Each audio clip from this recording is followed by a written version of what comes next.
Hello and welcome everybody to the English coverage of the Chinese LPL. We're here for week number 4, day number 2, as we're about to get some more Chinese League of Legends action. My name is Julian Pastry Time Car. Joining me on the desk for today are the very lovely Matthew Fish Stewart and Ryan Froskurenmore. Indiana Froskurenback, excuse me. We had a great day yesterday. Fish, you were joining us for the first time. How did you find yesterday's games? Oh, yesterday's games were absolutely fantastic. We saw so much bloody action taking place. We even saw a 4-on-5 pentakill and a backdoor in the same game. It was amazing Pastry Time. Certainly was a whole lot of fun, but it's great to have you again here for us, Kieran. It's been a while since we've seen you. Certainly have missed you. What are you looking for today in today's games? I'm super excited, obviously, to see the Xiaogu versus OMG matchup. It's beautiful that it's an old dynasty versus kind of a new rebuilding dynasty. But first, we have Masters 3 versus Vici Gaming. Yeah, should be some great matchups coming out today as well.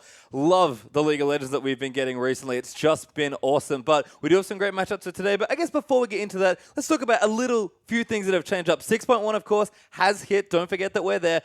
Definitely the teams have had a break, and it feels like we've got some revitalized players and teams. But for me, honestly, yesterday was all about junglers and Fish. I want to ask you first. I know you've got a little bit of love for a certain jungler on EDG's side. It's Clearlove. That's right. I've got a lot of love for Clearlove. Clearlove has been absolutely dominating the jungle. And like you said, it has been the story of junglers as well. Yesterday, we saw Clearlove inside the opposition's jungler, farming more there than he did inside his own.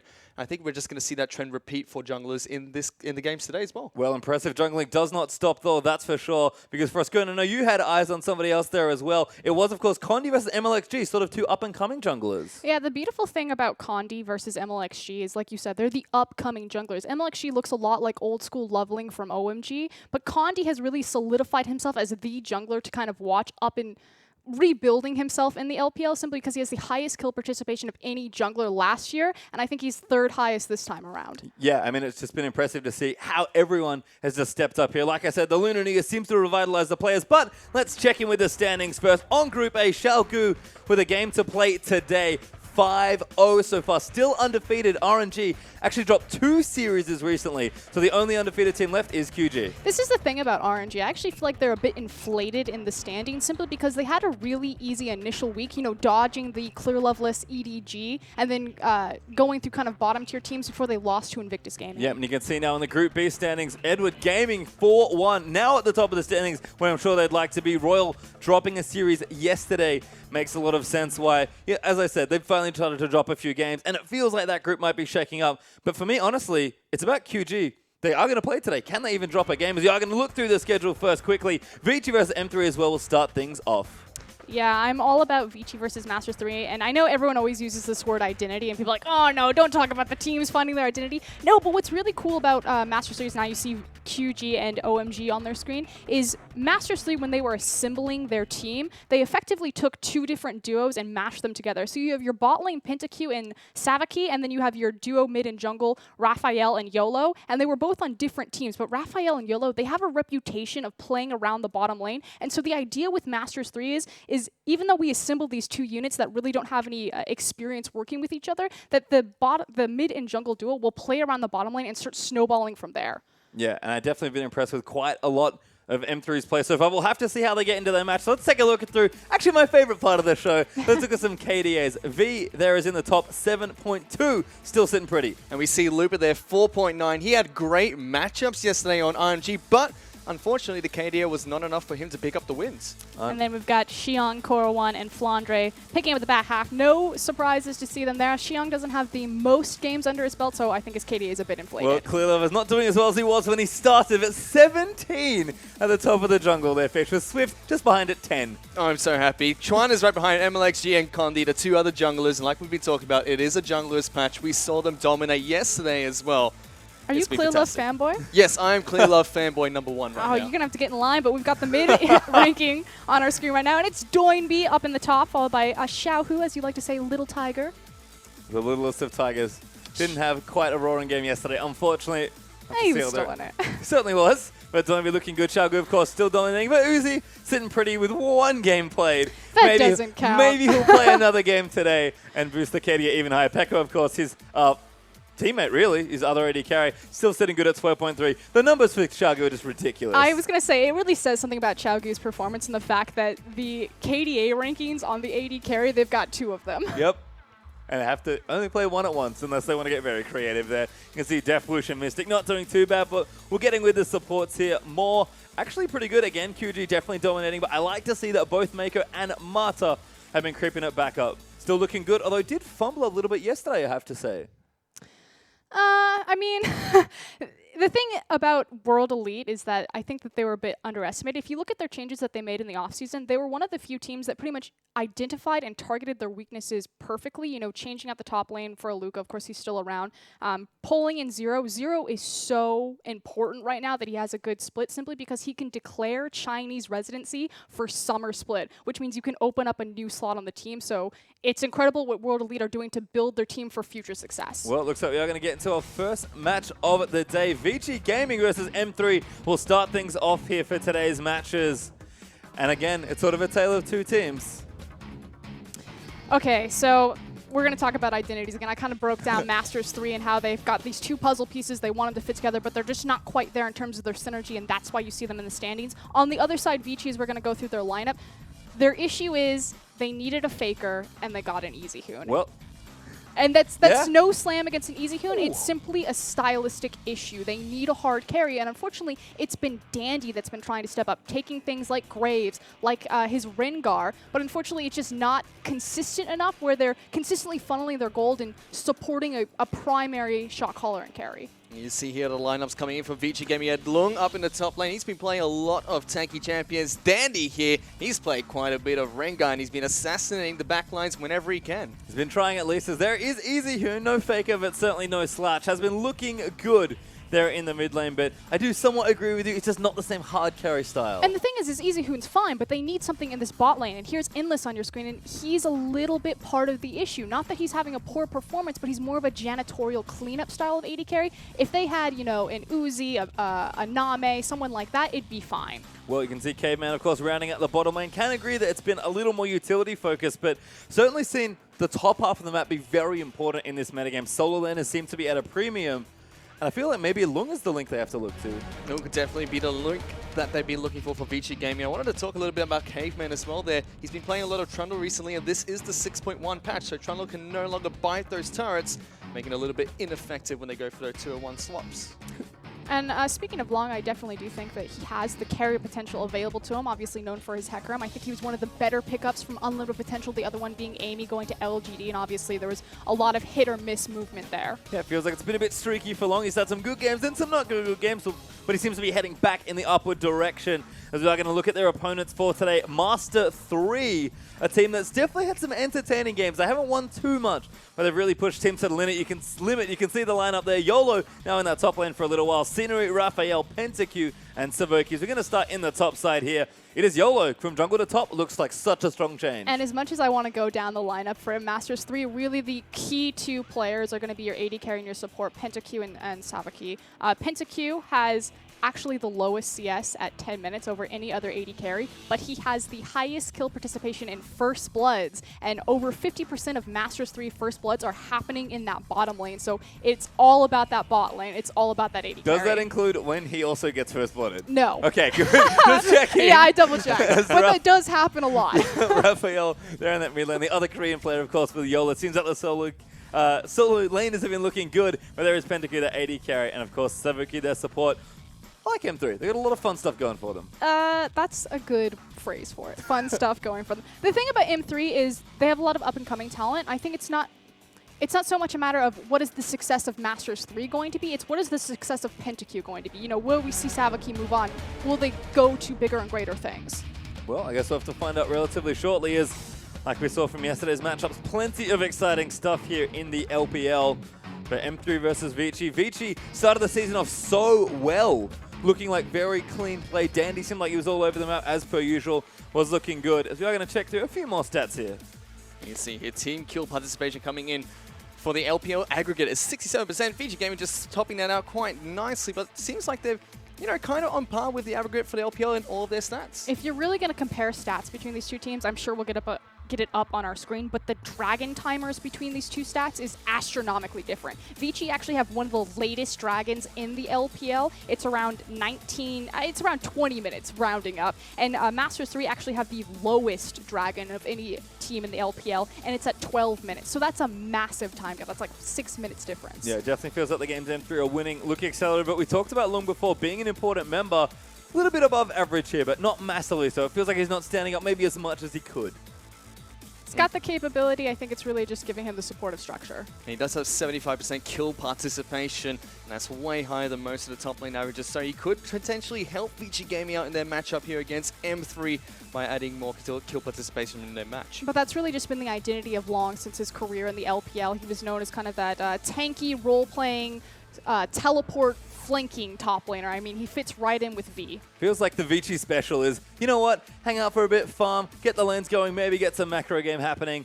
And when his 20 minutes start team fighting, it was Easyhoon actually that did a lot of the early roaming, and Dandy was helping him for some of the early Vici success. But I feel like that Vici is a couple of weeks away now. We're in week 4. That was week 1 and 2 I was looking at. But it's also disheartening in the fact of how much Vici have changed with their loss of Nada. Obviously, you know, moving Dandy from the top lane into the jungle, you figure that Dandy is going to be the shot caller right there, but it just looks a little bit disorganized. Vici used to be this team where they would beat you around the map. They actually used to play Twisted Fate, hit down the ultimate so they could see where everyone was, and then move away from their assistants. Now, like you said, it's much more of a team fighting team, but too late to really matter in a meta that's so much more about the early game. Well, we do have champ select on your screen for our first match.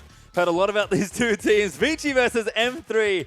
Going to be our game number 1. You can see Corki already banned away. Twisted Fate going to be taken away from the Easy, and I like what we're seeing so far. Didn't I just talk about that Twisted Fate? Yeah, but no surprises there. We also got Graves hitting the bench. Graves taking the bench right there, as Rise is going to be banned out as well, taken away from Easyhoon by N3. Poor Easyhoon, just getting targeted out here by M3. But that's the thing, you've really got no one else to target out on that team because they don't have a superstar. And again, it's nothing against Easyhoon. He's a fantastic player, but they need that assassin player. They need that guy that's going to amass all the gold and will get going early. And Easyhoon's identity is a team fighter. BGL is going to take away Gangplank.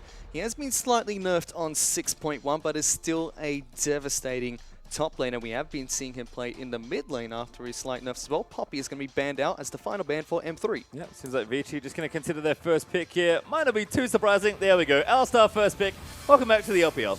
Yeah, we've seen a lot of Alistar. I'm actually really curious to see what Keystone he's going to go with, if it's going to be Bond of Stone or the, what is it, Wind Speaker's Blessing? That's the one. I know Mata likes to take Wind Speaker's Blessing simply because Ali has one of the only AoE heals in the game. This does leave Lulu open. We have seen a lot of second rotation pick Lulus coming up from teams in the LPL. Nidalee's being hovered over by Scenery, and with the Runic Echo introduction in 6.1, wouldn't be surprised if they bring her into the jungle. Yeah, been a little sad actually not to see as many AP junglers as I maybe thought. Elise not so much, Nidalee not so much, but we'll have to see if Runic Echoes will make an appearance here. M3 still have time, but they are going to go with it. Lulu, Nidalee are their first 2 picks.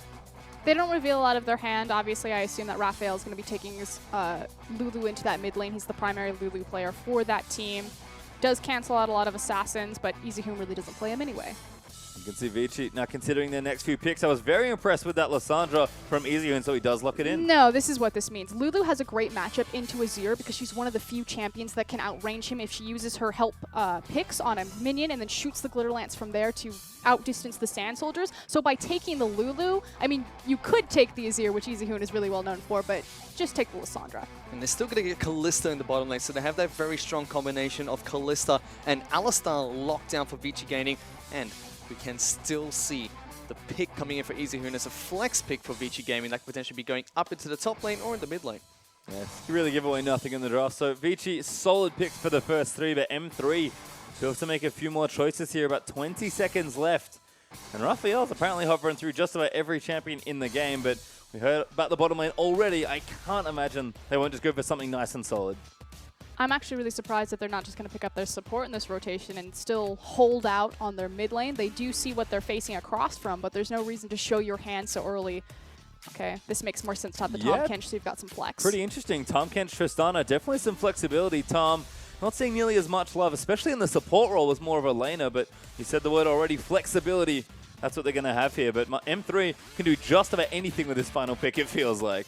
He is one of the most oppressive top laners in the game right now, Tom Kench, especially if he has the mastery Grasp of the Undying. It just gives him so much sustain and feedback on his maximum health. I think he can do something upwards of like 19,000 damage, level 6.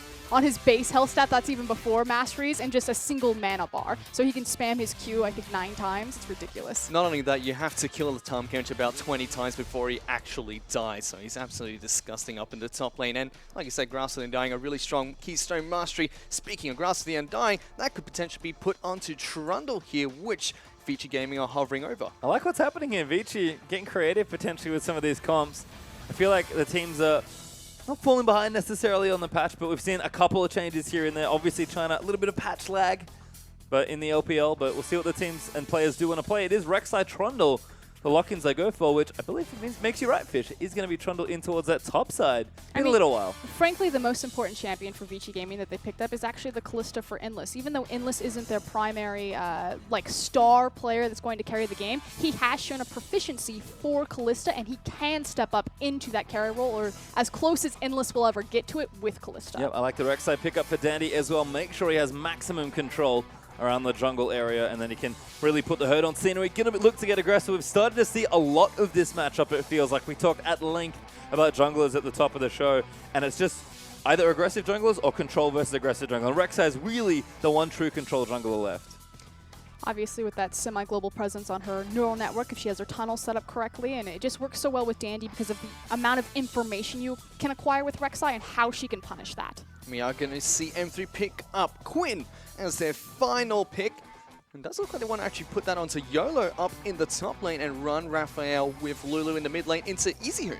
We have a very skirmish-based composition coming out of Masters 3. Naturally, anytime you see a Quinn, there's a chance for the split pushing there because she has so much mobility. And then you have great tandem synergy with that on Lulu having her Whimsy, able to isolate targets, move them around the map. And then Tahm Kench, obviously semi-global presence with his ult. Yep, I liked it. Savoki is going to take the time into support one more time as we will look through the lineups here for our first game of the day. Trundle, Rek'Sai, Lissandra, Kalista, and Alistar there for Vici with Quinn, Nidalee, Lulu, Trist, and Tahm Kench back in support for once. Masters 3 trying to play the map, and Vici Gaming are looking for that 5v5 team fight.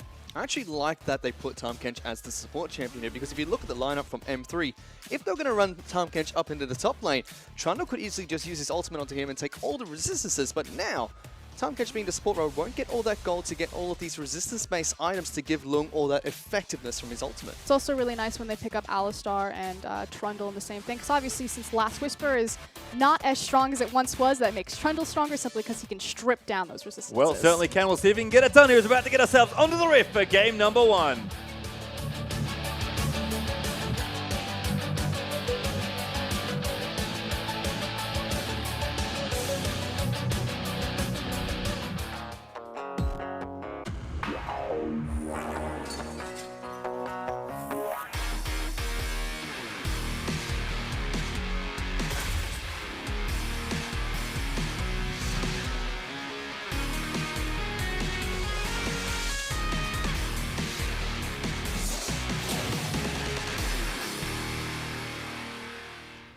And here we are out onto Summoner's Rift for the first time this evening as we get into day 2 of week 4 of the LPL. Vici Gaming going to be going up against M3. The first time these teams, of course, have played since the break after Lunar New Year.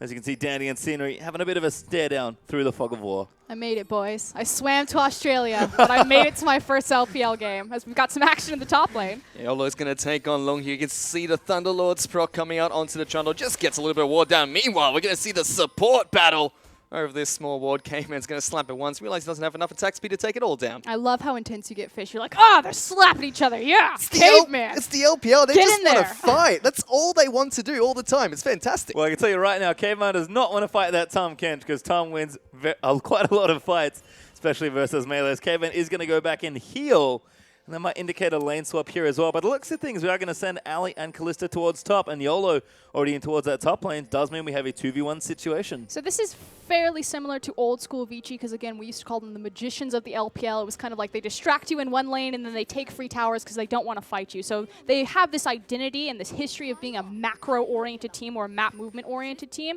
They've strayed away from that with the loss of Mata, but we'll see if they're able to organize this with Dandy as their shot caller. So we are going to see Dandy start on his his Krugs in the bottom lane. Scenery is going to start on the Krugs as well up in the top lane. M3 going to send PentaQ and Savoki down into the bottom lane. We do have a lane swap coming out from Vici, as we are going to see their bot lane take the Gromp and run up into the top lane and fight this Quinn. The scary thing about this is Tristana into an open lane. Obviously, you don't want to give her a free lane phase. Likewise, she's going to be superior at pushing down towers if she chooses to build the wave using her satchel, getting that procced on the towers. Versus Kalista, you know, it's not awful at taking down the towers, but I'm just curious how quickly Vici are going to be able to snowball this game and take advantage while Kalista is strong before this Tristana starts going off. Well, we do have a peek into the Keystone Masters there, and good intuition there for us, Gurren. It is Windspeaker's blessing on the Alistar for Caveman. Might have copied some okay support player called Marta. Some okay support player. So I've actually been about the Windspeaker's blessing for a very long time on the Alistar, because everyone's like, oh, you know, Bond of Stone, it's that super ridiculous reduction on damage. It synergizes so well with his ult. My thinking was, his ult already gives you ridiculous damage reduction. He has one of the only AoE heals in the game, which effectively means that every 16 seconds, and Mata actually maxes E second on his Alistar, that he's giving so many free stats and golds in MR and armor off of that mastery. Meanwhile, we can see in the mid lane, Easy Hoon just going to try and fight it out with Raphael.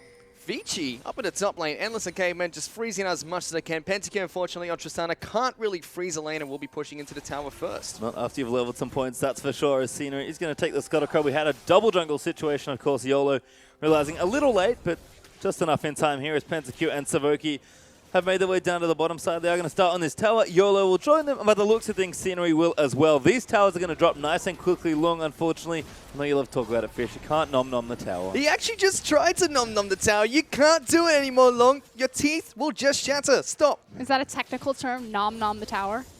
100% technical. 100%. Nidalee can still do it. Well, doing something right now as M3 race down the tower. Is he maybe going to go aggressive? Yes, he is. Sandy, he's going to get in there for the flash as well. Thunderlord's procs in, but Raphael able to flash out of a dangerous situation. I feel like Raphael really should have understood that that was a possibility, especially against Rek'Sai. We know that she likes to take those ganking paths. He was playing a bit to the bottom side, but obviously just not far enough and didn't respect that glacial path from Easy Hoon. And after the gank coming out from the mid lane, we just see M3 still pushing on towards this inner turret in the bot lane. Vici took a little bit too long. We're only just able to take down the outer turret up in the top lane. Now it's a question of how they're going to swap these lanes back and how it's going to impact these top laners. If Quinn is going to be able to get a deep freeze on her side, start stacking up that CS, obviously it's going to put her down a little bit in her power spike in terms of where she's at the clock. YOLO actually had a bit of a visit there to mid, but Easy Hoon playing nice and safe on that left side. Should be okay. Endless going to pull the wave a tad and try and keep that nice and frozen down towards the bottom side and collect that CS. By Vici taking control over the bottom side, since they pushed down top tower first, it should give them a free dragon, especially because they also have the Kalista in tandem. Naturally, that Ren does so well to take that down. We'll see how quickly they execute on it, though, because, again, Vici have one of the latest dragon timers in the LPL. Vici have now actually frozen this bot lane. They've left Endless down there with Caveman just to freeze it out and farm up as much as they can. M3 have responded with sending PentaQ and Savoki back up into the top lane. Easy Hoon still looking around, seeing what he can get done here. Level 5 right now has a blasting one. That was actually his first shot after the recall, so able to wave clear nice and efficiently. Raphael Frostfang there. So Frost Queen's claim will be the build. I'm just having a shift around the items. Lots of Swifty boots because there's a whole lot of map movement early on, and there's Long demonstrating some of it now. Does make it to the cannon to take it out. Yeah, and Long's in a really nice scenario right now, simply because obviously he gets to his creep wave. We're starting to see that CS discrepancy between the top laners, 16-10 right now, and unfortunately YOLO is just having to play tag team with his AD carry and split that gold resource in the top. Let's see now, Endless and PentaQ are going to meet up in the top lane. Vici is just trying to mirror that as much as they can. Make sure the AD carry support will always meet in whichever lane M3 are deciding to send them to. Vici are winning this lane phase unless Masters 3 can make something happen right here, simply because Long is getting a gold in source and YOLO is not. Yeah, and they're trying to as well. They had 3 on the top side. PentaQ going to do what he can with the charge to push down the turret, but Scenery is the one that may be going to make it all happen. Does check the camp. No wolves there for you to take. Will pounce over the wall and maybe look for a 4-man top side here, but someone already left that top. So it's going to be 3v2 if nothing else. And with an Alistar and a Kalista under a tower, I don't know if they want to go for that. It's far too dangerous, and likewise, they don't really have the necessary information on Dandy. Naturally, they did come in and grab the ward, so they see him right now, but since he's already on that top side of the map, it's just dissuading them. And again, YOLO is just falling farther and farther behind, 29-10. Long is building up a very big creep wave here, though, so eventually YOLO will be able to pick up the farm down in the bottom lane. But being Quinn, it's going to be difficult. But look at the level discrepancy. 5 to 3 as well as a massive creep wave. There's no way that Quinn can fight that level discrepancy alone and then having a horde of creeps behind him. And like we've mentioned, M3 solo laners have been the shining light of the team when they've been able to get things going. So one of them being behind one of the 2 Korean stars on the team. Not a good start here for M3 as long. Still chilling out in that bottom lane. He'll take what he can. Scenery should act here. He's clearing out a side of the jungle. And I think he really needs to help either reset the wave or apply some pressure so YOLO can approach that wave safely. We'll see if he comes down. There he goes. Both of these teams do have 2 teleports as well, so we could see some help coming in from the mid laners if either YOLO or Long get in trouble. And like you said, there's a huge level discrepancy. There's 3 levels onto Trundle now. He's 3 levels ahead of the top laner. I love watching Dandy jungle, especially when he's in his zone. I like to call this move shadowing. So what Dandy is beautiful at doing, and you see EasyHoon assisting him right here, it's the same thing that ClearLove's very famous for. Whenever there's a pressure point on the map, he's beautiful at shadowing underneath it because he knows that's where the enemy jungler is looking. But here comes the dive. Yeah, certainly is. EasyHoon doesn't follow in, actually. TP's already done, and Long has taken too much damage already. YOLO looking in for the damage. The ulti bot for Trundle just to keep him alive. But level 4 Quinn not getting too much done. Dandy gonna fight Scenery. Gets ulted up there by EasyHoon. Wild growth from Lulu might just be enough as Long. He's going in for it, but he doesn't get it. Lulu with the first kill. Rexel answer with the Quinn as Dandy. So gonna look to chase. Flash on Burrow is gonna find Scenery for the knock-up, and that's a double kill for Dandy. And you knew that EasyHoon was going to look for the roam on level 6 for the kill. He took the blasting wand as opposed to going the catalyst, so he wanted that burst damage. They wanted to make use of that, but Dandy might not be done. Dandy might not be done as he is trying to take out the pink ward inside the tri-brush. Vinci Gaming, big win for them. Not only did they get 2 kills, but also that huge creep wave is now gone. So obviously we saw the trade 1-for-1. Dandy has a very beautiful flash unburrow here to make sure that he catches Scenery on the pounce right there and carries that over to... never mind. EasyHoon got 2 assists.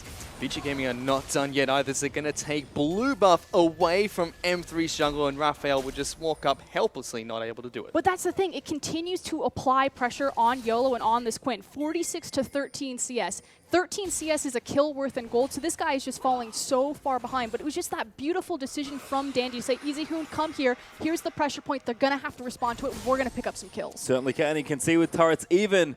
Vici do have a decent little lead here, about 1,000 gold up, and that's just some strong rotational play there from Vici, who do seem to be playing the early map quite well. Caveman and Endless still hanging out, though. We'll see what they can get done. Now, technically 2v2, but Pentakill and Savuki kind of missing a tower to farm safely at. I do want to quickly iterate on kind of where the gold is going for Vici. Again, the big problem is they don't necessarily have a carry. We've seen Dandy play things like the Graves, like the Rengar to fill that role. This time around on the Rex side, but that identity is still coming through. Kind of a macro-oriented team. Dandy's the carry. Give him the kills. Get him involved. But just to touch on your point really quickly, Frosker, I don't think gold is the biggest problem that they have right now. YOLO is still so far behind in experience, and Quinn really needs to try and help out M3 in some way on Summoner's Rift. No, I completely agree, but effectively you're looking for a 4-1 and just abusing her mobility and her just obnoxiousness around the map. Well, so just how obnoxious Quinn can be, because right now Bird is being kept firmly in the cage. Or Bird Woman, I guess. As Endless and Caveman. Bird Woman? I don't know biology at all, apparently. Pentakill and Savuki, they're able to keep this relatively far back. There is a pickaxe on the Trist with double daggers there for Endless. So 80 carries. Not looking too strong right now, but probably have some shots to get in. As EasyHoon is going to move in for Raphael. Just some great poke down. Pops the ulti in as well, along with the pillar. Raphael forced to flash over and use the ulti to try and save his life, but EasyHoon able to swoop in and get it. And that's so good because they also get the teleport cooldown off of that. And that means YOLO is just pretty much screwed. And you're going to see up in the top lane now, Endless is going to fight Savuki here. They've got a teleport coming in. He's going to throw Caveman in. He's going to get knocked back by Pentakill though, and they'll be able to get out of that. EasyHoon told me, or heard me call him not Faker, and he's like, I'll show her. I'm going to take a kill in mid lane, I'm going to teleport to the top lane. I won't get anything, but I'll prove a point. Well, nice TP there, but Savuki with the smooth moves does eat his 80 carry and flash out. There was almost a 2-for-1 special there off that Fate's call, but instead Scenery's just going to clear out that mid lane. YOLO's going to go back. Actually level 6 right now, so maybe can start to make some moves around this map. No, he's going to go back and he's going to pray that his team babysits him to farm something. Because he doesn't have his teleport anymore. He's a solo laner, and he's behind the bottom lane duo of Pentakill and Savuki. He is struggling to find experience wherever he can. Now When you're behind Pentakill in CS, that's a bad news bears. That guy has the worst CS discrepancy in the league because he always wants to fight. Well, Pentakill doing a little bit of fighting here, but farming's not looking too bad either for the Trist. Slightly ahead there in that lane. As we look in mid now, EasyHoon 15 CS ahead, which is nice up against Raphael. But most importantly, the Rod of Ages done nice and early. Here comes the train. As Caveman and Dandy are going to try and make it happen once more. Raphael, though, wise to their tricks. He'll just get out of the way. Yeah, Vici are just driving a train on this mid lane right now, holding down this Lulu, making sure that he can't assist anything. They have full control. And I feel really sorry for Raphael as well. Like you said, they're just driving a train into mid lane. YOLO, he's been stuck trying to find some place on the map to farm, and Long is just freezing lane. He doesn't care. He's standing in that bush, he's looking at the waves, he's like, please, please help me. Well, no help forthcoming, at least for now, as you can check out that gold difference now as well. Assist 1,000 gold down. Assist ping. Oh, but it is going to be Masters 3 staying true to their timer, the 12-minute Dragon, even though Vici had complete control over that side of the map. They look like they're going to give this objective up. Easy Hoon, maybe he doesn't think so. He's going to move in for the claw, but M3 do stay true to the stat. They'll collect it, but pressure here from Endless in the top lane. But again, that doesn't necessarily mean that Vici are bad about their macro game. It's about what they're prioritizing over that Dragon, and their second-tier timer is always higher than their Dragon, so they understand, open up the map first, the Dragons will come with time. Vici are still putting a lot of pressure into this top lane as well. Endless and Caveman are working on this inner turret up in the top lane. You mentioned that YOLO was just sitting in the bush praying that he gets some assistance or praying he could get that farm. There's no chance. Vici are going to deny that away from him. And a big issue is when those towers fall so early, the experience in the creep waves can be really hard to get a deep freeze and allow that Quinn to farm up. We'll see how well he balances it up there and if he's able to make a comeback. 90 to 35. Yep, CS discrepancy not looking good, and Vici also up in turret, so things looking good for the squad here. 2,000 gold ahead, actually closer to 2,500, with YOLO probably being the biggest benefactor of Vici's gold, which is kind of a weird way to say he's behind. We do have some skirmishing going over in this jungle, though. We're going to see Dandy try and jump onto Raphael, not able to get the Umbaro. Tom Kench is going to join the action as well, porting in there. He's bringing PentaQ with him, and Vici are just going to get knocked out of the mid lane. So just trying to apply pressure, they realize that their side lanes, they can't cover it enough. They need to be moving around with Raphael. And we're completely dispersing and trying to clear out river wards. Yeah, once again, Vici just playing the slow game here. It's Kalista that's taking that deep farm in the bottom side. Easyhoon chunked out a bit.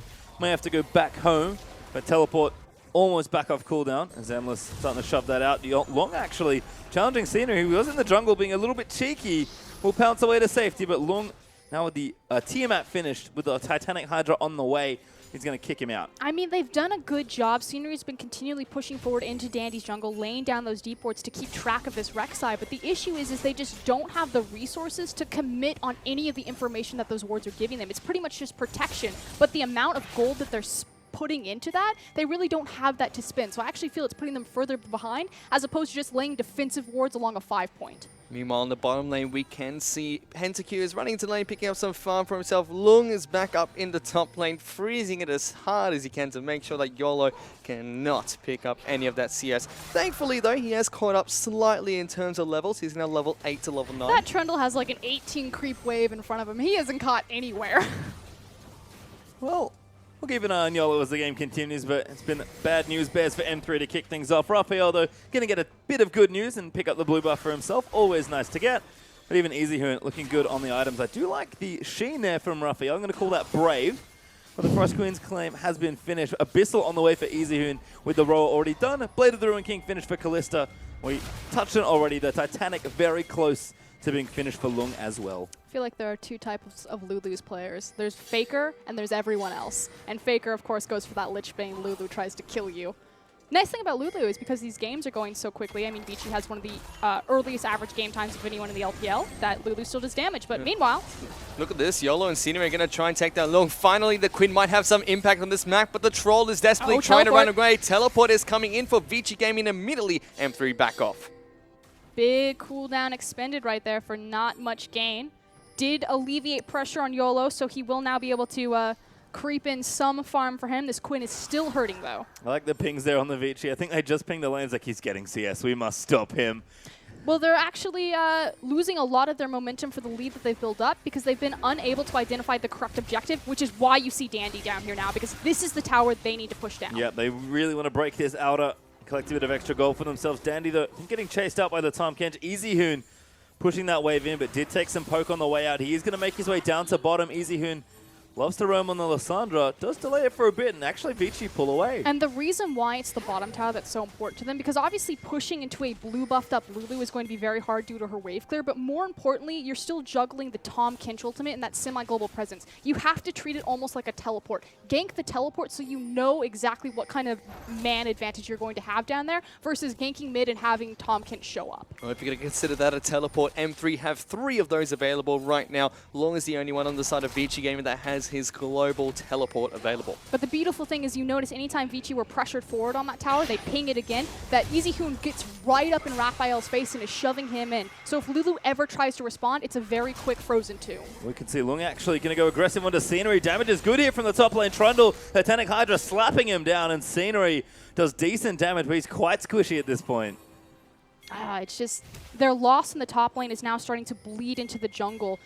Masters 3 are just losing in pretty much every single lane simply because Quinn was put down too far and they don't have enough men. PentaQ getting really aggressive, trying to jump straight on top of Dandy. Came in, gets a nice 2-man knock-up, but the rest of M3 are still going to try and chase him down. Pops his ultimate to reduce some of the damage being taken. The rest of Vici are trying to collapse in. Easy Hoon throws the claw, threats to jump in. Raphael gets a nice Q coming off. We're going to see Endless pull back Caveman, and Vici just going to try and run away from this fight. Best case scenario for Masters 3 right there. They understood that Kalista was not anywhere near the fight. It forced Vici to pull back, and they took so much poke that they couldn't look for a re-engagement as soon as the Fate's Call was used. Yeah, bad timing there as well. Dragon up in 25 seconds. YOLO and PentaQ. 280 carries are going to try and shove down and maybe get damage down onto the tower. You can see Endless and Dandy trying to move Savoki out of that bottom side of the jungle, but M3 are going to group up with a couple members here. Jungler not present. We'll see if Vici can hold this. Pressure is coming. Tower's not that far ahead. More importantly, Easy Hoon is coming looking for the flank. M3 know that this is happening. You see Long is up in the top lane as well. He has his teleport available, so even though M3 know this is happening, Vici are ready to respond. They're going to do so by keeping Trundle pushing up in that top lane. M3, they have other plans. They want to try and take this dragon.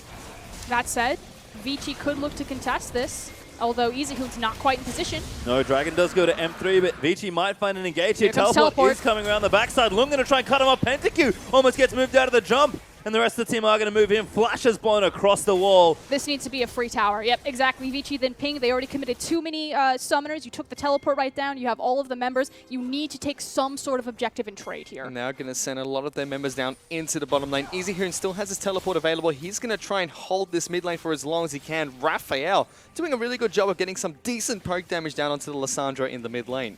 Are they going to be able to? Nope. Forced off. So great response from Vici to make sure that they didn't lose the dragon for anything. But still not quite optimal play simply because they've had the lead this entire time, so there's no reason that they should be giving up objectives like Dragon anyway. Yeah, it feels like kind of the slow and steady Vici that we know, but maybe not as clean as they were when Marta and Dandy were really driving this young team forward. Still, a lead is a lead here for Vici. They'll be happy with the situation here. Almost 20 minutes into the game. That means Rift Herald, bye-bye. Off you go back to your house as Baron is going to re-inhabit that pit. In fact, I like this counter pressure as well. Endless dragging spears into that turret. Raphael has to clear the wave. I like that Endless is standing off it, and that almost went down. In fact, they're going to TP in to try and make sure they get it. Savoki going to try and take them off. Bit of a waste, but a cute move there as Endless forced to blow that blade as Savoki slapped him. And we talked about how Vici needed to make a trade there for the Dragon, but they actually didn't even get the bottom tier tower. So Vici, so much momentum lost with this lead that they've had for the past 5 minutes. Vici are now going to try and continue pushing this mid lane tower. They did have that cheeky teleport onto the minion, but now they have 4 members in this mid lane, pushing it down. And will eventually be able to take it down with no response from M3. There we go. Bottom tier, or excuse me, mid-tier tower's down. That means bottom tier tower is going to be the next big objective. Baron is up though, so need to be a little bit careful, although it shouldn't be too dangerous simply because you have so many teleports as well as Rek'Sai ultimate. Yeah, feels like M3 as well starting to power up a bit. We got the Lich Bane completed there for Raphael. Ghostblade done for YOLO, so a major item there is nice. And Scenery does have the Rod of Ages charging up with PentaQ having 2.5 items. He's got the IE and either Rapid Fire or Runes, wherever he wants to go. I actually really don't like the Bork completed first on Kalista simply because Vici have already shown that they want that 5v5. You were in a lane swap scenario, so why take the dueling item in the Blade of the Rune King as opposed to the team fighting item in the Hurricane or Rapid Fire if you want to go that direction? Endless is actually going to be stuck in this mid lane, probably still farming up to try and get that Rune's Hurricane that you were talking about as Vici are looking a little bit strong at the moment, are 3,000 gold ahead of M3, 3-1 in terms of kills and 3-1 in terms of turrets as well. Well, And we're going top. Yep, Nom Nom in the top lane as YOLO is going to move in onto Long. Savoki and Pentakill here. Nice buster shot back and Long. No way really to run. He's already used the ultimate. He's got quite a bit tankier, but probably not tanky enough. He's going to try and slap somebody down, but Pentakill able to take it. Vici, though, counter pressure towards mid. But there's not enough pressure. There's no reason for Long to be that far forward because you didn't have the waves prep. Yeah, they could move up mid lane, but Masters 3 are just going to make an easy rotation. They needed to be bottom if he was going to be that far forward. Scenery is trying to get an engage onto the rest of the members of Vici Gaming. I really like Savoki here. He's been using the Tahm Kench ultimate very aggressively in this match, and that's something we don't see a lot from Tahm Kench players.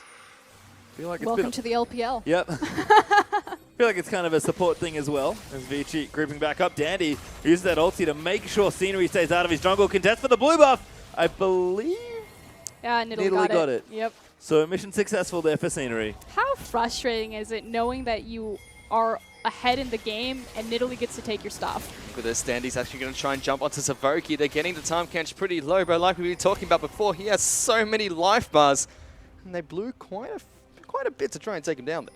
So Masters 3 starting to use more of their mobility. They're just causing havoc for Vici. And despite being behind, they're in control and dictating the pace of this game right now, pulling Vici around the map. And this feels like something that M3 do thrive in. They seem to love the chaotic, fast-paced playstyle. And again, when YOLO and Raphael can get unlocked to pull teams around the map, that's when they can really get work done. But Endless still farming up. He does have the Runins now. So if Vici want to look for a team fight, it would not be the worst time with Abyssal also completed there for Easyhoon, and Long starting to get a bit tankier after that Titanic Hydra pickup. Meanwhile, we see Long. He's actually down the bottom lane. Teleports are back up and available for both of these two teams. So 2 teleports on the Rivers. Long's going to stay down the bottom lane. YOLO's going to be in the bottom lane as well. Teleport actually being used by Long, and which gets cancelled immediately. They are using these cooldowns so... I mean, teleport is like the most important cooldown in the game at this point, and they're just throwing them away. Dandy now catching out Savoki. Could be troubles there, actually, as Dandy really wants to fight the Tahm. Might get eaten as Fatescore does move Caveman in. They're going to try and lock down the Tahm Kench, but Long there with the damage isn't too bad. Savoki running out of life bars finally as Easyhoon. He's going to dive in onto Raphael. He gets the ulti down. A great knock up there for Dandy, but Raphael almost going to get out there as he will get down in the trade. Tristana, though, able to pick up Bliss as Pentakill finally going to get jumped on. Very well played by the Trundle. Dandy tying up the rest on the backline, flashes out over the wall, and Endless going to swoop into play Janitor. There's a triple kill for the Kalista, and YOLO might make it 4. He's going to move in for it. The blind's not bad, but the last kill in the ace does go to Trundle. But this has been capable for Vici for the past 5 to 6 minutes, and they finally pull the trigger on it. So well played to Masters 3 to manipulate, pull Vici around the map, but... Take a look at the way that Vici played this team fight. They jumped onto Savoki, arguably one of the tankiest players on M3, and they were still able to come out on top. Raphael was the first person to go down in this fight, and a beautiful Trundle pillar, like you mentioned, was able to lock down Tristana, and it was just clean up crew right after. The big thing is how these team compositions are going to fight. Speaking of fight... Yeah, straight to Baron here for Vici. It seems like his M3 have ported in to try and stop it. Easyhoon going to try and move it out of the way. The Baron does go to Vici. Rend able to secure it. And they just need to disengage and back off. But kind of talking about how these compositions want to work and want to fight. Masters 3, I called them kind of that skirmish 4v1 style of composition. They need to utilize their vision. They need to make picks. Obviously, they're very squishy. They don't have the greatest front line. They pretty much have that Tahm Kench. Whereas on the other side, Vici are a fundamental front-to-back comp. You need to set your line of scrimmage. It's going to be your big tank Trundle, a Rek'Sai in there, and you need to have your AD carry just kind of sitting kiting in the back. Vici Gaming have been running that team comp really well so far, and they are quite far ahead of M3 at the moment. 5,000 gold ahead of M3, 8-3 in terms of kills. They do still only have 3-1 in terms of turrets, but that's just going to keep going up since they do have the Baron buff now. 10 years later, we'll finally get this bottom tower. Feels We did it, boys. Again, feels like the Vici way of life. Very slow and steady, but usually effective when it works. They've been picking it up a little bit here. Been nice and proactive, got to the tune of about 5,000 gold ahead. And they did take Dragon 1 for themselves, even still in a blue buff for Easyhoon. Life feeling good for the Vici members as they are going to get it. I feel like there's an SKTS joke in here somewhere. Is there? Excuse me, K. No, S? K? Easyhoon's team. Yeah, the other one. Yeah, I don't do There's a reason nobody remembers the name of the team. I think it was us. It's Caveman. Fatescore going to pop him in. Savoki going to get locked down as Dandy moves in for it. Savoki in trouble. He's going to get under Endless, who's starting to rend people really low. Pentakill, the next target. Buster shots away as Caveman wants to look for the pulverize. YOLO around the back, though. Going to do just that here, but Endless happy to fight him. Shuts him down. Yeah, that's that Quinn being put behind. The fact that she can't duel the AD carry. Now, naturally, Caveman was standing there looking intimidating, but that was pretty much Kalista versus Quinn, and that's been the story of this game. And that was 4 kills going on over to Vici game with nobody getting taken down. Vici are going to look to try and take the inhibitor turret there, and there's nothing that M3 can do to stop them. Fastest average game time. Vici Gaming just group up and everything starts exploding. We said that this is kind of indicative of EasyHoo, and it's been Dandy that's really stepped up and been that consistent carry for them, you know, picking up the Rengar, the Graves. But more importantly, Endless got Kalista, and this is pretty much his only statistically relevant champion. Well, looking good here, at least, at 5-0-2, as EasyHoon's going to claw his way out of the enemy area. Inhibitor was taken in that bottom side as Scenery is trying to see if he can poke some recalls down, but don't know if he wants to pick a fight here. Still plenty of strong Vici members around, and we'll disengage, we'll reset. Maybe look to Baron if Vici feel like they have to do it, but with the bottom side open, that's an option, but plenty of options available, so we are going to take a look at a replay. So big thing here is just the EasyHoon coming over from the side. He gets just a beautiful, massive damage on 2 members, and they were 2 of the most important members for Masters 3. And so EasyHoon just really facilitating that fight. EasyHoon has been playing really aggressively for Vici Gaming. Meanwhile, Endless, he's going to pick up a red buff for himself, rotate out over and join the rest of his team. Vici Gaming might want to look to group up. EasyHoon is the only one on the side with their teleport available. Both of the teleports from M3 are still currently on cooldown. So what's going to happen is Vici is going to pressure the mid and the top lane. Naturally, the most important tower for them is going to be that second tier mid tower, unless they can get Masters 3 into a fight, cheating through their jungle, at which case they're just going to bum rush for the inhibitor. Yep. Possibly even rush through the open bottom side, but Vici, again, happy to play methodically here. EasyHoon puts the claw out, threatening once more as M3 are grouped up to try and stop it, but long in the top side with no teleport. Probably doesn't matter too much at this point. He'll be able to monster down towers as YOLO's forced to go up and try and answer that. M3 holding for now. I'm not sure for how much longer. They are very far behind in gold. In fact, 10,000 gold behind her M3. I mean, this is just effectively a clinical siege. You have your triangle vision set up in the top side of the jungle because you're trying to see Masters 3 take cheating avenues through their lanes as the pressure points continue to build in, and either they're going to get caught or they're just going to slowly have their tower whittled down. Masters 3 have to be the proactive team here, and they need to make a call, otherwise it's game over. Vici are going to start sieging onto this inner turret in the mid lane. They do have long up in the top lane. EasyHoon keeps threatening to go for a dive every single time PentaQ comes close to trying to stop this wave pushing on forward. And that's the beautiful thing about Lissandra, especially as we see the rise. Obviously, there's some adjustments to her for self-healing, but it's really just her threat about a tower. Anytime she throws that Glacial Path, there's always that threat that she can just start the team fight right then and there. Yeah, and you can see Scenery was forced to answer minions. Caveman going to go in for a massive ult there from EasyHoon as he gets the snare down. Excuse me, there's the ulti out onto Scenery, and they look to blow the needly up. Endless able to pick up that first kill of Savoki with the Wild Growth. He's going to get chased down by Trundle. PentaQ pops the QSS, barely lives on the end of that, but Vici broken the base in 2 spots now. It's pretty much game over, and Vici are just going to run over Masters 3 in the first series. And there go the Nexus turrets. Vici are onto the Nexus. M3 can't do anything to stop their base from getting absolutely destroyed as PentaQ is going to go down. The Nexus goes down. Vici picks up game number 1. And I'd actually be really surprised if EasyHoon doesn't get the MVP, but I'm pretty sure it's going to be Endless. But EasyHoon was definitely the facilitator for every single moment that they got ahead. Yeah, and we can see EasyHoon on Lissandra. He was playing it a bit. It's a very popular champion, but he seems to be very, very good on it. The beautiful and the strength of Lissandra is really, again, on this idea about how she came into the teleport meta. She doesn't lose anything by taking the teleport, because obviously if she teleports down, she's got so much wave clear, she can immediately just blow someone up with her ultimate. Likewise, the siege on Lissandra. You don't necessarily think of Liss as a sieging champion, but again, that threat of the Glacial Path coming towards you just completely zones them off the tower. We saw that as EasyHoon was sieging up that second tier mid. And I think for me, we mentioned it already, Dandy's jungling always looking strong. My goodness, is the man still in form. Whether it's aggressive with the Rengar Graves, whether it's on something now a bit more controlling, but definitely Dandy start on the Rex side, man's looking great. And it's a point that Froskurim touched on during the game itself. Dandy was able to find the pain points on the map and make sure he was there to assist them. Yep, you can see some of the highlights here. EasyHoon's ultimates, just ulti after ulti looked wonderful from the man. And it doesn't necessarily even have to be his ultimates. Like, he did have some incredible game-changing Lissandra ults where he's hitting multiple members, he's finding that backline. But again, it's just this idea of what Lissandra empowers a team to do, and then putting it on a player like EasyHoon and making sure that he's impacting the entire map and just not consistently winning his lane and sitting there, you know, not farming up on the Azir, then I'll see you in 55 minutes when I have to see you. And Lissera as well, picking up some kills on the back end of that teamfight. Caveman leading the charge once again, and this is EasyHoon's work once more.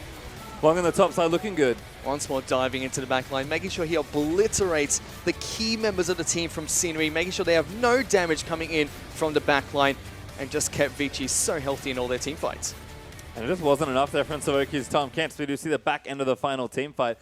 Kind of tried to make it work, but just couldn't get it done there for M3. For all the praise that we give Vici Gaming, though, I still want to say that they played their mid-game pretty sub-optimally. There was that kind of point between 13 to 20 minutes where they just didn't, they had a lead, but they weren't able to execute on it, and then you saw that crazy 5v5. They had the potential and the power to do that the entire time, but weren't able to be proactive on it, and that's an issue. And I think Lung as well, we've talked about how he's been here and there as far as team, but you know, we'll see, I guess. You know what, guys, we are going to go to a break. We have game 2 coming right up. Don't go too far away. We'll see if Vici can get the sweep, or if the other team of M3 can fire back. Don't go too far. We'll be back right after this.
And welcome back, everyone, to the LPL. There you can see our MVP for our first game. It was Dandy, 4-0-7 on the rec side, looking real strong as Vici come back after the break. I mean, I wanted the Easy Hoon MVP, but I understand Dandy played phenomenally. He was a big key proponent of the pressure game that they were playing to put Quinn, YOLO so far behind in that top lane. So it's not awful, but I wanted the Easy Hoon. I wanted the Hoon. Easy Hoon did play fantastically in the match, but it was Dandy that was the catalyst, so to speak, that got Vici so far ahead and was able to help that guy was on Lissandra. You want to talk about catalyst? He's going in.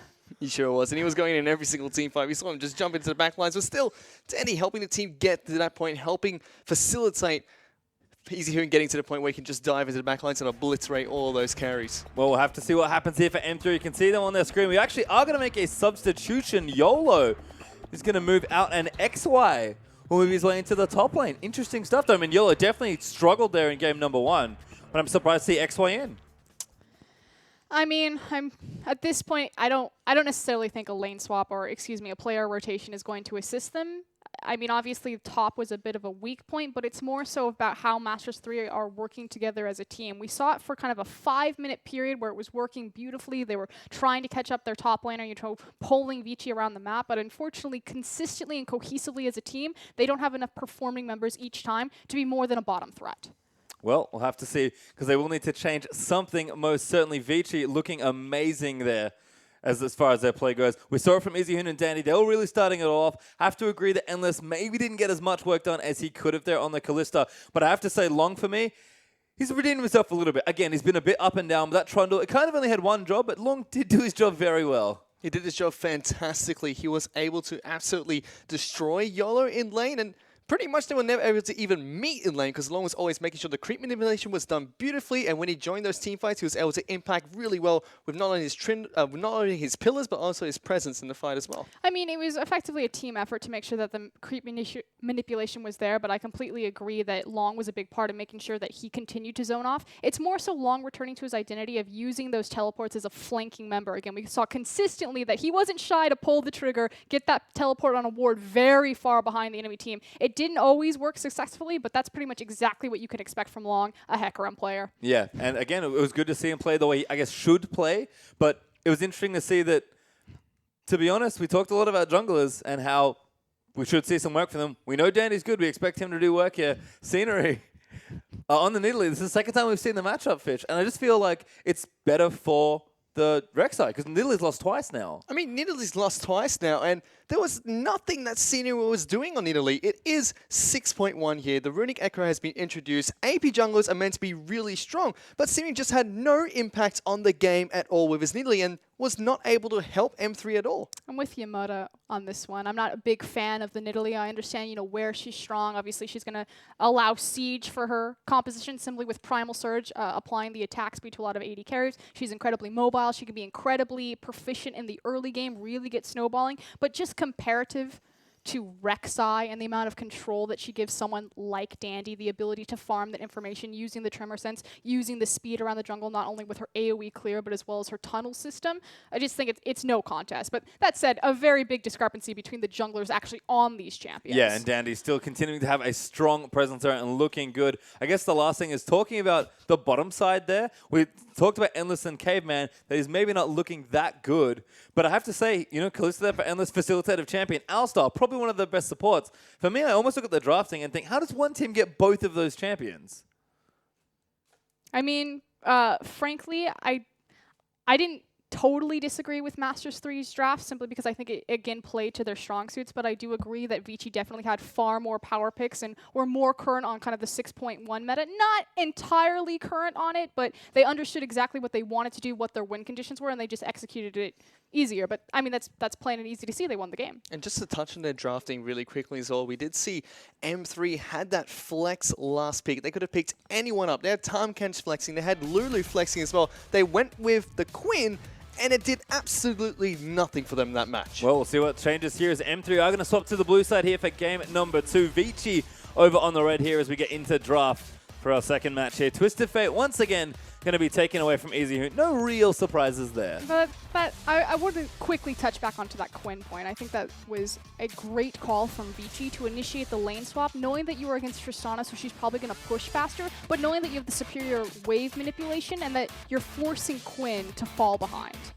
We can see Rise there, also banned by Vici. Again, not too surprising, because it is the strong champion still. Lissandra, though, is going to be the adaptation, with Gangplank also seeing another ban. Once again, M3 are making sure they target all of these bans towards EasyHoon. They don't want him to get any of those champions. Gangplank is going to be taken away by Vici Gaming as well.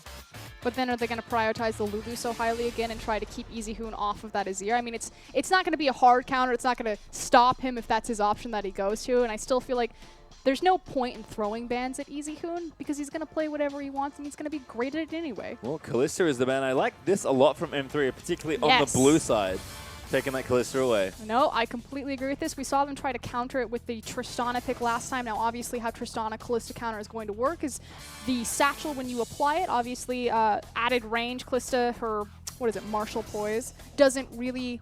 I mean, it still works, but you're still taking extra damage against a Tristana, which is why you like to see pros take that matchup. You see a Kalista, okay, I'm going to pick Tristana. You can't get away from me anyway. Suffer. Trundle is actually going to be taken away from Vici Gaming. They're going to take it away from themselves. They banned that one. That was the last ban. Alistar is left up, and does look like Masters 3 want to take him. It's been first pick or banned every single time it's been available on the blue side. It's often banned. It's almost always picked. I can't imagine M3, just based on the trends in the LPL, have really no choice. This champion's just so strong, and Kevin already shown that he can play it. Yep, and we already kind of covered the mastery of what really makes Alistar strong. Everything that he offers teams, disengage, hard engage, tower diving potential. Windspeaker's blessing. I love it. I know you do, as Alistar is the pick up there for M3. Vici now going to have a look at a couple other champions. These were both banned, I believe, in the last game, and there's Graves Corki. Dandy picking up the patented Graves. We've already seen how strong Graves is in China, particularly, although we've seen a lot of Graves play globally, especially today in the EULCS. Beautiful play, Cabochard, but pretty sure that this is going to be a jungle Graves and not a top Graves. Vici trade over that Alistar pick for two of the strongest pickups on the red side of the map. It does look like Scenery looks to want to play Nidalee once again in the jungle, as Raphael is going to hover over LeBlanc. Well, 30 seconds now for M3 to decide. No. Definitely. Don't do it. I like the immediate reaction there. Caca! Somehow YOLO in goes XY still wants to play Quinn. We'll give them a little bit more time as they're going to swap some things around. Haven't quite secured the champions they want to play just yet. I do like the Lucian pickup for Pentakill. Masters 3, their success is so dependent on this AD carry. Get him comfortably and put him in a 2v2 lane. I think, again, it was brilliant of Vici to initiate the lane swap to not only dodge that really powerful bot lane, but to put the top laner behind. They need to make sure that Pentakill and Savaki get to face off across from Endless and Caveman. Siri is going to pick up Nidalee in the jungle as well. We touched on this briefly on the desk. He wasn't very impactful on his Nidalee at all, was not able to help throughout the map the same way Dandy did to get his team ahead.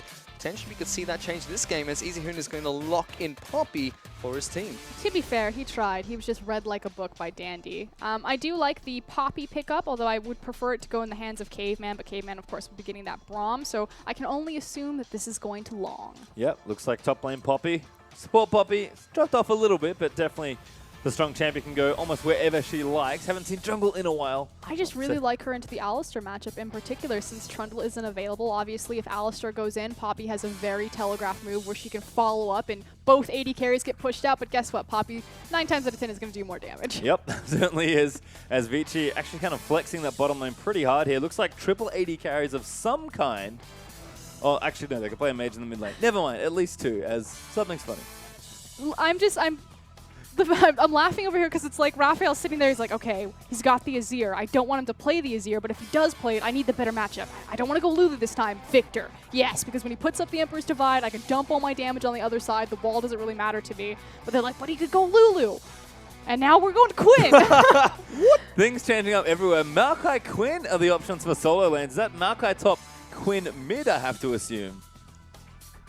Old school with the Maokai top. I like it. We've seen it once, I believe, already in the LPL. No, I think it's beautiful, especially because Corki could also go into the hands of EasyHoon. You have a ton of AoE damage coming out of Vici Gaming right now, and naturally, anytime there's a lot of AoE damage, Maokai is going to be the go-to champion to help spread that out. Just feel in general that Vici's drafting has been so strong on this red side. Already had a good game on the blue side, and M3 kind of defaulting back to a lot of comfort picks. This scenery picking the same champion again. I do like the Lucian from PentaQ that you highlighted already. Alstar, of course, a great strong support. But going to stuff like Maokai top, Quinn mid, and keeping your jungle the same, this feels like M3 maybe running out of champions to play on the meta, where on the other side, Vici potentially playing triple AD carry comp here with a Poppy. They've got so much strength. But kind of talking about going back to your identity and your comfort pick as a player, Raphael is much more known as kind of an assassin player than he was really ever a control mage player. He does have experience playing in the LPL before, so this is kind of his second time around. Obviously, didn't have the best first impression to the LPL, so we'll see if he does better this time around on Quinn. Vici Gaming are going to lock in Ezreal as their final pick. They'll be going on over to Endless and have a very nice lineup, Poppy and Braum, to support the 3 AD carry team comp that Vici are going to be running into Master 3. Is that an exhaust on EasyHoon for the Corki mid? It looks like it. It's beautiful. It is beautiful. Yep. Love me a good exhaust. Raphael's packing the same summoner spells as well. Well, Quinn obviously just wants to assassinate, so you kind of expect that summoner on her. It synergizes really well with like the idea of the blind. You also get the added damage. She's a duelist champion. But I just love that this is EasyHoon like, Quinn, come on. Yeah, let's see. Fight me. Yeah, we'll see if EasyHoon can do just that. So you have a look at the lineups one more time. Maokai, Nidalee, Quinn mid, Lucian, Alstar there for M3 with Vici rocking, Poppy, Graves, Corki, Ezreal. That's 380 carries. And Braum, of course, to round things out. Still no Janna. She's appeared everywhere, but really the LPL. And I feel like it's a missed opportunity. Bloodthirsty supports, man. Can't handle playing the Janna. Well, historically, Chinese supports never really played the disengaged champions well. Savoki and Caveman were fighting at level 1. I don't think they're going to try and run Janna into a level 1 support duel off. Fish, LPL has one direction, and it's forward. Certainly is, and I want to see some more bloodthirsty support battle, so let's not waste any more time. It's time for game number 2.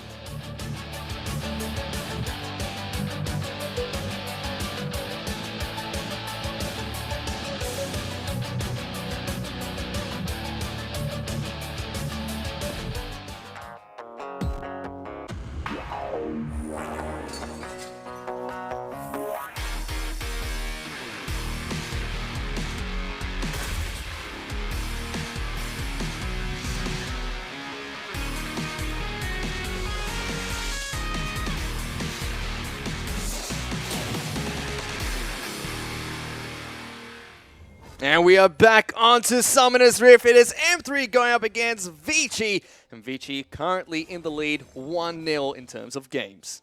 That is a very heavy marksman comp coming out of Vici Gaming. Wanted the Janna, didn't get it, got the Braum instead. But I'm really curious if Vici are going to be able to utilize these marksmen and start pushing down these towers early, or if we're going to see another scenario where they kind of waited until late game and then everything exploded. Obviously, you have a lot of mid-game power spikes coming out. Everyone always likes to talk about the Trinity Force, but can Vici pull the trigger on that? It's not really in their identity. Once again, we do see the 5-man fan out coming from these two teams. Caveman and Savoki want to fight in the same brush, but this time they've brought their AD carries along with them to back them up a little bit.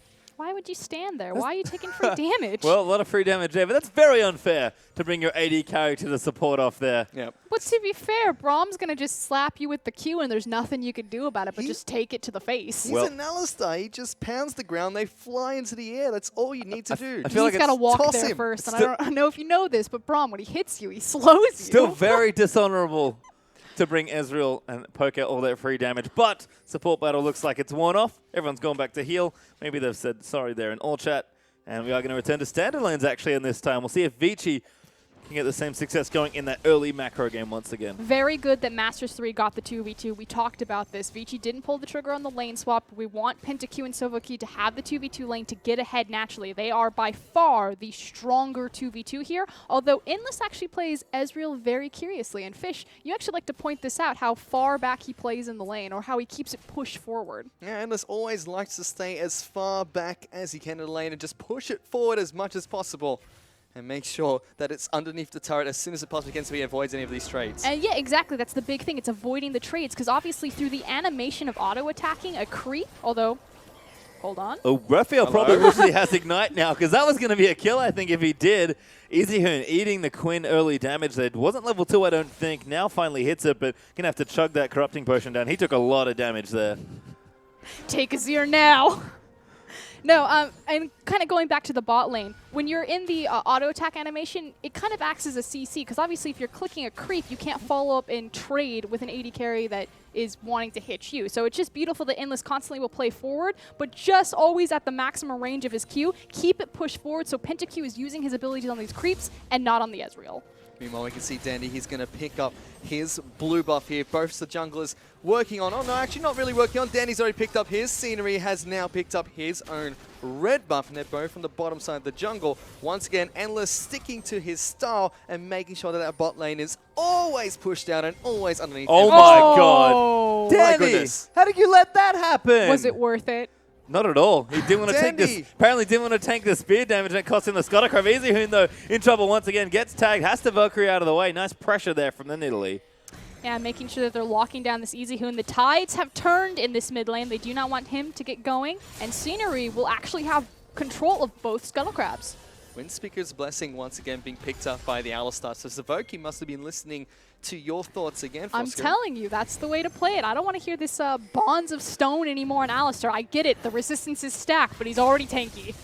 Well, Scenery, he's going to get another steal, I think, there. Dandy getting his jungle taking it right out from under him, but they are going to have a duel, Nidalee.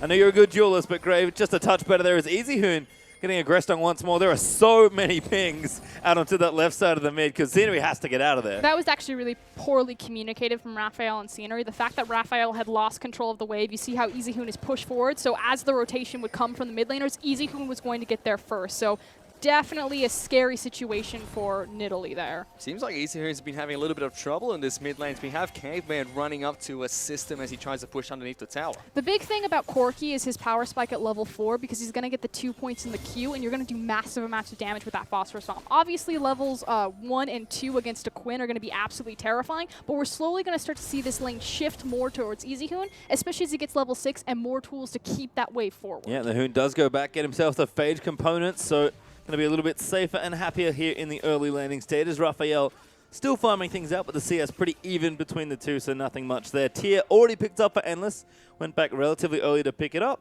and double longsword there for PentaQ. Looks like the Manamune versus the Essence Reaver is the likely pickups for these AD carries. A lot of respect coming out of EasyHoon for Raphael here on the Quinn, taking the Phage, more importantly that Ruby Crystal, as well as the Exhaust first as opposed to the Sheen. So not looking to duel the champion at all, wants to farm it up, keep him locked down.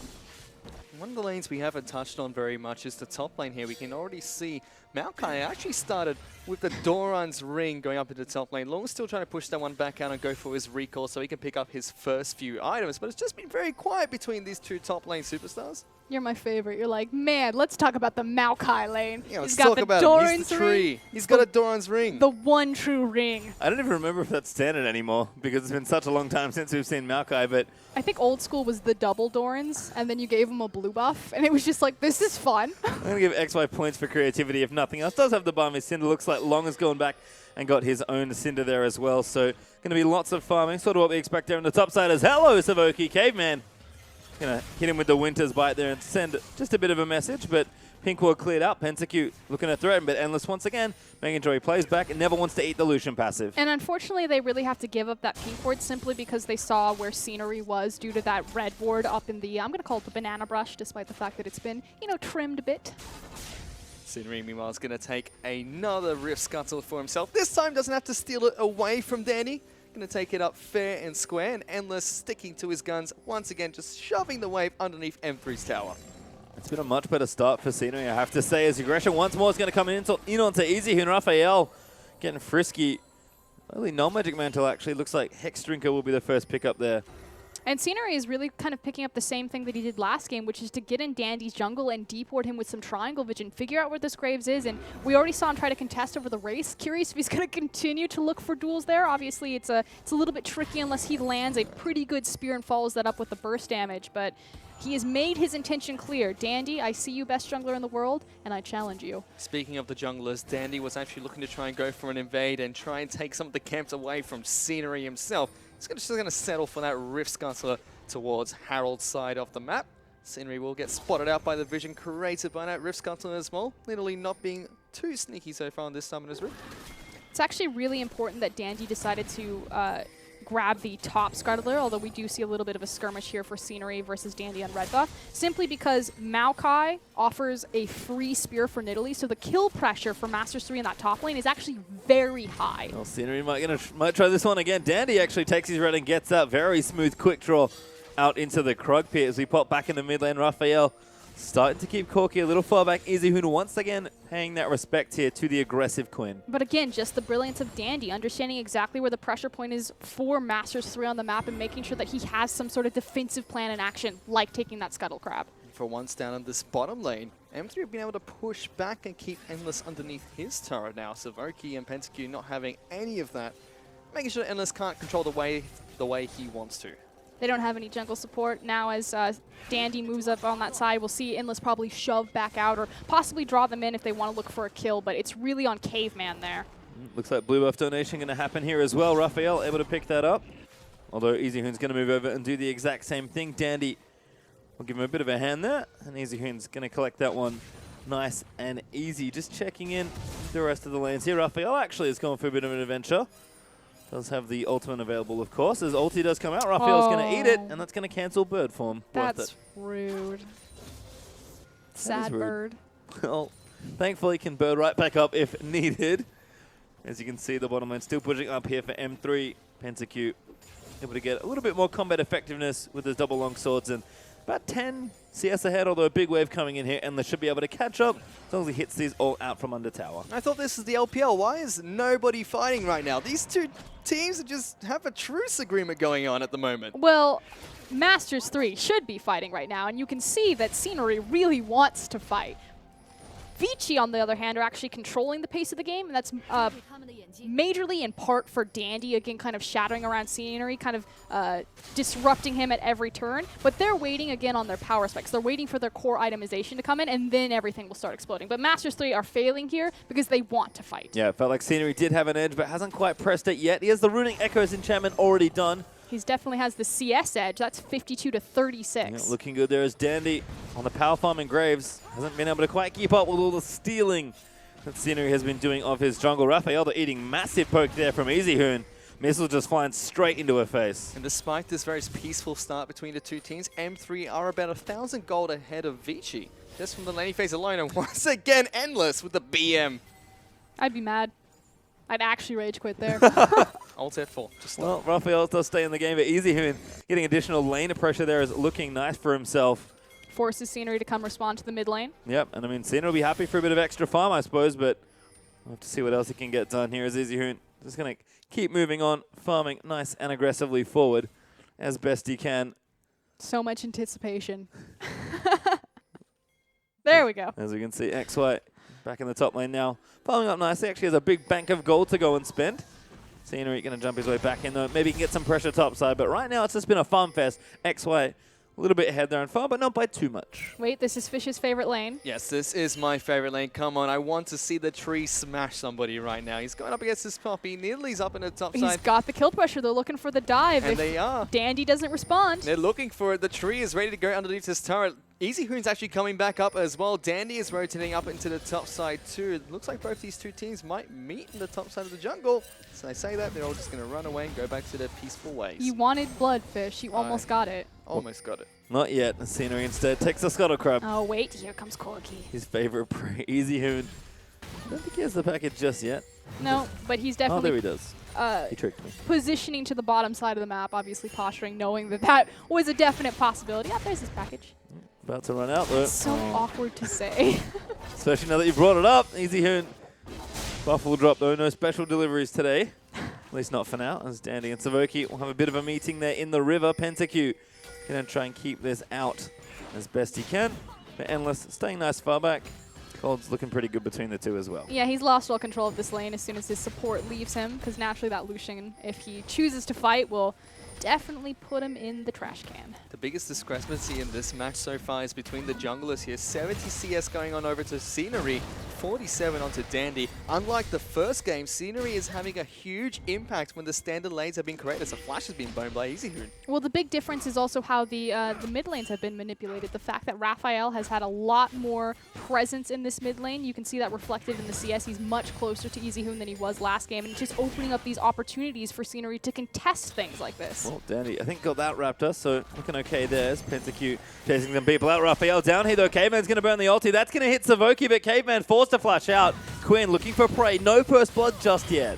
Meanwhile, on the top lane, you actually see Lung is getting a little bit low. XY has got a low as well as Scenery's trying to take down the jungler and the top lane combo. But once again, they just go back to their peaceful ways. But again, Vici managed to... Are they going to hunt down the Nidalee? Uh-oh. There's no way That's not your jungler. That's not your jungle, He Scenery. wants to fight. Here comes Raphael. Oh, he hits the spear in between the two small lizards, knocks Dandy down to a third of his health. And he's going to throw another one. He hits him. He gets first blood. Scenery with the double spear spike in between the red buff. What was that? Meanwhile, here comes his teammate. All me, mate. That was good. Good 2v1. I'm here. Quinn for backup. Well, Scenery, amazing play there on the Nidalee. Definitely redeeming some of the flubs perhaps in game number one. Dandy getting run over after really having control of the first match here. It feels like control versus aggro was in the favor of Dandy. But aggressive jungler versus aggressive jungler, and Scenery starting to show off on this Nidalee. That was hilarious. Raphael literally just sat in the mid lane and farmed. There was even like 2 assist pings like, where are you? Where are you? Birds don't like cats. That's all I got. I can't believe Scenery was able to hit a spear onto Dandy going in between two of the small lizards. That was fantastic. See, Dandy learned his lesson. He traded the crab for the spear, but he's like, nope, this time I'm catching it. You're not taking the Krugs. Well, it was his red buff, I guess, that he was protecting. So relatively valuable, but did die to the proc of the Runic Echoes, I believe. So first blood achieved there for M3 as Scenery continuing to farm the pants off of Dandy as well. Having a check in though, Hex Drinker is completed for Raphael. Looks like Ghostblade could be the next item there with that serrated Dirk in the inventory. And SM2, but on the way is Pentecute's got the BF Sword and the Hammer with Iceborne Gauntlet already done for Endless as well. And the big key difference between Vici's success in Game 1 and Vici's failures in Game 2 is Easyhoon, actually. Not that Easyhoon's playing poorly, but just he's not as mobile around the map and he's not as impactful. And this is what I was talking about, why Lissandra is such an important pick for him, because it allows him to be proactive rather than on these farm-heavy champions. And the thing is Corki can actually be very proactive if he uses his package, which Easyhoon has chosen not to. He's still been doing pretty well in lane. He is slightly ahead of Raphael in the mid lane after Raphael showed a very aggressive start. So we are going to see XY and Long. Nothing much happening up in this top lane, just butting heads. XY's been doing a good job. He's about 10 CS ahead of Long. I mean, I'm never going to question Easyhoon's lane phase. He'll probably always win that. Pawn has said it himself that he thinks that Easyhoon, Pawn has said it, that he thinks that Easyhoon is a better laner than Faker. Pawn has said it. Yep, thank you for reiterating. Yep. And I can agree, at least that Easyhoon's laning has looked very strong. See if he can take over in the mid game, as he does have the Trinity Force now completed. More of Malmortius done for Raphael on the other side though, so no Ghostblade coming just yet, as Long still getting aggressive onto XY. We see the rest of the players actually converging into the bottom side of the jungle here. It did look like M3 wanted to try and set up a dive onto Endless here in the bottom lane, but they're just going to back off once again. Perfect success for Masters 3. We said they need to get the 2v2. Look at that CS discrepancy, 155 to 139. Pentacute is in full control of this lane right now, and unfortunately, Vici, because they've lost in the jungle between Dandy and Scenery, can't send resources or can't send reinforcements. Well, not yet at least, as M3 having the run of this game so far. 2k up, but Scenery going to take a little late for M3, but a pretty solid dragon timing there. Scenery able to solo that one out nice and comfortably. Oh, almost another steal there of Danny's jungle, but he will secure that grunt for himself. And Vici does feel like that comp is powering up a little bit, but M3 are certainly the team with all the initiative right now. Doing beautiful work on this Nidalee. It's now a question about where they're going to pull the trigger. Is it going to be in that mid lane? Is it going to be in the bottom lane? That tower pretty much just needs a stiff breeze in bot lane to go down. M3 are 2,000 gold ahead of Vici. No turret's been taken down yet. They only have a single dragon and a single kill ahead. barring all the CS discrepancies that we see throughout the map. But M3, pretty good job to get 2,000 gold ahead 16 minutes into the game, despite the little action that's been happening on Summoner's Rift. I feel like this is actually a misplay here. They're looking for a 2v2 in the mid lane when they should really be committing to that bottom lane. Because Scenery has lost a lot of pressure down there, they can't pressure forward for that free objective. Well, here we go. He wants Dandy again. He's got the damage down. He's actually going to juke around end of the line with Pounce. Dandy still hunted. Needs to get out over the wall, but the rest of the team is coming. XY flashes. Lung there to defend him, though, and Dandy burns the flash just before he can get out. But this is Masters 3 saying, we want the kills, we don't want the objectives. Will that come back to bite them? Well, definitely could. As XY did have to burn the flash to try and secure that one, but didn't get it. Dandy did blow the summoner in response, so not a fruitless adventure there, but Scenery continuing to apply pressure. Savoki's actually going to jump in as Scenery picks him up. M3 diving in between turrets to take down the Korean superstar. Between a cat and a hard place, and that will surely be a lot of damage on that mid-tier tower with the Primal Surge. Cat Cow's a little bit too much for Easy Hoon in that It's mid like lane. cat dog, but cat moo. Cat Frumu. We're going too far as M3 are going to group. One speaker's going off, and Savoki with a bit of help is going to take out the tower. Scenery gets credit for it, but a nice team effort there from M3 to get the dive in onto the Corki and get themselves 2-0 up in kills and 1-0 up in towers. And that was the question we asked, where were they going to pull the trigger? Masters 3 were in control. It was going to be bottom lane or mid lane, and oh my god! Raphael's actually going to meet Dandy in the jungle. He pops the collateral damage just to hop back. This poor guy. Scenery just has a mark on Dandy. World's jungler, welcome to LPL. Well, definitely gets a little crazy around here sometimes. Dandy been here for a little while. Looking strong in game one, but... Does the top lane count? Yes. No. Technically, yes. Did Easy just use the package to farm? I hope so, but I'm not quite sure. The Rumble ult laying down in the mid lane to clear out the creeps. Does do a lot of damage as Easy Hoon with a pickaxe now.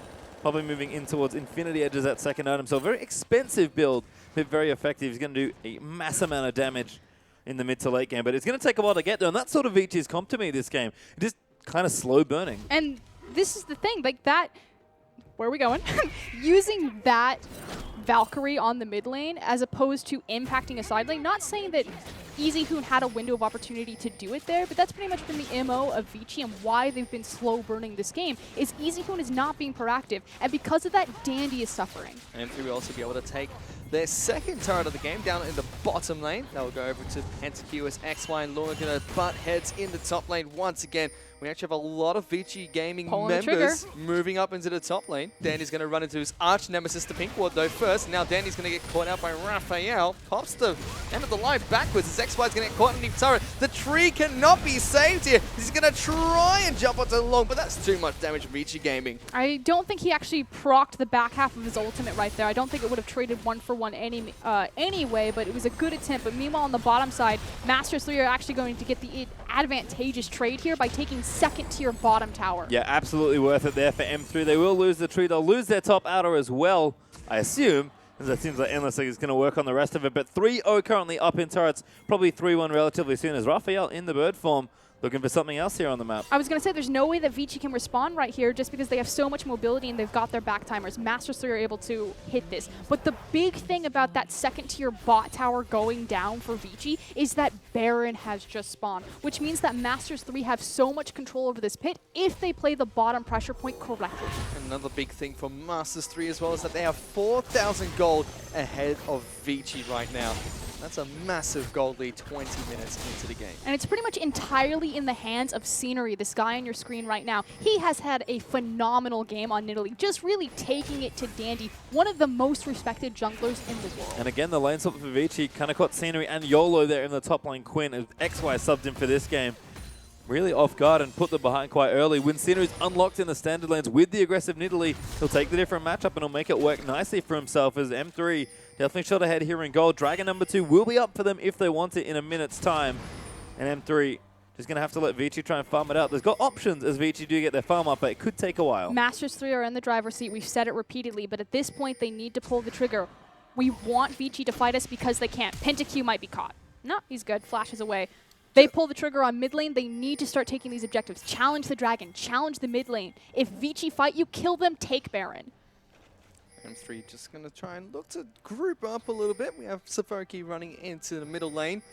Scenery is still taking away as many camps as he can away from Dandy's jungle. He's 140 CS right now. Dandy is sitting on a little bit of a lonely 93, the only non-support player that's not in double digits right now. Really using his mobility to, again, pressure that forward wave, pull long over the top lane. He does have his teleport, so if they can burn that, then disengage from it, rinse, wash, and repeat, they could start taking any objective that they want on the top side of the map with the 4v5 advantage. Well, right now, Pentacute's just hanging out in mid. He actually burnt his ulti just to try and push EasyHoon and Dandy out of the lane. EasyHoon did go back, got himself a crit cloak now, so Infinity Edge is on the way, but he's got the cheaper components with the BF Sword still to come. So a little while off from that second item, checking with Endless. Muramana, excuse me, is also done as well. As M3 quickly take away that dragon number 2. I always want to say Mana Moon. I was a big Final Fantasy VII player. Now I'm just like, that's Sephiroth's sword. That's what it is. It's not what it is. Not today. No. You can turn this one on. Iceborne also done for Poppy in the top as well. So Long actually getting a little bit stronger, but the Maokai is very tanky. It's all armor all the time right now. Sunfire Cape done with a frozen heart on the way by the looks of things. And Scenery definitely been the star so far. Rod of Ages with a Lich Bane on the way. Is Endless going in for it? Savoki looking for something here, but Endless actually able to get out of that. And we don't really blame Maokai here for having so much armor. He is against a triple 80 carry comp, but they have so much magic damage. Here comes the flame. They're going to jump in onto Endless first. He might be the first one to go down this fight. Pentacue picks up that kill. The rest of M3 are still looking for blood. EasyHoon's being jumped on. Lug tries to knock everyone back, but he misses everybody in the fight. M3 are just charging behind turrets. They're looking at Long and Dandy now. Long will be the next to go down as XY picks up the kill. M3 get 3 kills for none. Devastation for Vici Gaming right there. I don't think that they can come back from this one. They pick up a second-tier mid-tower, and surely the Baron as the pings are going down. We'll see if Dandy, who is still alive, can get in position, but best-case scenario, they're looking for a steal. He is the Prince of Thieves. But Scenery is having the run of all of the jungle mobs so far here. Dandy is the one that's had multiple camps taken away from him, and Scenery with the rest of his squad might just be able to take out this Baron. It is burning so fast, and Dandy barely in the area to try and contest. The True Shot Barrage is swooping in as well. Dandy is going to move in to try and steal it. He gets the end of the line down, but Scenery slays him and takes the Baron. Beautiful communication from Masters 3. Dandy is in the pit. I don't care if I have a 2-level advantage. Don't let him get it. Kill him. Get off the Baron. And with the Baron pickup, Masters 3 are now 9,000 gold ahead of Vici Gaming. They have 2 dragons to name, 4 turrets to 1, 6 to 1 on kills. And now the Baron buff's just going to help them so much with all the pushing they're going to be doing. But this is exactly what we're talking about. Masters 3, again, they had kind of that 3 to 4 minute mark where they fumbled around. They were trying to identify the correct objective, lure Vici into a fight. They finally got what they wanted. They pulled the trigger in the mid lane and just steamrolled through Vici. And Scenery going to go back and a swoop through his jungle once more. He has so much farm in this game. And Raphael getting the work done early here with Savoki. Going to take the low-hanging fruit, but delicious fruit nonetheless. He will take the top outer turret. Pentacute burning the ulti once more for a bit of poke. M3 on the charge, going to try and break this base. At this point, Vici just need to try to save 2 inhibitors. They can maybe afford to let 1 go, but if they die for it, it's game over. Raphael's going to stay up in this top lane. He's able to push for the inner turret up there, as Scenery and Savoki going to run into the jungle now. The Mad Cow is still running forward. Quinn jumps in as well. Caveman's gone really low. M3 are looking for another fight, but are going to back away from this choke point. Vici Gaming successfully defend from the first push from M3. That was actually a beautiful disengage from Vici, but hold on. Yeah, Raphael actually in trouble. Does get burnt down there. The Poppy ulti doing work, but Savoki, 4-man pole there as they are going to go for the re-engage. Caveman still not dead though, as long as he's going to dive into the back and try and take out one of the carries. Pentacute is going to get clipped barely into the wall, and Vici dive over to take him out as EasyHoon gets the kill, but Scenery, he is so strong. He gets a triple kill now. Heals himself back up, and now Long has to get out. He did work to try and keep them in this one, but Scenery is going to hunt him down. That's going to be a dead Poppy. You have to think he will miss the first spear, but the healing's still there. Long going to create that slow field. The first spear lands, and that's the ace for M3. And I was going to say it was almost the quadra kill, but delayed. But Scenery, he definitely deserves the quadra. He has been in complete control of this game, and that is against Dandy. It's not like he's just running over some no-name jungler. He made a point, and he proved it. You mentioned that they had to defend 2 inhibitors here, but they're not going to be able to do that with the Baron buff. M3 are trying to look and take 2 inhibitors, 1 in the top lane and 1 in the mid lane. This game pretty much it's very clear what the keys to success are for both teams. Vici won the first game. They initiated the lane swap. They got their AD carry and support away from PentaQ and Savaki. Obviously, PentaQ and Savaki destroyed the 2v2 this time around. Standard lanes allowed Scenery to play that really aggressive forward style in Dandy's face. And you have to think, looking into Game 3, which this looks like it's going to, if M3 can close out, will Vici pull the trigger on another lane swap? Well, I have to think so given how strong their macro game is, but can't give enough credit to Scenery right now. Zhonya's Hourglass, Blitzbane, Rotavator's Ruining Echoes, 27 minutes in as the jungler. Is some pretty solid work. There has some of the highest CS as well for a jungler in this game. 7-0-4, that's 11 total kill participations. M3 have 11 kills, and the lion's share of gold goes to Scenery. And you know what? He deserves it. He does deserve it. I still hold my point, though. I'm not a massive fan against Nidalee, but I will say that if she gets snowballing, she can be so oppressive. But it really just goes back to the fact that Dandy wasn't able to farm as effectively on Graves. And one of the reasons why Graves is such a high priority pick is his ability to farm quickly.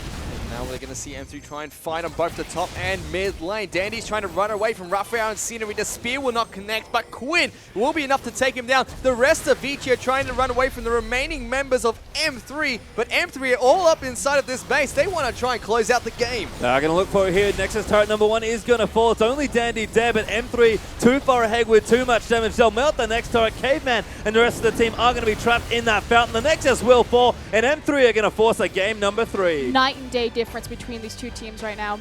Masters 3 played a fantastic early game on the back of Scenery, and it just snowballed out of control for Vici. And we did have a substitution there in that top side as well. Feel like XY on the Maokai, a fine pick, sort of an old one, but I don't know if we necessarily needed the Maokai, to be honest. He played fine, but again, it felt like jungler and bottom lane were really the keys to success there. Well, Yola did struggle a lot in the initial lane swap against Vici Gaming, so the substitution could have been to try and prevent the second lane swap that might have come up from Vici Gaming. But like Frostgrun's mentioned, they didn't go for that lane swap, and it just allowed Scenery to absolutely dominate. And it was a little bit different in terms of how we thought the success for Masters 3 was going to go and how they engineered and manipulated their team.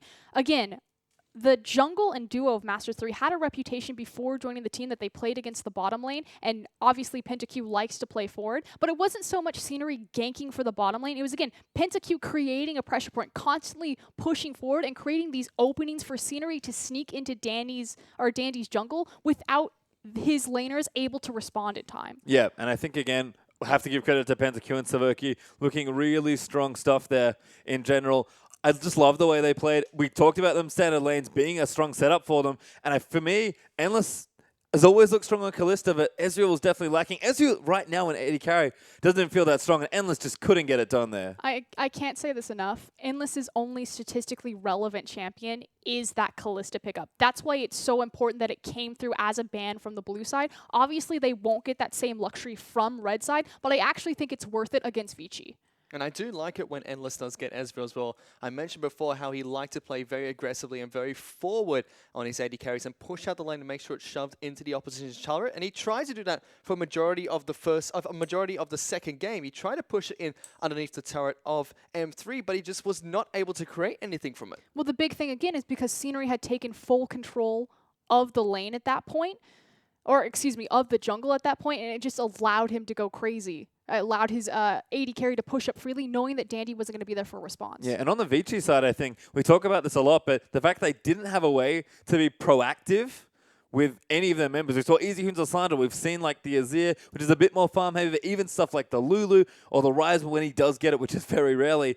It just feels like no elements of Vici were able to get stuff done. There was just a lot of farming. They don't have a carry. And that's been the problem. And normally Dandy steps up and he gets on that Graves pick and he's able to make it impact. But this time around they say, okay, so Dandy's clearly going to be the carry. He has the Graves. Let's get in his face. Let's duel him. I have the superior dueling champion there with the Nidalee. So I think it just goes back to champion select really for Vici. Their draft looked good, but you need to understand where their win conditions are. We need to get Easy Hoon on a playmaking champion. We need to get Endless on Kalista. And it was isolation of Dandy from level 4 almost, where they were able to take away the Rift Scuttler and eventually invade into his red buff. And from the red buff invade, got a kill as well. First blood going over Scenery. They isolated Dandy. They kept him really starved and really low in CS, and he had no way to contribute to team fights at all. I just still can't believe that Dandy didn't protect his Scuttle Crab and then died first blood to the red buff. That was hilarious to me. Like, Dandy is a player that's known for stealing buff, known for having control. and the Rek'Sai looked like he was perfectly in control. We've seen his Graves and his Rengar before.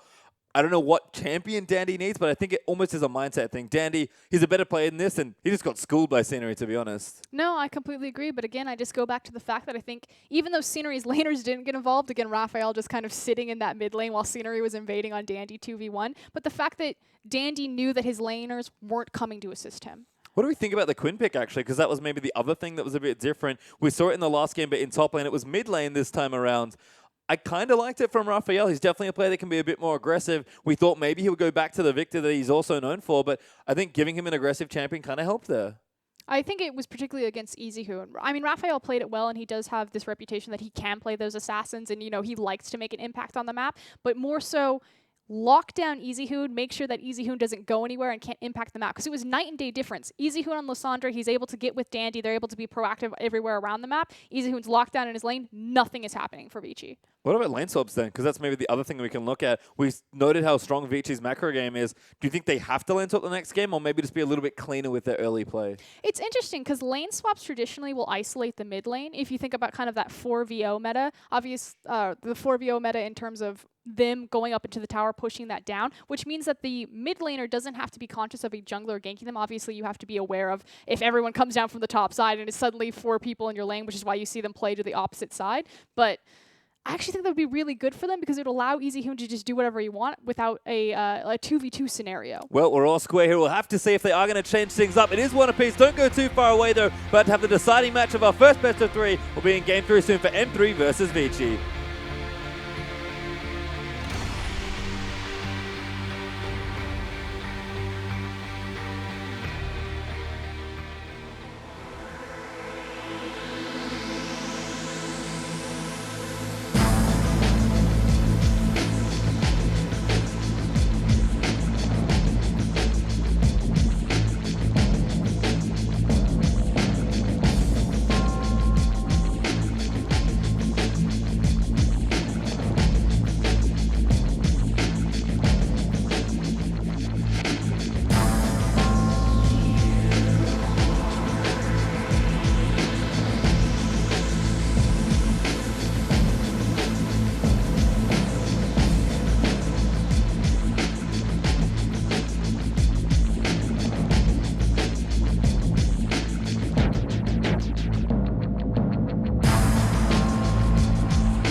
And welcome back, everyone, to the English coverage of the Chinese LPL as we have another Game 3, or a Game 3, I should say, to play between Master 3 and Vici Gaming. My name is still Julian Petrie-Tomkar. Joining me is Matthew Fish, Jordan, Indiana, Frost, Guren, Black. Been great so far for our first best of threes. Chancellor is up shortly, and these two teams, they're going to have to change something because we've gone the distance. I think the number one thing is I want to see Vici do the lane swap. We've already seen that Scenery, if you allow him a 2v2, he just dominates. And I know, Fish, that you wanted to talk about that. Yeah, Scenery has been absolutely dominating in that lane swap. He's been able to shut down Danny. When you can shut down a world-class jungler. I always want to say world's MVP, and then I'm like, nope, Masa. Not this time around, but we are into the draft here for this game. Vici versus M3 as I'll take to the draft for one final time tonight. We already have the bans completed, actually. Corki, Nidalee, Gangplank, the bans taken away for Vici, and M3 have gone for Twisted Fate, Rise, and Alistar, with Graves actually the first pick, so Dandy is going to go back to that Graves. I do like the ban of Alistar coming up from M3 because Caveman had a fantastic game 1 on the champion. It's really smart of them not to give it up this time because Vici obviously had a plan to first pick Alistar in game 1. They definitely don't want them to have the plan of first picking Alistar in game 3 as well. But the plan is to shut down Scenery. By taking Graves in first rotation, I mean, you can take Elise into this. I know that Marcel Dexter has spoken very highly that he actually doesn't think that the Graves Elise matchup is terrible, but the idea is that with Graves' AoE auto attack that he's able to clear out the spider lanes and he's able to take off a lot of damage from Elise and actually does fairly well in a 1v1 duel. Obviously, if she hits the cocoon, she's pretty much just going to slap anyone. Yeah, that's the biggest thing for me, that potential duel, but we do have XY still in the lineup and still on Maokai, as it is going to be the first pick there for M3. Kalista getting picked up though, and that's denied away from Endless, most importantly. Seems like they brought an XY just to play this Maokai up in the top lane. They've substituted out YOLO, they brought an XY, yep, play the tree, do it. Go top lane. They burst into his room. Quick! What do you play? You're on! Well, I've been playing Maokai. You're in, get in the team there, and you know what? He did his job. It's one of those, you don't really need to do too much as Maokai. Just farm up, make sure things go well. So I didn't mind the big XY. He played solid. That's all he had to do. Yeah, and it's kind of where these two teams are targeting right now. The fact that Vici are like, nope, shut down Scenery. He's the key to success. And on the other side, Masters 3 are like, Endless. He's the weak point. He's the one we want. Well, we'll have to see what happens. There's 10 seconds now for Vici to lock in these next few picks. Easyhoon will go back to the Lissandra and Thresh there, actually, for the supports. Are going to change that up as well. This is incredibly brave. If Raphael wants to take the Quinn to the Lissandra, my big thing is I wanted Easyhoon to be on a more proactive mid lane. I didn't think the Corki was enough. Plays it well, but he doesn't impact the map well enough. List, completely different game. M3 still look like they want to pick up Quinn once again as well. They have Brom hovered over for Savoki. They played Quinn 2 times so far. Once in the top lane played by YOLO, who's now been substituted by XY. They had Raphael play him to great success in the mid lane too. Yeah, I have to think that Quinn, certainly a fine champion. Raphael, I did like the way he played that in that particular game, but have to agree with Frost, the matchup in mid, if that's what they go for, could be a bit awkward, but with the tree already locked in, they might have to switch things up here. Can also leave it to the counter pick. Don't forget, Master 3 maybe going to move some things around here, but This is expected. We knew that Scenery was going to go for the Elise, so again, kind of holding their hand, trying to get Raphael a good matchup to hold Lissandra down. My problem with Quinn into Liz is simply that Liz is just going to push her in and roam. Again, like Lissandra transitions so well into the teleport meta because she's already super mobile that she doesn't need the teleport to be everywhere on the map. But then if she does have it, she just comes down into a lane, drops an ultimate, and you're just donezo. So you need something that can hold her down, that can match her wave clear. I think Victor is the better scenario here. Well, right now we've got Trundle and Elise, actually. So Elise for Scenery, that will be the jungle pickup. And of course with Trundle there, it's presumably the support for Savoki to pair in with the Kalista. Vici, though, do have to complete their draft. Poppy is open and has fallen quite late into the draft if Lung wants another crack at the champion. But they do need an AD carry as well. I think Lucian will be just fine into Kalista. I actually really like picking Poppy into Maokai. It's kind of that old, if you go all the way back to Season 4 Worlds, when it was like if the Maokai came in first rotation, you knew that Janna was going to come in second rotation because of the counter idea. You get Maokai off of your team and it denies him his ability to soak up all of that damage and to cut into their damage. Yep, makes sense there as M3 are going to look for their last pick. We did have the Lucian Poppy locked in, so that those are Vici's picks, excuse me. For this particular one, M3 need one pick.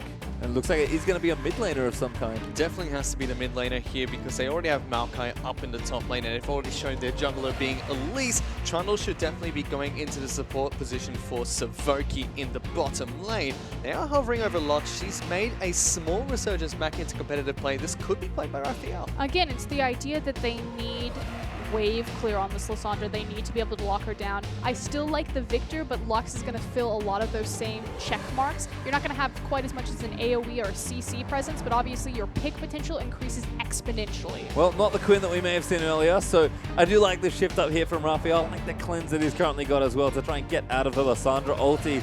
Kind of a different look here for M3, but I think the game plan has to remain the same. Pentakill on a solid champion, if he can get the standard lane stay with Savoki. XY sort of on that facilitator. Raphael, decent champion, but I'm looking at Scenery Dandy once again. It is aggro versus aggro. Graves back there for Dandy, but at least instead of Nidalee because it was banned away. How their identity has been adjusted is this idea that it's a 5v5 comp. The two last comps that we've seen from Masters 3 in this series have been more skirmish-oriented. We see a lot of high mobility, like the Nidalee coming through 2 times in a row. That's more about, 3v3, 2v2s. In Scenery's case, a 1v1. With Maokai, Kalista, Trundle, and Lux, you're looking for those full 5v5s, and that's typically where Vici have beaten them.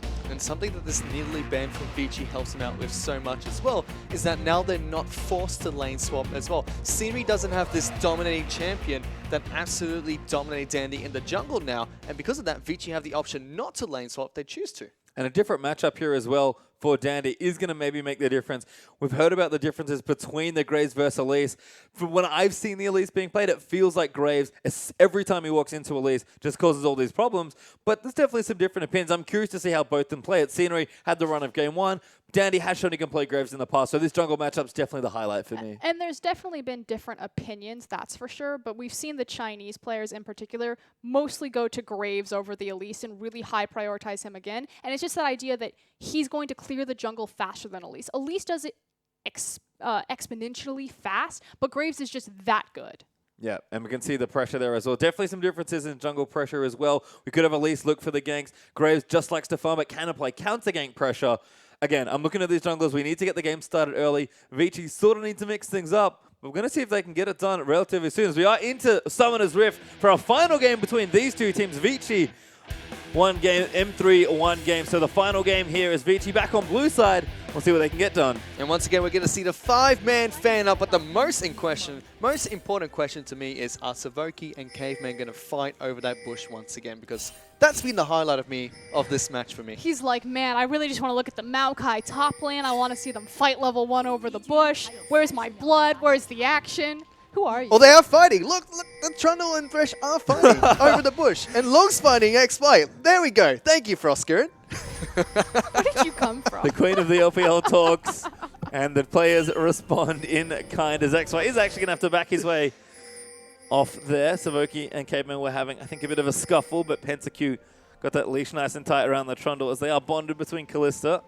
Going to make sure he stays off and does what they want. Take their camp here, and looks like we are starting standard lanes again. And that was the big question that we had. Were Vici going to pull the trigger on the lane swap? Now, Thresh and Lucian, we don't really think of Lucian as a siege champion, but with his double tap, I talk about this all the time, he's actually quite good as a siege champion. Back when Ziggs was in meta, it was always the Ziggs Lucian, and you could just siege up any tower that you wanted. But Pentakill doesn't like to farm, he likes to kill people. And it is a lower lane, bottom lane with Thresh and Lucian. They're ready to take on the Kalista and Trundle. Very strong bottom lane duo from both these two teams. We are going to have Dandy starting on the Grop. Meanwhile, it's going to be Scenery starting on the Crocs, both on the top side of the jungle. Question is, will Scenery walk into Dandy's jungle as fearlessly as he did before? Now, Easyhoon's going to have a lot more pressure in this mid lane, especially early on, so that shouldn't be as easy for the Spider until Lux is able to start clearing that back line quite effectively with her. Well, this is the 2v2 starting again. Level 1, actually, Pentakill already wanting to go in, but there's level 2 for everyone. Caveman, flash play there, looks for the hook and doesn't get it. Now Caveman maybe caught out by that pillar. A couple of bullets go in as the Ignite did get used as well. So there was two kind of mechanical errors here. First of all, it was a beautiful flash forward from Caveman to allow a double flay. The first mechanical error was the issue that he missed the death sentence, so obviously you missed key CC right there. But even more importantly, the communication. Endless had used his Q right before the flash came through, so Lucian didn't have any big follow-up burst damage and the ability to proc his ult, which is why Lucian is so potent at level 2 and 3. It's his ability to weave his spells in between his abilities. Big saving grace for M3 as well is that they hit level 2 at the same time that Caveman decided to flash forward. Trundle actually put a pillar down in the bottom lane. See a lot of pings coming out from Vici after he did so to prompt Dandy that brush is not watered. Scenery now trying to look for a gank onto Easy here in the mid lane. The binding did miss coming out from Lux. And now Dandy and Scenery might meet for the first time. Dandy is always so good at that. Just think of all the times where Scenery's been looking for a gank. You know, when it's actually even before Scenery just kind of gets out of control because his mid lane or because Easy Hoon is pushed so far in, he's got the lane advantage. Dandy is always exactly where he needs to be to stop that. Well, Scenery is on a lease, but it certainly is Dandy that has the spider senses in this game. Vici and M3 are still going to battle out in this bottom lane, just trading blows back and forth as Dandy is actually trying to move down into the bottom lane. Easy Hoon in this mid lane with Raphael. Once again, it's going to be Scenery trying to help him shove this one out. We see this all the time anytime Elise is in a game, simply because she has such incredible tower pressure. Obviously, if she wants to go into Spiderling form and have that steroid with the attack speed, but mostly just shoving that in so Easy Hoon can't get a freeze. Ooh, could have been trouble for Endless there in the bottom lane as he does dash through the pillar. But Pentacute, once again, he'd called him bloodthirsty. He's playing a very appropriate skin if that's the case, as Dandy actually coming for a visit here in the bottom side. Might be able to bait them. Oh, good hook there. Land on Savoki. Now going to move it in. The lantern's good. Savoki going to get the end of the line bounced off on him. The heal is forced out, but Savoki will survive.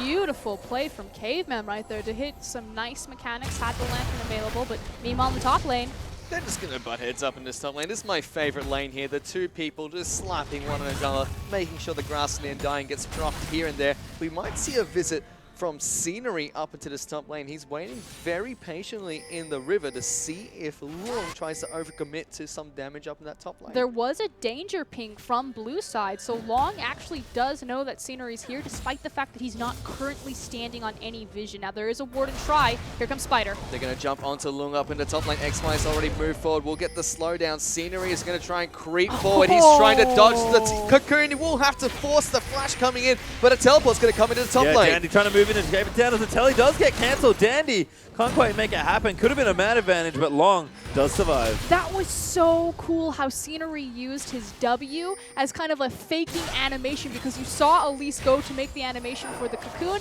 Bam, little Spiderling almost got the flash for free, but great patience from Long I there. feel like the follow-up there was to throw the cocoon back in the direction where they juke back and maybe get him with the double mind game, but do get the summoner. Good pressure there from Scenery regardless, as M3, we've seen it already. Savoki Pentacute loves to keep the lane up nice and aggressive, and Endless and Caveman going to struggle a little bit here. 10 CS up already for the Callisto. And this Trundle just doesn't care, despite the fact that it's a melee support versus a range support, Thrash versus Trundle. Dandy now working on his Gramp here. On this Gramp. Gromp, the frog. Gramp the Frog. Gromp the Is frog. that his name now? It's Frostgrim We've the done it. Frog. Frog Skurin? Frog Skirin. Love it. I believe Zyrene named Gramp. It's actually a true fact. Well, Easy here in the meantime. His mid lane still pushing in. Wave 2, not quite there yet for Raphael. Does have the ulti there if he needs to, as the little fight continues. Long getting slowed down. Has to come up and try and save him once again. And XY with that Doran's ring. Starting to get a real nice edge in this lane. Dandy wants nothing to do with it. He just looks at Long and says, yep, you're on your own, buddy. I'm not going to help you. That's a massive tree that's pummeling you in the top lane. But I'll definitely take all of this juicy farm, and oh look, here comes my Easy Hoon. Could be a gank as a result. Dandy is going to try for it. Teleport used once again here. It's Long going to come back mana. into the lane. Dandy with the smoke screen. Easy, who's going to pop his way over. Ulti is good. Gets him after the flash actually. And XY lockdown. Look comes in. TPs for first blood. Now, I really want to give credit to Easy Hoon here. That was a beautiful use of the Glacial Claw, and the biggest difference between good Lissandra players and incredible Lissandra players is how they hide their E through the terrain on the map, because it's such a telegraphed move, but if you hide it through terrain, it's like, surprise, you're dead. We have seen a lot of Lissandras doing that in the LPL so far. And Easy Hoon, fantastic gank up into the top lane. Assists for first blood going on over to Lung, so that might actually help him out more in the top lane. As we do see now Caveman and Savoki fight! Go for it! Come on, please! Not today. It's the fighting bush. This is where Savoki and Caveman always want to just butt heads. We wanted a name for that bush pastry. Fighting bush? It's the fighting We've bush. done it. TP in the bot lane, though. Could be trouble here as Endless. He's going to get jumped on by XY. Savoki going to try and block him up as the Lantern is there. Can't quite get it though. Killer going to displace everyone, but Caveman landing with the hook and the flare as the exhaust does go down. Dandy also around the side here to save things off, and Caveman does well to protect Endless. But that was one of the primary micro mechanics between Trundle and Thresh, is the fact that you can block the Lantern with a really well-placed pillar. So great job from Savoki right there. Good job from Savoki and Endless now in the bottom lane. Just going to shove it up after M3 do get repelled from that gank down in the bottom lane. Meanwhile, Scenery, he's going to be doing a little bit of counter jungling as he's working on taking away Dandy's blue. Dandy using his spider senses of his own to try and figure that one out and try and take the blue away from M3 as well. Yeah, trading the power points on the map. The big thing, though, is that Vici could look for a dive here, and Scenery is not in position to respond. Masters 3, big trouble. They have been spotted out by the ward that Savoki put down, but they are still poised for this dive in the bottom lane. No teleports available on the map here. They're going to jump onto Pentakill. He's going to pull the Trundle forward, but he gets taken down. Savoki trying to do his best to run away, gets hooked back. Caveman plays him into the team. EasyHoon locks him down. They pick up 2 kills in the bot lane. This is exactly what I was talking about. EasyHoon, you look great on Corki. You look better on Lissandra. You look better as a proactive player. I don't want any of these 55 minutes of Zero Farm Fest. I want the level 6 Lissandra bot. And again, feels like a team thing here. Vici, we talk about it. Who is their carry? Feels like the bottom lane's still sort of growing and maturing as players. It's definitely been Dandy and EasyHoon that have led the charge. So it's nice to see EasyHoon on the proactive champion. As there's Dandy having a much better time of the jungle this time around. Nice and even with Scenery this game. And again, it was beautifully done from draft phase, the fact that they limited Scenery onto this Elise, although staying true, trying to steal that little chicken away from Dandy. He does actually get it. But the big thing is just the pressure point in the mid lane and how much that actually affects the jungle and spills in. And it's been a huge pressure point as well. We've seen EasyHoon impact on 2 points on the map already, whereas Raphael has just been stuck in that mid lane, farming up as much as possible. If we take a look at top lane, Long and X are just fighting it up in the top lane. It's going to be Poppy just pushing up as much as he possibly can. Move back into mid lane once again, just farming out. What is the troll doing? Hanging out. Warding, probably. That's my usual guess. To the fighting bush? He was walking to the fighting bush, and Caveman was waiting for him. But this just goes to talk about something that people never talk about with Trundle support. Like, obviously, the big points to hit on are, you know, Last Whisper's weaker, so obviously the fact that Trundle can strip away those resistances, give his team kind of a free Last Whisper, if you will, is big.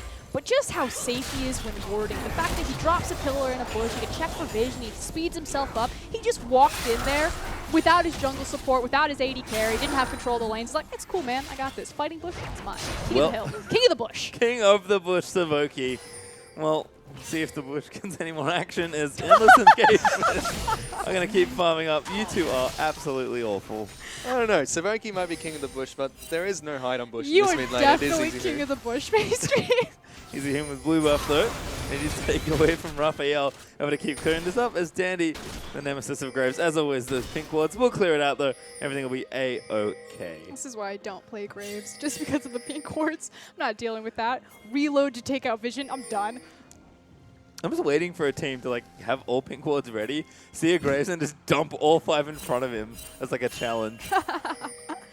Graves' number 1 enemy, the pink wards. But right now, his number 1 enemy is Scenery here, who has still been doing a pretty good job of, on Elise of keeping Dandy pretty tight down inside his own jungle, invading when he can. Like you mentioned, took the chicken away earlier, but this time they're quite even on farm. Masters 3, it's kind of a two-step program and shutting down a jungler. Step 1 is getting your triangle vision. You look at the mini-map, you see that beautiful little highlighted triangle of red wards. Masters 3 consistently hitting that mark. Now in Game 2, we especially saw how this opened up Scenery to take in information of where Dandy was and to fight him. The problem is they're not consistent enough with that second step of doing something with that information. So right now they're dumping a bunch of gold by keeping that jungle lit up, but if you don't get a kill from it, if you don't get pressure on a tower from it, there's no bank coming back in. So you're expending, you know, 75, 75, 75. You need the 300 of the kill. Yep, haven't got it just yet here as M3 pretty much just holding on around these lanes. Lung though, pretty much on his own with Dandy now coming in for some assistance. Back 4 tree. They're going to take the tower at this point. And XY, Tree starting to fall pretty far behind. Long able to get the better of the lane this time around. And the biggest thing and why that tree has to be so careful is the teleport from Easyhoon in the mid lane, knowing that Raphael cannot be there. Well, Raphael is going to react to that and actually move up into the top lane preemptively. He can. He's going to lose so much pressure. This is so well played from Easyhoon. He knows that Raphael is making the rotation up there because of the threat of the teleport. But can't do anything. If he leaves his lane, it's just going to give Easyhoon free damage. Now, he does have the benefit of having Lux. I'm not going to call it semi-global. He's fine. But I'm going to call it far-reaching. Raphael did do a good job of knocking Easyhoon out of lane, so that takes the teleport gank opportunity down for a short amount of time as he regroups and reconsiders his life. Kill ping.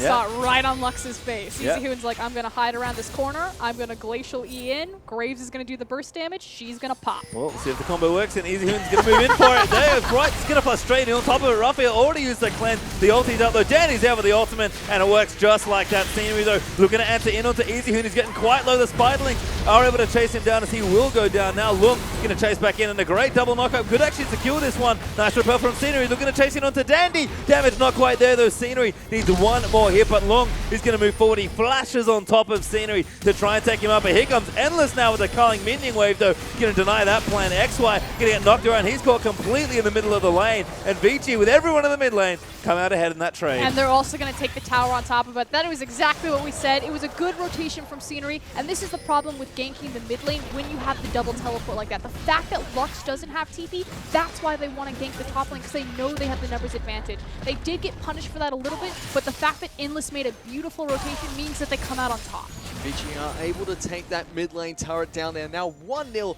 in terms of turrets, 5-1 in terms of kills as well. They have 3,000 gold ahead of Masters 3, 14 minutes into the game. I love you, Easyhoon. He teleported for creeps in the bottom lane. I just noticed that. I was like, oh, how'd he get there? His teleport's on cooldown. But, you know, CS is CS. Rod of Age is completed now for Easyhoon. In fact, he's been charging for a couple minutes there. Cooldown boot's also done, though. He's going to continue his venture back to the mid lane. Trying to collect some more of that farm. M3, though, starting to fall a bit behind here in this game. 14.5 minutes in, and they're already 3,000 gold down. See if Vici can pull the trigger, though, and make the use of that gold advantage. We do not have the Lissandra ult. Well, they're going to fight around the fighting bush here as Caveman's the first one to go down. The pink ward gave enough vision for Scenery to get the pick there. But there's no reason to face check in that. You have complete control of the mid lane because you took down that first tier tower. Move into the mid lane, create a pressure point, force Masters 3 to respond to you. They can't flank you. You've got the Lissandra. And then move down into the river once you know they're out of it. It just doesn't make sense to try to face check into Elise and Lux. Well, Easyhoon actually stayed bottom to try and take that farm. Endless now occupying the mid lane with the Essence Reaver already done. Looking good so far, but Vici, sort of an unnecessary face check, certainly. Raphael landing that binding, able to secure that down. Frost Queen's claim is done for Lux. Raphael will return to the lane with blue buff. As we check back in with XY, he does have the Sunfire cape, but Long already has his cape up as well, and actually going pretty tanky. No Iceborne Gauntlet just yet. Wants to make sure he gets those resistances in early. Frost Queen's claim. You did it. Yep, I made it. You're also the Grump, apparently. Grant. Here we go. Vici looking for a fight. Raphael and Scenery throwing their skill shots backwards just to make sure Vici back off. Everything is calm right now, so what is the most important objective on the map for Vici? It's going to be the last outer tower, so it's going to be either the top or the bottom. Rift Herald is up, I was going to say, and Dragon is down, so that means there should be more importance onto the top side of the map. A little bit of a disadvantage in the fact that Easyhoon has burned his teleport to farm those creeps bottom lane, but I suspect that we're going to start seeing them collapse top side with that Rift Herald. Easyhoon will force Lux in, and then they're just going to mosey up on the tree. Nice slam there from Long, actually gets XY into the wall at almost max distance by the looks of things. Scenery in the area, but Dandy following closely behind. Seems like XY doesn't want to play too unsafe. He doesn't have a tower to run back to. I can see Easyhoon. Raphael was moving in towards that top side, so it seems like Vici will disengage from any potential collapse there in top lane. Again, though, I still think that they're squandering. They're not playing as optimally as they could. Vici up in the top lane too long. Just going to run back. The fish creep. Yeah, they're just kind of moving back and forth. Like you said, Frost, it does feel like Vici not playing as cleanly in the mid game again. They get the early picks. They know how to get that little lead, and they close well when they managed to open up the game. But it feels that they're waiting on a few items once again. It was the Runins that really triggered that team fighting phase for Endless in the last game, but doesn't have Kalista this time. Maybe looking for 2 items on the Lucian, but that is going to give M3 time to catch back up in this game and get the farm that they need, because they are still behind here. Yeah, but the fact that they're giving so much respect to the burst damage coming out of Raphael, they don't need to really pay attention to this bottom lane simply because Endless and Caveman have full control of it right now. So I wanted to see them commit to the top side, but it looks like instead they're going to group up with their 4-man or their stronger side and try to siege this down. Yeah, they're going to be able to siege the bottom lane turret. Endless and Caveman is working on taking that one down. They will be able to take it down with ease. The rest of Empty were trying to rotate down to the bottom side as well. Weren't able to get there in time to defend that, especially with XY's teleport still down for a short amount of time. They definitely would not want to contest a fight in this bottom lane. And Endless just going to get pulled away. They're actually staying quite a long time here for a few creeps. Dandy, I think, was also looking mid again. But Easy Hoon seems like he's hit an item threshold here, or at least a golden amount, because he is going to recall, and he's been out for quite a while after once again TPing bot for some creeps. But Long able to get pressure here in topside. Abyssal almost done there for Easy Hoon, picks up the components, and Long gets a tower. 3-0 now in towers for Vici. Down a dragon, and that's about it. That gold lead's starting to keep going up. Just 0 response from Masters 3. And the biggest thing, though, is that Vici now have both of those teleports back up. So it's about how they're going to be manipulating the map with that global presence. So I'm interested to see how they use that global presence here, because they are behind Vici Gaming right now. They have 2 teleports to their name as well, so they could match any of the teleports that come out from MD. Well, there's only one coming out from XY. They can match XY's teleport with either Longs or Easy Hoons. Which is why what Vici should do, and it sounds kind of counterintuitive, but they should actually gank the Maokai. Gank the teleport, because you know that for sure you're going to have the disparity on that side of the map. I would say even move Easy Hoon out of the mid lane so you're not splitting farm in between your AD carry and your support. But again, not quite optimal play. Endless is going into the bot lane. He should be in the mid lane with his Thresh. He's very safe down there. Put Easy Hoon into that bot side, give him the free farm. And we saw this once before from Easy Hoon. He roamed up into the top lane, was able to get the gank off onto XY. See XY and Long fight up in the top lane for a little bit. The rest of Vici Gaming now going to group towards the bottom side of the map. Looks like they're trying to create a pressure point here. So they're just trying to brute force this. By not ganking the teleport, that means that they don't care about the numbers disadvantage. They just think that we're just straight up stronger in the 5v5, so we're just going to attempt to siege. They set down their triangle vision. They're going to be creating 2 different pressure points. You see Easy Hoon, that's first pressure point. Start getting that mid lane forced in, and then you're going to try to catch one of Masters 3 cheating through that jungle in between the 2 lanes. And the pick potential on this Lissandra is massive. Certainly is, and it does feel like it's all starting to come together here for Vici. Dragon up in minute 5. Baron will spawn on the map for the first time in a few seconds here, and the item timings have really been hit here. They're hitting the right points. Easy Hoon can't quite finish that pink ward. Little unfortunate there, but Abyssal should be done soon. We do have the 2 items up for Endless, and the Spirit Visage completed for Long. Means that he's quite tanky. No Iceborne Gauntlet just yet. I imagine that's going to be the go-to strat into it with the components he has right now. But Vici definitely have the tools right now. If they were waiting for items to be the go button, they've now hit that point and can start jumping off and really snowballing down this game. M3 do still need to hold on here. And like you said, immediately you see the assist pings go down into that deep jungle. Vici, again, we want to talk about squandering momentum. This is your time. Pull the trigger now. Make a proactive move. And it's definitely the time for Vici to pull the trigger with 4,000 gold to the name ahead of M3, and it looks like they want to try and pull that trigger onto the mid lane as they're grouping up to siege this mid lane turret. They're going to get a little bit of damage down. Endless is he's going to get the double taps onto the turret. The rest of M3 are going to try and group up into this mid lane and contest against the sieging Vici. And again, Vici have the option with the double teleport that they could play multiple lanes, but they're choosing, we know that we're stronger in a 5v5. We want the brute force to take down. Right now, Vici is still going to stay grouped up here. Dragon is up, so Vici can maybe move back there and use that as a different fighting pit. There they go. Now they're going to take... They're going to take Dragon. If there's a 5 here for Masters 3 and they lose, it's devastation, but I think Vici are going to respond to kind of a 4-1. They're able to take down the Dragon with ease here. They're going to try and run in for an engage. Long knocks 3 people up from M3. The rest of VG are nowhere close to capitalize on this. We're going to see Kevin land a nice hook onto XY. XY's getting taken down incredibly low. It's VZ who goes into the back lines, ults himself. Raphael puts a huge laser down, but VG Gaming are just stomping onto the rest of M3. Again, disaster for Masters 3. We said it before the fight. They could not afford to fight here because what does that mean? That means a very easy Baron. These death timers are so punishing in the mid game. Excellent team fight there for Vici, and they are going to capitalize. Teleport back in for Easy, who's going to get full health here, and they are going to try and take down this Baron. Raphael, the only one alive right now to try and steal it. No, never mind, Cena, he's still there. They do have the chance to do this. The Lux Laser isn't available, but they could try to burst steal it. This is why I thought it was curious that Easy didn't go below the zone, but here he goes. There we go, straight onto them with Long and Endless. They are going to take out the jungler. That should be an easy Baron. And then the laser is coming up for Lux. It doesn't get a kill. They do stop the Baron damage. Well played to make sure this doesn't go pear-shaped and long. Going to chase down Raphael, Duke of Binding, and take about Poppy. That was wonderful as Vici collect Baron. Again, I still think the optimal play would have been the teleport in from Easy Hoon full health Glacial Path over the wall to zone off the back of the pit. It was well communicated to stop the Baron so it didn't lose to the Lux Laser, but still very close because of misplays. Vici cannot afford to play a Baron like that against a higher caliber team. Still, Vici are able to get 5 kills from that extended fight. They pick up the Baron for themselves. They are now 9,000 gold ahead of M3, and it's only 23 minutes into this game. And you have to think, are other teams going to be looking at Easy Hoon and throwing down this Lissandra ban? I don't mind him being on the Corki or the Azir. The Lissandra is really what's punishing these games and the map. And he did get it in the second game, and we did see that despite good play on the Corki, that was the result. So we'll have to see in future, but right now, Vici definitely looking good here in this particular game. Have a massive lead as Dandy's just going to clear out this jungle. Vici will take what they can, reset the map, and then look to charge forward with the Baron. And it feels like Vici made a really smart call of banning out the Nidalee, taking that one away from Scenery.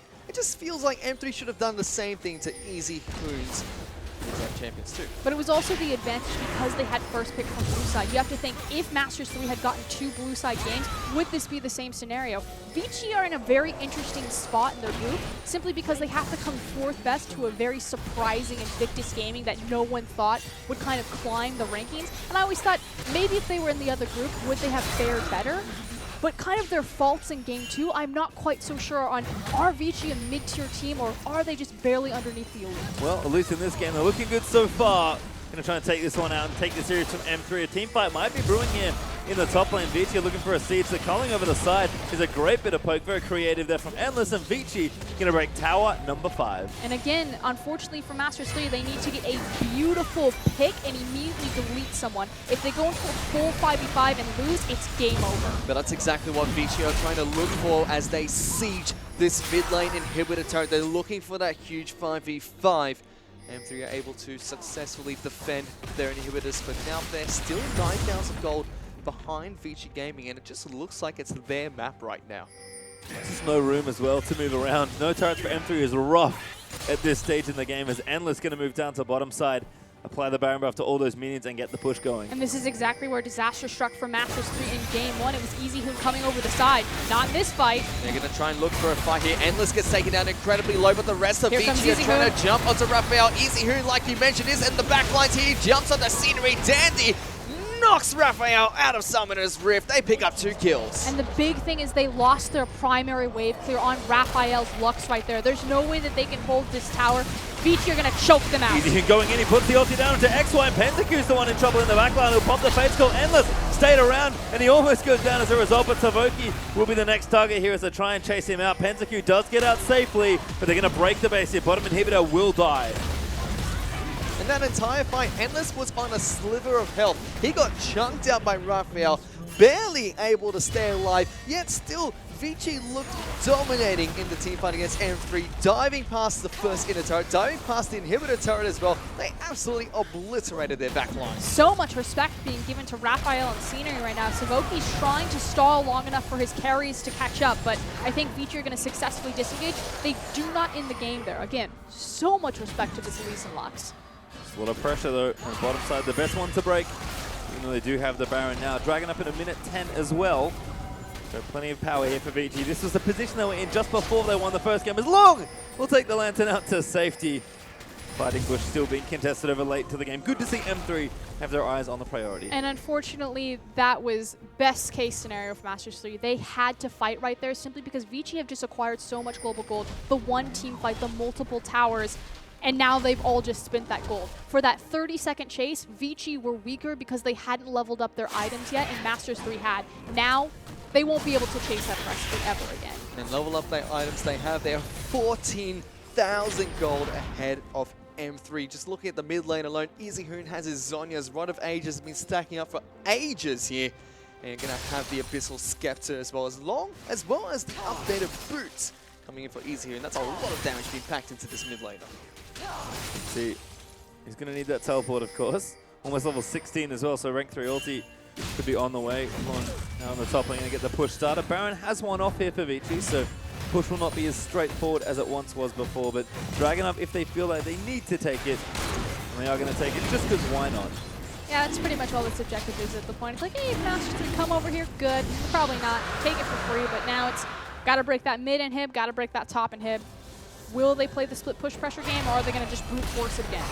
Bit of a timer here, as we do have Baron up soon, but Long actually may be caught out. Does comes out of the binding, but Exhausted down. The ulti to disengage is very nice. And Vici, you can tell, now going to charge on mid. Long actually going to try and cancel some backs now. Miscommunication from Vici right there. They couldn't decide if they wanted to flank onto Poppy and look for the team fight, or if they should just be sieging the tower. Again, respect to Raphael. The primary wave clear is up. They need that Lux to die. They certainly do need that Lux to die. We saw in the previous team fight, Endless almost got obliterated by one combo coming in from Raphael. He needs to be a little bit careful because that could still happen, even though M3 are 15,000 gold behind the Vici Gaming. They're still trying to look for a proper point for them to siege, as Caveman's going to land a nice hook onto Scenery. Not going to get too much out of it.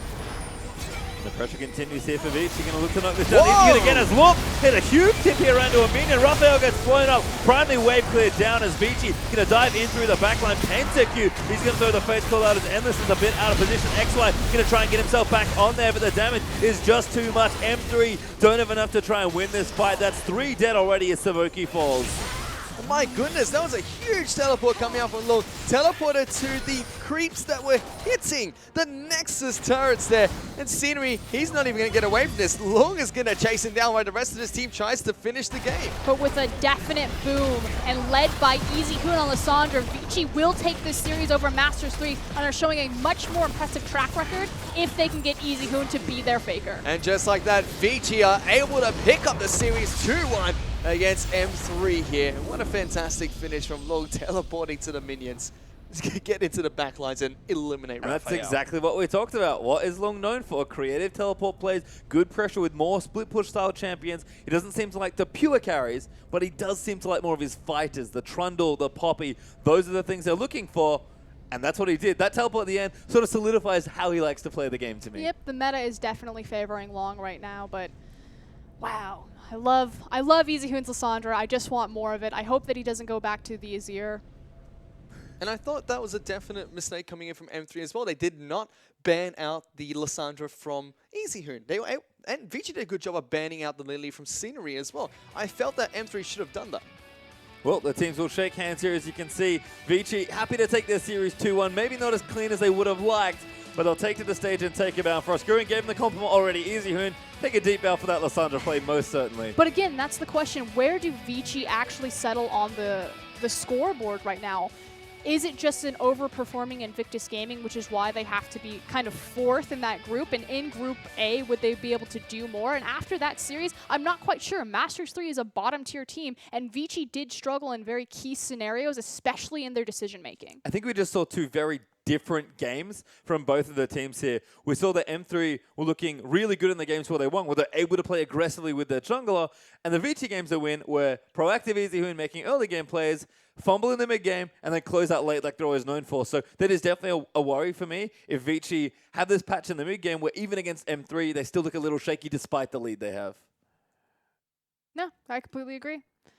In terms of Masters 3, though, I mean, we're seeing the same kind of problems. It's just a synergy issue. Consistently, the performing players aren't the same or aren't cohesive as a group. It's like if Scenery steps up one game, everyone else is falling behind. If Raphael's having a great game, his bottom lane is falling behind. And we just need everyone to step up at once, and they could maybe build something for maybe scraping a playoff run, but for now, it just looks like disaster. And that's just to add on to that point a little bit as well. When Scenery did step up for M3, it was a huge success for them. He was almost single-handedly able to shut down Dandy in that second game. And it just shows when one player from M3 can step up that well, if anyone else could just do the same thing and shut down one person from the opposition, M3 could do so much better. I have to say, I feel like the other successful M3 games have been Raphael and YOLO doing a lot of work in their solo lanes. And for me, YOLO getting shoved down on top lane is kind of a warning sign, because the most competitive M3 games, and again, they are sitting lower in the standings, have been when the Korean solo lane has been able to go off. XY being in the top lane, 2 Maokai games, 1 win, 1 loss. Didn't really learn too much about his Maokai, I feel like. I feel like YOLO needs to get unlocked more, and Raphael also needs a little bit of love. Yeah, I agree. I think there's a lot to fix, but I think this series definitely showed that they understand their win conditions to a point, trying to get Scenery on as champions, identifying to take away in their draft. We did see some actually clever evolution in the draft. I agree with the Kalista ban 100%. So from this point, I've seen Masters 3 getting better. It's not like they're going downhill. It's just, will they be able to get better enough in time? I feel like Dandy as well. He played really well in that first game, but in the second and even the third game, I felt like he didn't have any impact on Summoner's Rift at all. I felt like he was just a facilitator for his team. I still don't blame Dandy for that. I entirely blame EasyHoon. Even though he's on the Corki, it's just the difference of if you have an actual mid laner there who's holding down the enemy mid lane, is able to respond to rotations to get to you when you have invasion, or if all of your lanes are simultaneously pushed back to their towers and you know that the first person that's going to respond to your distress call is the enemy team. I mean, what about the bottom lane there as well? Because that's maybe the other slide we can look to for Vici to get really moving as far as their team goes. We know that they're sort of looking for carries. Dandy's sort of stepping up. EasyHoon's sort of stepping up. Top lane, yeah, Long's on and off, but he's a bit more of a facilitator. We are going to see the MVP, though, and it is Dandy. Once again. No. Poor EasyHoon. It should be EasyHoon. For once, I agree. It actually should have been easy. I felt like he helped out so much more in that map. I feel like Dandy was just piggybacking on EasyHoon's success in that game number 3.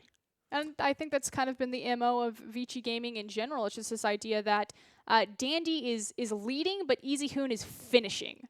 Yeah. It's sort of like the 1-2 punch. You set it up, and then EasyHoon swoops in on Lysandra and just socks him in the face, which is always fun. But again, for me, I really want to see about bottom lane. Pentakill and Savoki, we heard they were supposed to step up, and they did get the standard lanes in game 2. Endless and his support partner been doing okay, but I feel like if the meta shifts to big AD carries, once again, like real hardcore carries, these utility lanes are maybe going to fall behind a bit. And that's the big thing. We know that Kog'Maw is coming on these patches, and Endless, frankly, I don't have enough confidence in Endless that he could play the Kog'Maw to the extent that Vici would need him to solidify himself as a carry, which is why I think that it has to be EasyHoon. It could be me. Like, you look at this and be like, oh, Froskin, you're just being too hard on EasyHoon, but he's the primary carry of the team. They keep trying to put it on Dandy's back, but it's EasyHoon that's the key to their success, and it showed clearly in this series. And speaking on Endless quickly as well, the way he likes to play that bottom lane, he just wants to push it out, push it in to the turrets, and make sure that he is relieved from the stress of that bottom lane, make sure that he's not in those 2v2s, he's not in that kill zone anymore, and that might be really difficult for him to do when he plays more of those carry bot lane champions. And I feel like we maybe didn't learn too much about the teams today. I think we saw 2 different games, and again, when Vici won, it looked like Vici played their game. When M3 won, it looked like they played their game. I am a little worried for Vici's longevity, and I think M3, at this point, yes, maybe they can make a deep run, but if this team starts improving, depending on the rate of the other teams, and we haven't seen them all play it after the break, don't forget, I think M3's dark horse thing might actually be a thing. They might just be able to play upset, because this team, when they look good, look really good. No, I agree with that sentiment that it's not so much about M3 kind of going the dark horse in terms of getting high in the standing. It's more of M3 as the blue turtle shell. They can really start upsetting some of the top tier teams when it starts getting tighter for playoff run. And M3 did look fantastic in that second game as well, and it does show that they do have the potential to create those upsets and to have those fantastic games. And it's just going to be a matter of who steps up next for M3. We saw your Scenery in game number 2, but who is it going to be next for them in their next big match? All right, so I guess we have to ask a little bit more of Vici. They did still win. They're looking good. But what has to change? That's my question. We talk about EasyHoon, we talk about Dandy. We know they're good. Endless. Is it Endless, or can it be Long? I mean, Long has had history in the past where he can pull out that Hecarim, but like, with the Kog'Maw coming back, I think it has to be Endless that steps up and is a factor in that lane. Well, quite possibly, as we are going to see some highlights here from our final game between these two. And once again, it does feel like the easy in and dandy show. This was well played by both sides. Everyone ended up in this mid lane. Yeah, everyone was just grouping up in the mid lane. They all just wanted to fight here. This was a questionable fight coming from Vici Gaming that still came out in their favor thanks to this fantastic play from EasyHoon to get into the back line. It's because Vici understood at this point that they were ahead, and it was actually the initiation by Poppy, which typically we see Poppy as a disengaged champion, so it was a good job on Long, like you said, him stepping up and being that carry, not necessarily in a damage sense, but in a let's kill him now sense. And speaking of Long as well, those creative teleports coming out, teleport into the back lines, and that's how they dealt with Raphael. Jump into the back lines, eliminate him from behind his own turret, destroy him, and make sure that they have no more wave clear to stop the siege. I just love the reverse stasis effect almost from Poppy's ulti. It's just so different. You usually think about Zhonya's and how I'm untargetable. Well, now your enemy's untargetable when I ulti, and it's also an AoE that you can use as sort of a weird peel tool as well. So there's lots of fun stuff going on here, and I think Poppy, a champion that a lot of players just need to stop getting.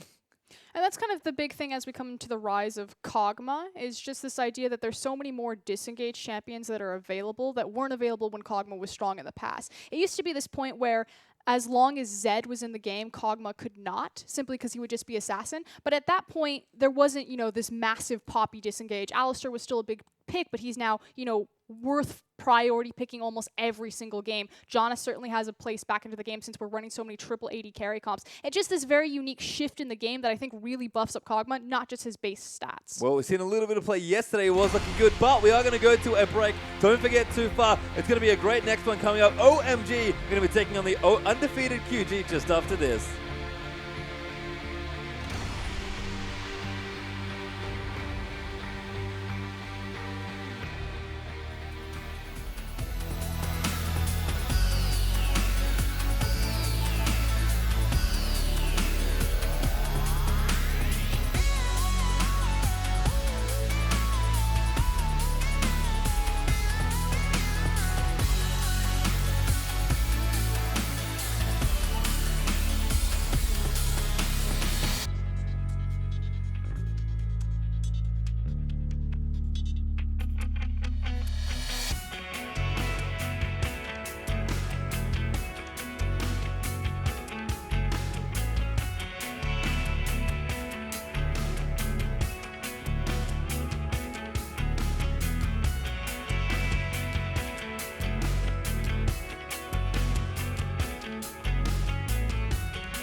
And welcome back, everyone, to the English coverage of the Chinese LPL. We just saw Vici eke out the series 2-1 versus M3, as we are going to get ourselves into our second best of 3 of the evening. My name is Julian Pastry Time Car. Still joining me here on the desk are Matthew, Fitch, Stuart, and Indiana, Frost, Guren, Black. Great series to start things off. But hard to not be excited about this one. Xiaogu versus OMG. It's pretty much the new dynasty versus the old dynasty, but I don't know if I can even call OMG an old dynasty anymore. This is a team that's had legacy players like Going, Lovelin, Allen, Drug, Cool, and San. And now all of those players have pretty much retired. Multiple of them were one person. And Cool is on the bench, and Icon is starting. This up-and-coming new assassin mid laner. Yeah, it's great to see the new blood there from OMG really get the work done. But Fish, I know you were curious. OMG, the only full Chinese team left in the Chinese league. That's right. They're the only full Chinese team in the Chinese league.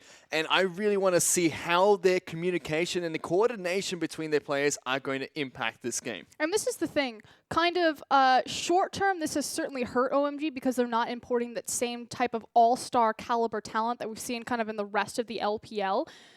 But long-term, the philosophy of the OMG organization is that the LPL cannot succeed unless they take a developmental step into the Chinese and the domestic talent in the region. So, like you said, communication is a big factor, but will this pay off? Obviously, we don't expect it short-term, but is there a long-term future for OMG to actually effectively rebuild their dynasty? Because this is the first time it's ever happened for a staple team of the LPL. I think the other thing there as well is that it's been good for OMG so far, definitely learning here and there. Icon stepped up massive down the mid lane. I believe he may be starting tonight as well. But Fish, once again, this is the first real test for this team. OMG, they've been playing just kind of meh teams in some ways. Now they have to play Xiaogu. That's right. They have to play Xiaogu in this match, and they have yet to play the giants of their group as well, EDG. So it's going to be a test to see how they're going to fare in this group, especially when they have to play the leaders of that group twice to come. Which means that we need to talk about 2 names. We're going to talk about Swift, and we're going to talk about Chwin.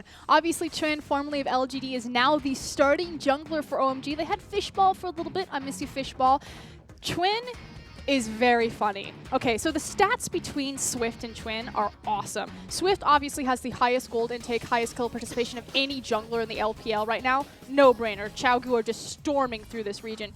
Chwin on Lee Sin farms twice as many camps as he does on Rek'Sai. Just think about that. Rek'Sai is a farming champion, but that just goes to show how important that pickup is for Chwin and how much he needs Lee Sin to be effective. Yeah, we'll see if he gets it, though. We are going to go through the Xiaogu lineup. V is going to start things off on the top lane. Seems like QG are going to play their standard lineup here for game number 1. And can't really blame them. This team has been tearing through teams, as that is maybe the man to watch here. Swift, his jungling has been out of this world so far. He's having possibly the best split of his career. Yeah, I have to agree. Probably the best split of his career, but this is the man I really want to watch out for. Doinby in the mid lane for Xiaogu. He has been an absolute beast. And it's so funny. So many people overlook Doinby. Like, but Dade's on the bench. Why are they playing this Doinby guy? Doinby is incredible. He has the highest kill participation of any mid laner in the LPL. He had that last year, and it's because he works as a secondary support and shadow Swift around. Yeah, and there's Pekka and more, of course. We swiftly move through the Xiaogu bottom lane. These guys have been great so far. Pekka and more still very self-sufficient. Suit the utility carry meta. Can step up when required of them. And it's good to see Pekka starting game. We did get to see Xiaogu last week.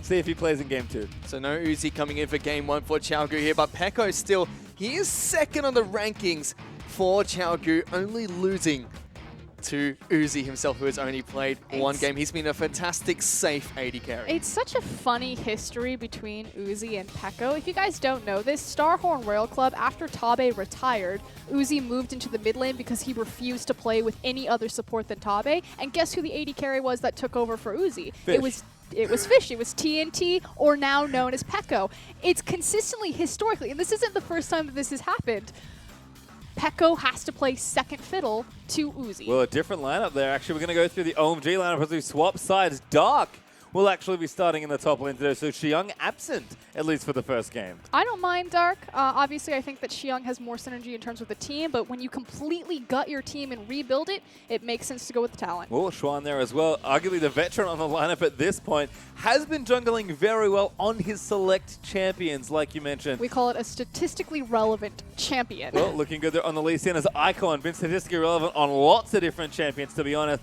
Loves to play his assassin, does have a Lulu game in there just in case, but Icon's been solo killing Korean mid laners like it's his job. Yep, he's going to have a tough mountain to climb as he has to kill Doinby in that mid lane if he's going to be picking up assassins.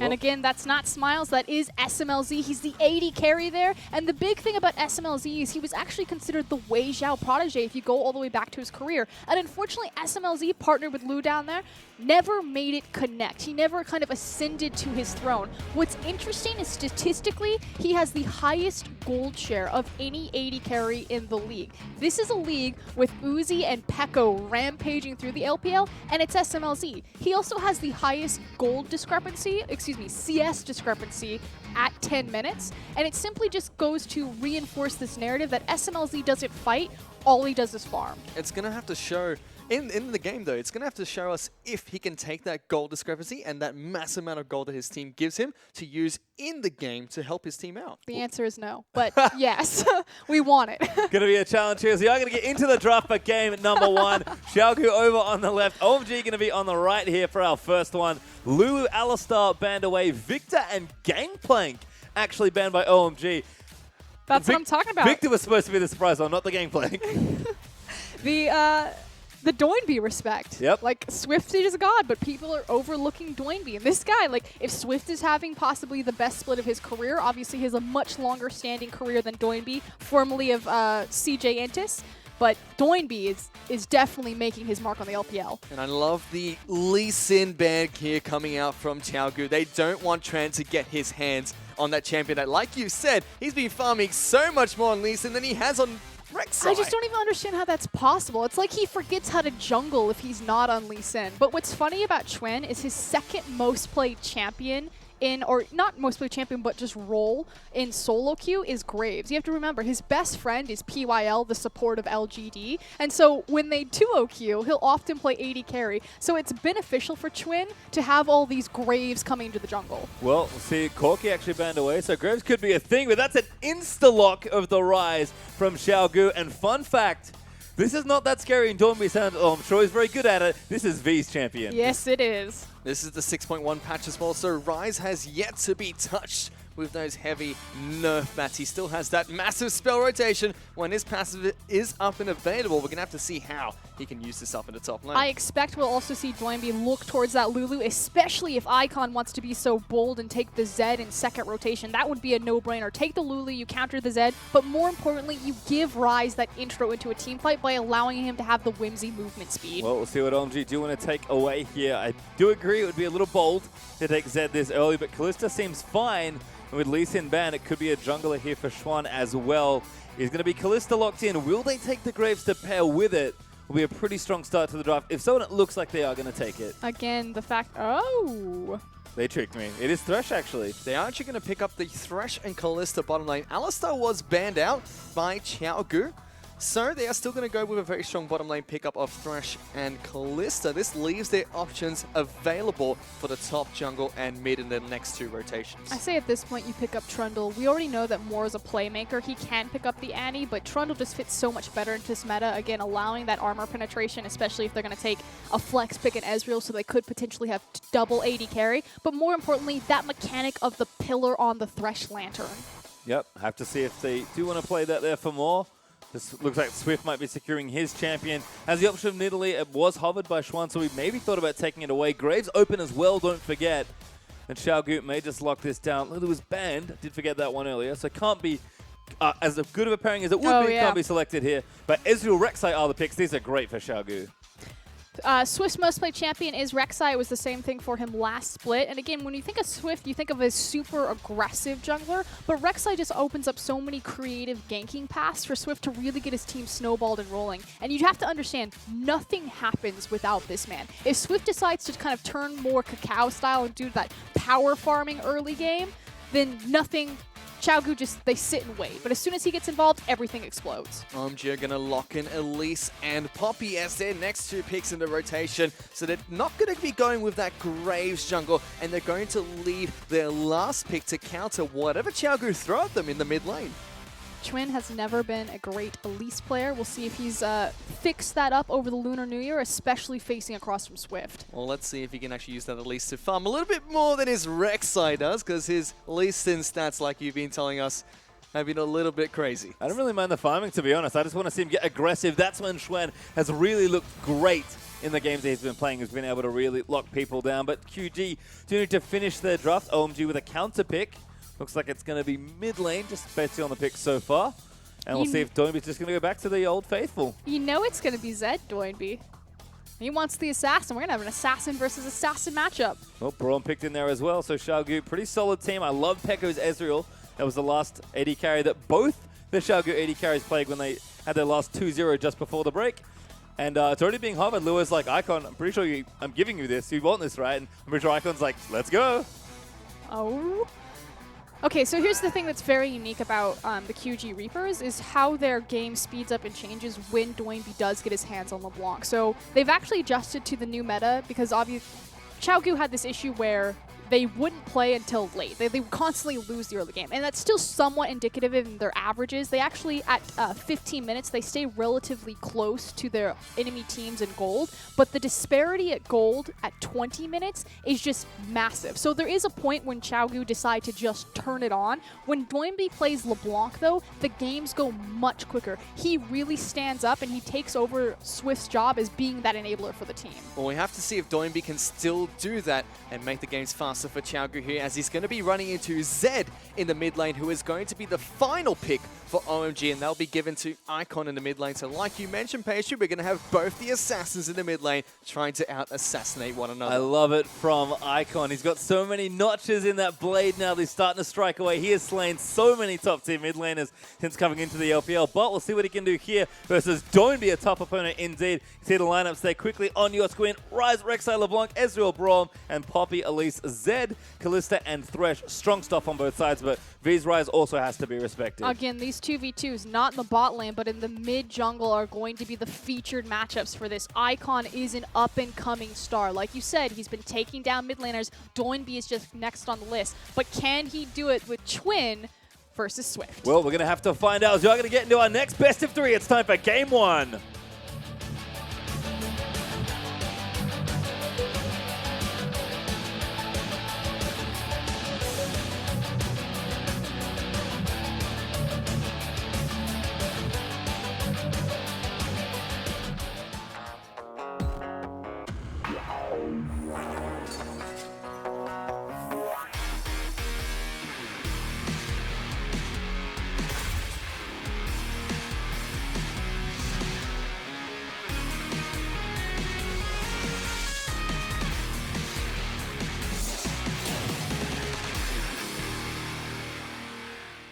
And welcome on to Summoner's Rift for our first game of our next best of 3 as Xiaogu. Going to see if they can stay undefeated as they take on OMG. 2 Titans, 1 new, 1 old of the LPL will go head-to-head. But tonight, boys and girls, we can only have 1 winner. And as always, we are going to see the 5-man fan up from both these teams. So look at this in the bottom lane. We are seeing a new fighting brush being taken place for Moore and Law. They are fighting it out once again. There can only be one fighting brush. It's wherever the supports do battle. That's the pixel brush.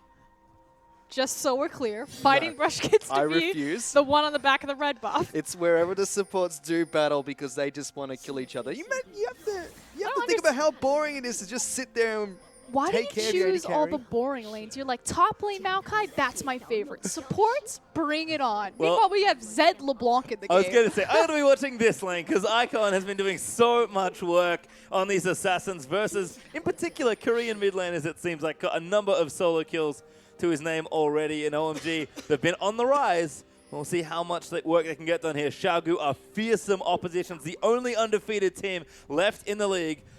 Minions have spawn. We are going to have standard lanes, so let's see how this plays out. And Xiaogu's stats are just incredibly impressive. I don't think I need to list them off. Just imagine that in any category that you could get S tier in and just thrive, Xiaogu are just nailing everyone. So we do actually get a lane swap coming in here it will be Kalista and Thresh heading up into the top lane. Law is actually going to try and invade onto this blue buff.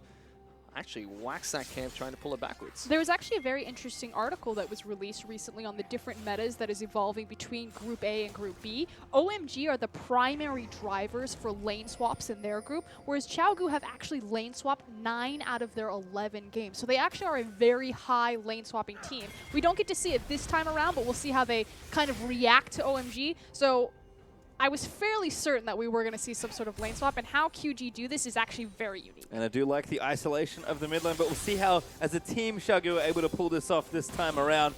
Checking out through the Keystone Mastery, so nothing too surprising there. Looks like Grass vs Thunderlords in the top lane is the only real discrepancy. I like that. Law taking Thunderlords on his Thresh as well. He's going to be whipping people for a lot of damage in this early game. Now, big thing that I want to cover, if we kind of touch back towards those lane swaps, is how QG really go about it. And they don't necessarily lane swap to correctly push down structures. They lane swap to find man disadvantages and snowball their lane swap off of kills. Best part about this lane swap as well is we get to see this LeBlanc fight the Zed one-on-one in the mid lane with little to no interference from these two teams. That's something that's really exciting. And a blue buff, which Doinby got Hello. gifted early after some of the early pathing. So the lane swap helping out in mid. We talk about the isolated mid lane all the time. Doinby can have the early edge here, but Xiaogu is 4-man strong. They're going to shove out this bottom turret, and it's dead at this point. And pings are continuing to call down the lane. Meanwhile, Here comes Tran, Chwin. he's trying to look to get a gank W's down. in onto Doinby. His W is down. He's low on mana. Doinby, we call him the... Rusty loves Doinby. Tran actually going to land a cocoon here. Gets a little bit of damage down onto LeBlanc, but Icon too low to follow up. Okay, Rusty is really the guy that is just awesome to listen to talk about QG, so I'm going to kind of steal some of his points. He likes to call Doinby the genius mid laner. And again, it's just these little things about how he postures himself in the lane. You don't really know Doinby of just running someone over 1v1 and, you know, getting all of these solo kills, but how he uses his abilities and how constantly he'll force out his mana to hold his opponent down. And the reason why he spams his mana so much to push them back is, again, so he can open up these avenues for him to follow Swift around the map without knowing that the enemy mid laner is going to shadow him. Yeah, you can see that already with the pressure he's been able to build up. He is going to book it and go back home, though. Probably get a buy-in. Swift going to check in with the top side. Towers have fallen on either side as Lua could be in trouble here. Swift going to get the Unborrow to really start things off. But Dark going after the AD carry there. Pekko in trouble, but a great Unbreakable there from Moore. Could protect him. Pekko still kiting around. The TP's already in from that top side B. Going to try and lock somebody up. Lua could be the target, but the sword of split here. Swift is going to get healed up, and he gets slammed into the wall. Kalista going to pick up first blood, and the rest of OMG will keep moving in. The flash double play is good. The hook's better as Moore. He's going to flash over the wall, but still die. Kalista going to get the double, and maybe more here as OMG. Unrelenting Icon goes in over the top. He picks up B. OMG pick up 3 early kills. And a huge crack in QG's armor. This is what I was talking about in their lane phase. They don't do it for the structures. They do it for the man advantage. They tried to pull the teleport in there, but fighting so early on Ryze when he's so fragile against Kalista of all champions. QG are trying to fight back here as you do see Doinby trying to lock down the Thresh, and it was Pekko trying to stop them from getting the recoils there, but OMG, they're now 1,700 gold up after that massive team fight in the top lane. And this is much more indicative of the QG of summer 2015. We're going to see a replay of this, and this is pretty much just SMLZ having Kalista this early in the game. Rend means so much.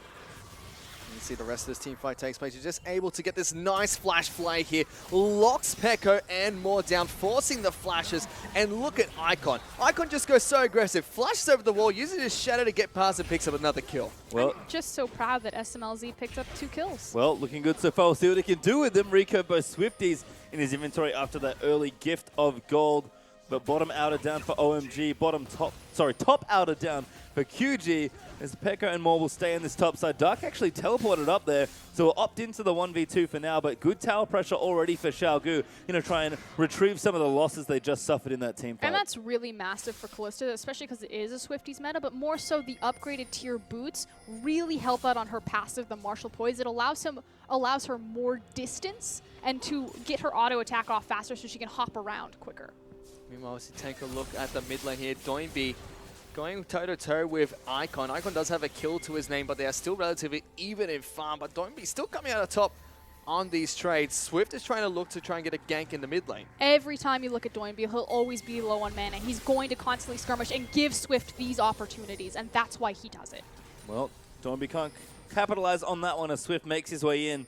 Well, Icon is able to shadow out of the way. No flash there for the Zed, don't forget. Lots of summoners burnt for OMG to get the kills that they got. So if Xiaogu can stay aggressive and find some picks, although maybe trouble now, as Xuan does get the cocoon onto Swift. Swift overreaching perhaps, but top lane dive's coming. It's going to be more that's going to be getting the lockdown onto Dark here. Pekko picks up the kill. And meanwhile, in the mid lane, it's going to be Icon that gets a solo kill onto LeBlanc. Put another notch in the belt. Icon is moving up the ladder. This is a guy to watch in the LPL. He is the upcoming Chinese mid laner. Well, Cool was the Chinese mid laner for a long time, so big shoes to fill for the young assassin player, but making it work there up against Dornby, although QG didn't get the kill, they're going to get us. We'll watch this one again. And to be fair to Icon, he is filling those shoes so well. So look at this, he's just going to jump over the wall here and gets Dornby down after the death mark. The Ignite is ticking, nothing that Dornby could have done there. And it was just Dornby being so careless to, again, continually trying to poke and force hold Zed in that lane, while his team had already committed to the top side. Icon knew that Swift wasn't coming to his rescue.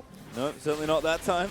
And OMG will take their kills and consolidate. They've got a decent gold lead here of about 700, but with 4 kills, QG still playing around the map quite nicely as we check in with some of the items. Dornby returns, he's got the Seeker, so showing some respect to the damage there of Zed, and rightly so after the solo kill. But Tiersheen already up for Pekko, Tier up for V as well. QG gonna have to charge some of these items up and get to mid lane. But Icon is already on his way towards that mid lane, like you said. He has the Caulfield's Hammer, so looking for that Ghost Blade, and that's going to be a massive power spike. Again, anytime Zed is in a game, it opens up a beautiful 4v1, and that could cause drastic problems against QG's 5v5 style. And with 2 kills to his name, that power spike's going to be approaching relatively shortly for Train here, as Xiaogu are now going to try and group up in the mid lane. They are ahead on turrets here. They are ahead 2-1 in terms of turrets against OMG. They're looking to try and siege this mid lane turret and get some damage down here. Taking out, like you said, the top 2 towers, so it makes sense to go mid, but the problem is having your 80 carry and or mid laner in the same lane means that you're splitting gold. Yeah, hook lands there, but no follow-up coming up from Luo. QG actually going to sit here for as long as possible and try and siege it down. SMLZ, in the meantime, this is something he loves to do. Freeze lanes and constantly take farm. You said it already. He's some of the highest gold share of any player, I believe, or any AD at least. Any AD carry. He has the highest gold share of any AD carry of the LPL when Uzi and Pekko exist. And with this sort of play, it makes a lot of sense why. It's funny, too. You know who used to also freeze lanes in the across from his team and just kind of wait? Wei Xiao. And SMLZ was thought to be the protege to Wei Xiao.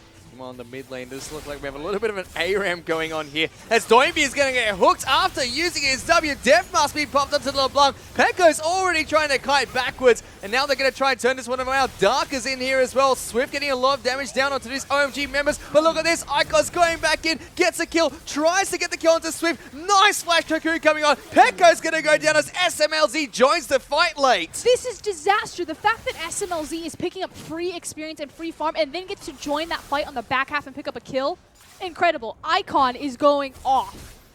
Oh, my goodness. What a great hook. Okay, this comes into the bounce house. I actually love how many people are jumping up right here and just being CC'd for so long. But an issue is that all of QG's damage has already been popped. And at this point, you're just waiting for Zed on his cooldowns because he's not a mana-reliant champion. Flash forward. Beautiful cocoon from Twin. SMLZ's like, all me, mate.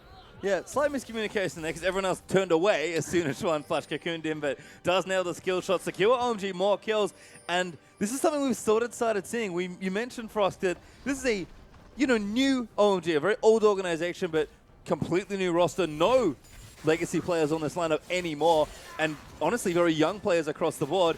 But OMG feels like they always stay OMG. OMG are very clear in their organization. They made a point to it that whatever their coach says goes. They have a player like Cool, and they're like, no, you're on the bench. Going, you're on the bench. So you obviously have a very strong backbone of structure, so it's no surprise that they've been able to rebuild their dynasty. And again, that's what's so historic about the 2016 LPL. We're literally seeing organizations like World Elite, Team WE, Invictus Gaming, and OMG rebuilding from scratch. That has never happened before, and OMG looked to be the first successful team.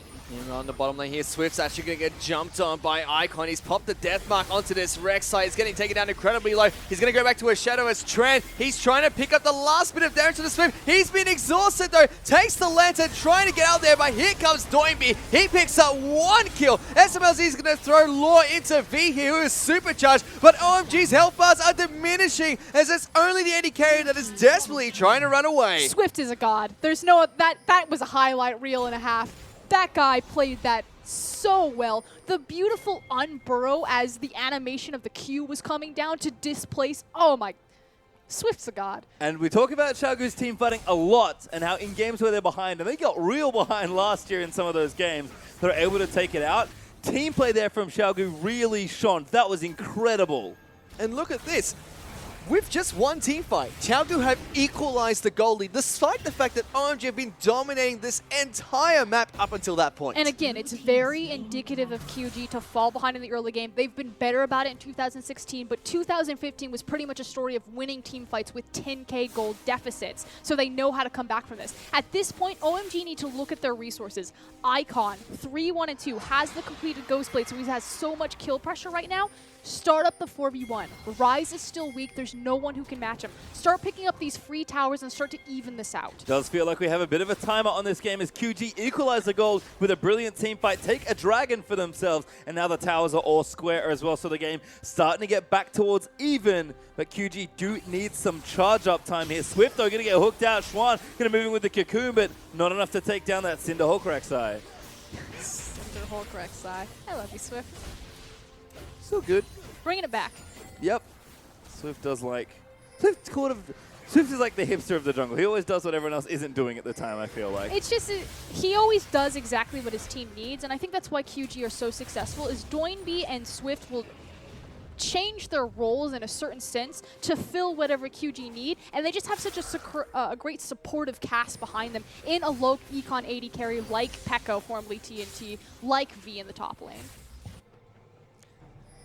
See now in the bottom lane, Doinby is actually trying to get the jump onto SMLZ. Will flash forward, but he did miss the chain there. A huge spell being missed as now they're going to try and turn this one around. OMG throwing him forward. Nice juke coming out from Doinby. He's still trying to juke this one out. He's going to dodge the Cocoon coming from Trent here. The rest of OMG is trying to jump into the block though. He's cutting backwards. He dodged the ultimate coming from Thresh. He's still going. Doinby might be able to just get out of this. The slow comes out from the red. Only one auto attack connects. Doinby, he got out. What a miss. What an escape. Are you kidding me? Wow. Who does that? All I'm going to say is there's no way anyone can trash talk Doinby. I don't understand why people don't think that this guy is incredible, because that was incredible. And now he's going back in with a kill. This is just greedy, young man.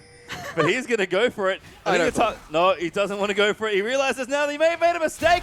Good run there from SMLZ, but it's not enough to execute Doinby. Still playing very cheeky. I will say, though, getting back on kind of optimal play, because that was beautiful, that was flashy, but it was ultimately pretty useless. He didn't pick up a kill, and more importantly, they lose pressure on their bottom tier tower because obviously Doinby's not full health that he can clear the wave, and QG were not in a place to respond. Xiaogu actually going to try and defend this bot lane turret here. SMLZ managed to get the last auto attacks down. Here comes that teleport from the top lane. It's going to be Dark that joins them. Moore is the first person to go down. OMG pick up a kill and the turret. OMG staying focused. Again, we talked about this. When QG do a lane swap, they do it to find kills. They don't do it to push down towers. And OMG have kind of funneled in. This is how we're going to beat them. Could be a fight brewing. Another great hook there from Luo. Swift getting locked up. He's going to get jumped on, and Icon's able to take him out. Diving in onto Pekka, but it almost for his death does go down to the tower shot as Doinby is back in, wreaking havoc. There's the double as Pekka's going to pick up the third. Now SMLZ has to go on the run, and that's a flash forward from V. He's got the snare. 4 kills for Xiaogu. OMG, I believed in you. Don't fight this team. The QG Reapers are just so oppressive. Behind, ahead, they'll run you over.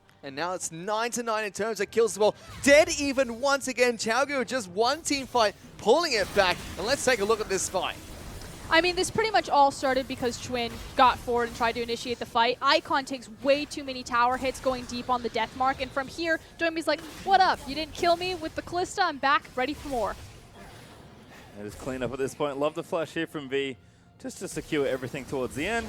Couldn't quite catch the last one for the ace, but Xiaogu is still proving so good when playing together. That's massive, though. V in this fight, 3-1-4 now. He got the shutdown bonus from SMLZ's Kalista, which means that this Rise is going to start ramping up on the clock. And this is after he was kind of far behind after the lane swaps hurt him a little bit. Now he's going to be ramping up. Now he's going to be that late game beast that we know Rise to be. He's going to pick up those items and will impact these fights with tons of damage. Well, you can see Doinby still playing the same way. Nice and aggressive there in mid lane. Not quite rank 2 ulti just yet, but Xiaogu seeming to group very, very proactively to try and take out this mid turret. Doinby still getting aggro as he lands some poke out onto Xuan. They are going to wait for the wave. They'll try and push in and apply more pressure. Swift, in the meantime, taking some jungle camps just on the other side. He has smited the Raptor, I believe, and Xiaogu, they are going to take a very key turret here in mid. And again, itemization coming out. You have the completed Iceborne Gauntlet, so QG are looking to kite and chase here. But the big thing I want to talk about is the Seeker's Arm Guard was completed for Doinby, but he didn't follow through on the Hourglass to counter the Zed. He then went for CDR in the Morellonomicon, which allowed him to pull off that crazy play that we saw on the bottom side of the map. Ultimately useless, very nice. Was a very nice play indeed. Taking a look at the bottom lane here, V is going to be split pushing on his Rise, has a teleport available, but Pekka's up in the top lane, and that's going to mean Moore's going to get tower dive by OMG here. Icon will be able to pick up that kill. Doinby's trying to return some damage onto the rest of the members here, but he's going to get locked down by a hook. Here comes the Thresh Express, as we do see Rek'Sai get knocked back into the base. Another kill will go down to V in the backlines, as Law will go down to Swift, but OMG pick up 2 kills. It's okay because Doinby and Swift are still alive, which means OMG need to get the hell out of Dodge. Anyone hear a freight train for Oscuro? And I think I hear one from about 2014. OG burned so many ultis to get the 1 kill. And like I said, new players, but the playstyle never dies. The Dark Forces never give up pastry time, and OMG staying true to their tower diving, forward aggressive playstyle. And I love that from Law as well. He hit Doinby with a hook, and he saw him go back, and he was like, yep, you know what? I'm just going to go for it anyway. Even though it didn't do anything for it, it's just fantastic. Well, Xiaogu are going to consolidate here and take the dragon. Did manage to get a trade back there in OMG. Again, chasing for those kills, but not necessarily converting them into any useful places just yet. Gold back to even after a very topsy-turvy game, and that's Dragon 2 there for Xiaogu. The only real advantage, to be honest, we've seen in this game so far. QG have looked a bit more put together and proactive in terms of closing out games in 2016 to 2015, but I still think that they share this identity of they always play to the level of the opponent they're against because they love to fight. So they just kind of chase their opponents around. So if OMG are never going to be near where QG should be in terms of taking towers, then QG aren't going to be there anywhere. Well, OMG were trying to contest that blue buff that QG were able to steal away. Doinby is going to pick that one up for himself. He's done an impressive job on this LeBlanc so far. The rest of QG are now going to group up in this mid lane. Looks like they want to try and push this one out, possibly siege that inner turret. Yep, got the poke still there from the Ezreal hook. Not going to land this time. Luo would have gone straight in if he had snagged himself a Doinby. Rek'Sai going to pop the ulti though. V busy getting their blue buff and does still have the teleport. Walked up and died at the end of the last fight, but did save the precious summoner spell. There we go now. Now question's going to be, what are we going to fight over? QG are moving into OMG's jungle, possibly going to place down their triangle vision as you see that the red buff has been warded. Teleport is still available for both the top laners in this game, so we could see Rise and Poppy split up at some point. The rest of the members from OMG and QG are grouping up. OMG is actually grouping up around this Baron pit, trying to look for a play towards the top side of this map. I still think they need to be playing the 4-1. Icon is still massive. 5, 2, and 3 on the set. Has his MR completed with the Maw. Put him in a side lane. I don't think Rise can deal with him at this point yet. The Roa hasn't been allowed to stack up efficiently. And speaking of Rise, he is sitting in a side lane himself, farming up as much as possible. He's 28 CS ahead of Poppy and just getting massive and massive. He's going to be a huge threat in these team fights. But there goes Icon, and it looks like it's actually going to be Doinby that faces across from him. So we will have our assassin 1v1 matchup. Doinby gets the chance to change his mind now because Icon is on the creep line. Yep, does have the Hourglass there as well, but Doinby's still going to move down towards the area. Could see some pretty crazy stuff happening here. As you can see, look at the goal difference moving back and forth there in this one. Just been such a crazy, chaotic game. Doinby knows that he's here. Certainly does, but Doinby's just going to clear the wave and move his way out. It seems like Swift is going to take those Krugs. Pekko actually inhabiting the mid lane, taking what farm he can. And the Arcangel stuff has been completed by V. as Icon now knows he's got more than one friend in this bottom lane. More importantly, the hourglass has been completed by Doinby, which means that Icon loses a ton of kill pressure should LeBlanc continue to mirror him.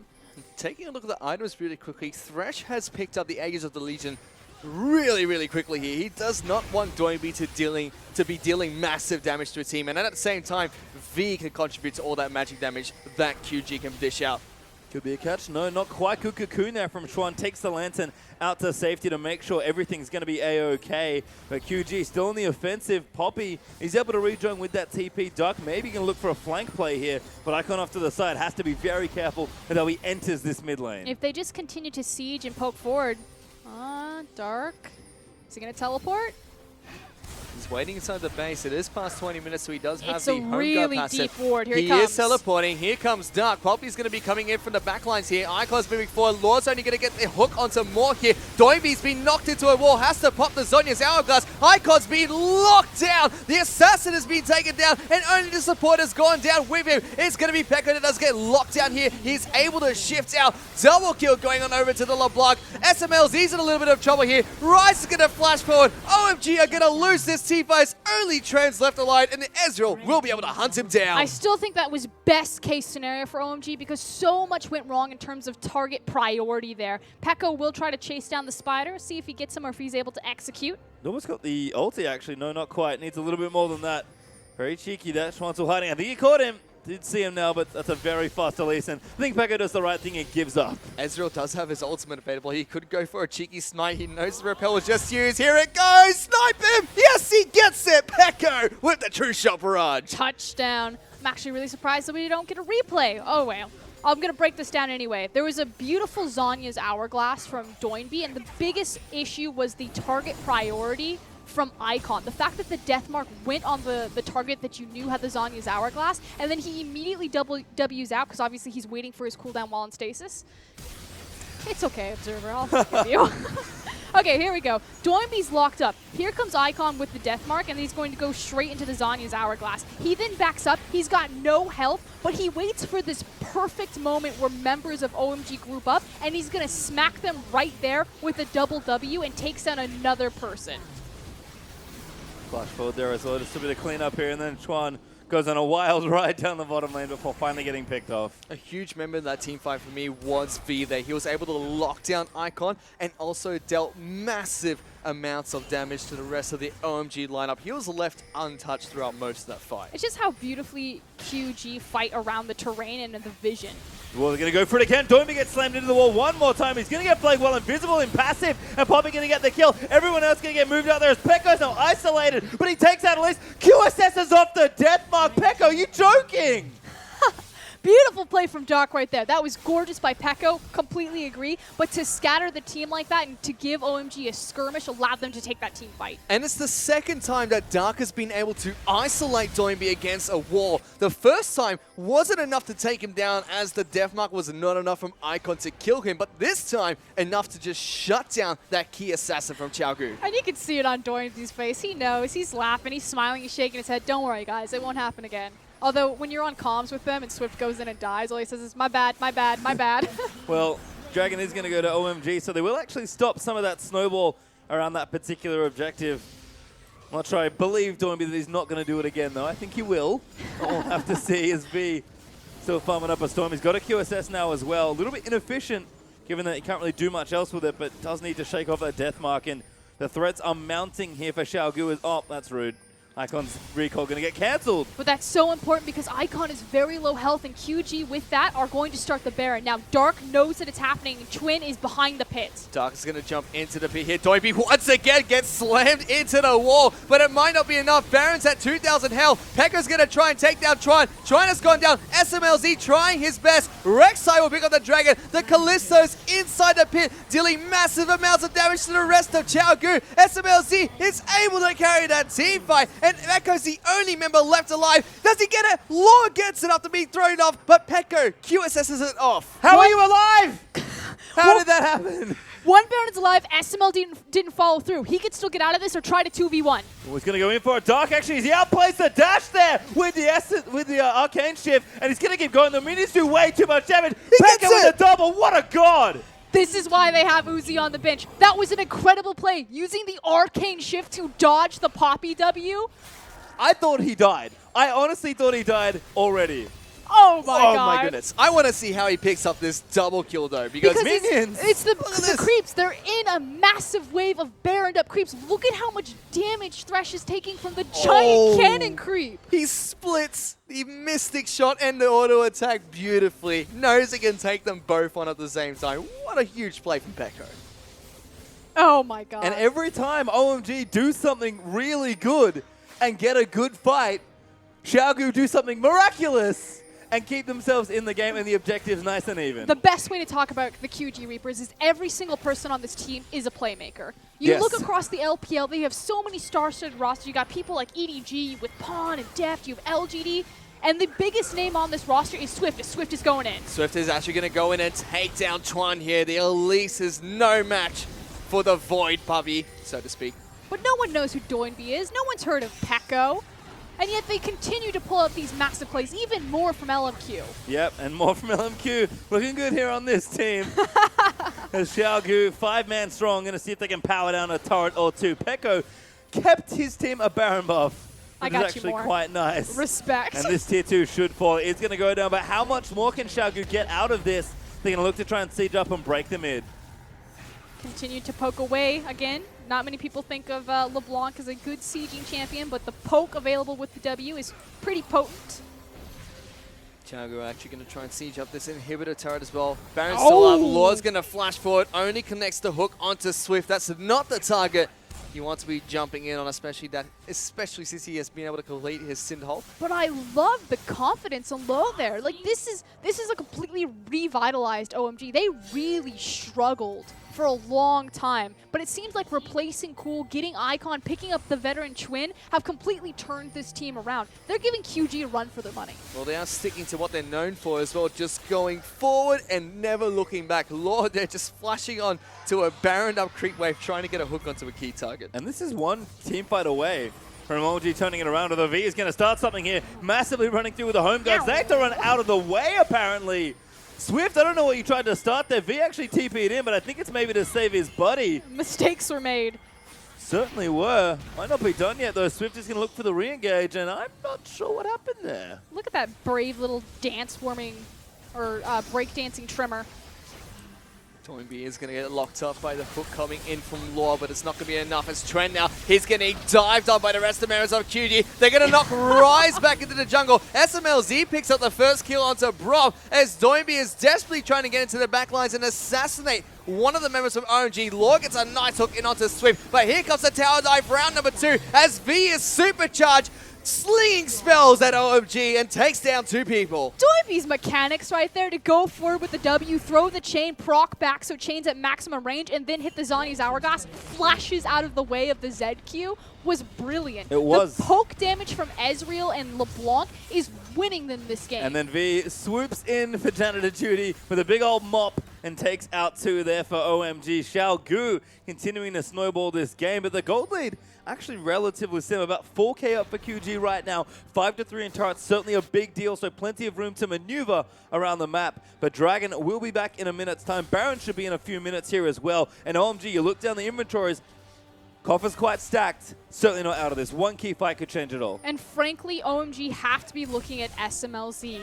10-3-6, has the Callista, a massive CS discrepancy between him and Pekko. Icon, Twin, Dark, they're doing so much work. SMLZ, be that Wei Zhao protege. Show yourself that you can compete. Taking a look at the scoreboard here, he's died more times than anybody on the side of OMG. 8 deaths to his name, so technically he's doing his job as a support. Keeping it as Pekko steals away a blue buff with his true shot barrage. Well, Moore has always had this stat. He dies more. Yeah, Dies more than anyone else. certainly does. He always does it. Plays Annie. Must be the name change. Flashes forward. Well, OMG, again, trying to keep these waves out from under their turrets as best they can. V's actually the one to get the blue buff there. Not sure if Doimi managed to collect the enemy blue buff this time, but V is pretty charged up here. Full damage here from the Rise. Void Staff done. Need to see Large Rod done. And Xiaogu going to take this Dragon away. They'll take the movement speed, but if the game goes longer, Xiaogu happy to play late. the third dragon is where you really start thinking to yourself, we can get to 5 if we want to. The fact that this game might go to 5 dragons, pretty intense. I don't think anyone was really looking at OMG coming into this split and thinking this is a team to contest. Xiaogu now have 5,000 gold ahead of OMG here. Take a look at the items really quickly. Rise has completed his Seraph's Embrace, but more interestingly, he has a Quicksilver Sash, and so does Doinby. Gotta get that death mark. Gotta get that. Wait, Doinby has both. Yep, he's That's got a interesting. Zonya's Hourglass and a QSS here. They Well, want to This eliminate guy any kill loves threats. going in on low health. Are we really surprised? No, not that surprised. I think the last 3 times he went in under that turret, he hit about 2 hooks and a cocoon to the face and somehow still lived and let his team win the team fight. This Pekko going to pick himself up the red buff. Level 16 now as well. So rank 3 ulti, pretty nice to have. And again, it's this idea that Doinby and Swift will always be exactly what the QG Reapers need them to be. If you need tank LeBlanc, Doinby will do it for you. Baron's going to be coming up in 25 seconds as well. QG are going to group up towards this top side, get a wave pushing, potentially try and pivot over, see if they can siege that up. Pekko is going to take red buff away, or was it going to be Swift that carefully took that one away from the jungle of Savagely. OMG? I don't think he carefully did it. He's like, ah, yeah. Savagely denies it away from Pekko. The inner turret in the top lane is going to go down in favor of QG. Moore's going to get hooked up once again, but here comes Swift into the back lines. Yeah, it's going to go strong there. It's actually going to dive through, but V could be in a bit of trouble trying to fight Dark. Gets punted out of the fight. Swift is going to die as Pekko's just trying to kite back. Moore, though, is dead. And Xiaogu starting to find some problems here. V got peeled off, and SMLZ going nuts. He gets the double. He's going to look for another as he goes for it. Zed's able to collect that one, and Xiaogu lose 4 for nothing this time. OMG just out-team fought the QG Reapers from a gold deficit, and that was entirely on Poppy. Dark played that beautifully, knocking that Rise out every single time. Well, they still have Pekko alive. He's going to try and 1-on-5 inside of this Baron pit, throwing out some Mystic shots to see if he can get anything. He's got quite a good few good plays with his True Shot Barrage. We'll see if he can do it again here. Doesn't have it. No play made. Pekko takes the safe way and just takes the grunt, but let's watch this again. Just check this out. Look at V and look at Dark down here. V has yet to even get into this fight. It's just punted out. Dark immediately turns back in and just starts assisting his team. Again, OMG are at a gold deficit here, and they just beat the kings of team fighting. Well, removing one of the key members of Xiaogu from the team fight for such an extended period of time definitely helps when you were 5,000 gold behind. And now with the Baron buff, OMG have capitalized, and they're only 2,000 gold behind Xiaogu, and they'll slowly be able to pick it back up. Yep, SMLZ with the Baron buff as well. OMG still have every single person with the buff remaining. Gold lead's only 2k up now for Xiaogu, so OMG have really closed the gap here in this one. Are we going to see the Titans fall? I mean, they've lost games, but it would be interesting to see them lose this one in such surprising fashion. OMG could be on the verge of a very new and impressive looking team. Already impressive in this game so far. But Xiaogu, they don't lose often. Certainly not best of threes. If they drop game 1, they'll at least be at risk. Here we go, though. We'll see if they can commit this into a siege. There goes Icon looking for that split push pressure, but against the QG Reapers, that's such a threat. You know that these guys are trigger happy and will gladly take the engage. Trigger happy and gladly taking the engage is what OMG have been doing. And like you said, they've been riding off the back of Dark, who's able to be capitalized on not only smashing Doinby into walls, but also knocking V out of entire team fights. It's going to be crucial to see if he can do even more in what is to come for OMG. They're now sieging up in this mid lane, trying to take the inner turret themselves. Xiaogu group does fight, desperately trying to defend as Icon is splitting down to the bottom lane. Here we go, though. QG are getting a little bit antsy. Yeah, more eats a hook there, and V actually went down to answer this. Now Icon's going to rotate back towards the mid lane, but has to be careful not to get cut off. Looks like V is going to sit here for a while. And the only way Icon can stop V teleporting is by killing him. And now V is going to try and take him out here. Damage is good there from the Rise. Icon burns everything to get away. That's disaster right there. The fact that Icon cannot 1v1, V has the teleport up. QG, they just need to find the team fight. They could look for a 4v5, or better yet, V could kill that Zed. It's going to be almost impossible for Icon to 1v1 V here. He has the QSS and a Zonya's Hourglass, and not to mention, this is a late game 6-item Rise right now. Icon's got a lot to do if he wants to try and go toe-to-toe with him. As long as he's in the team fight, that is.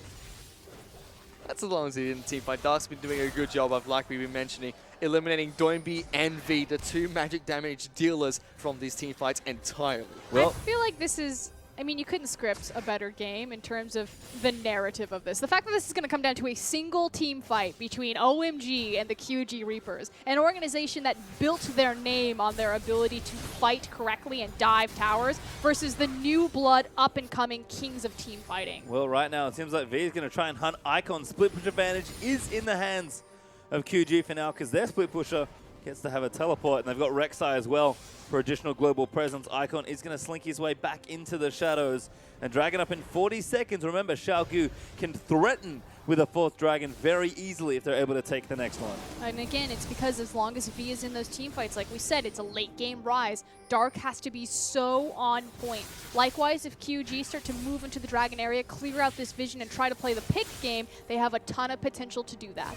We could potentially even see Dark use his Zhonya's Hourglass to try... Sorry, not Dark. We can see V use his Zhonya's Hourglass to just try and stop Dark from removing him from these team fights. Stasis through the displacement. Stasis through the displacement / stasis here. Could be an interesting way for V to try and stay in this team fight. Dragon's coming up in 4 seconds. This could definitely be a point where these two teams want to fight. And here comes Swift, so everyone knows, they hear the Rek'Sai call, this is going to be the big 5v5. Yep, Xiaogu never shy to pull the trigger in a team fight when they can. OMG, though, are going to start this one up.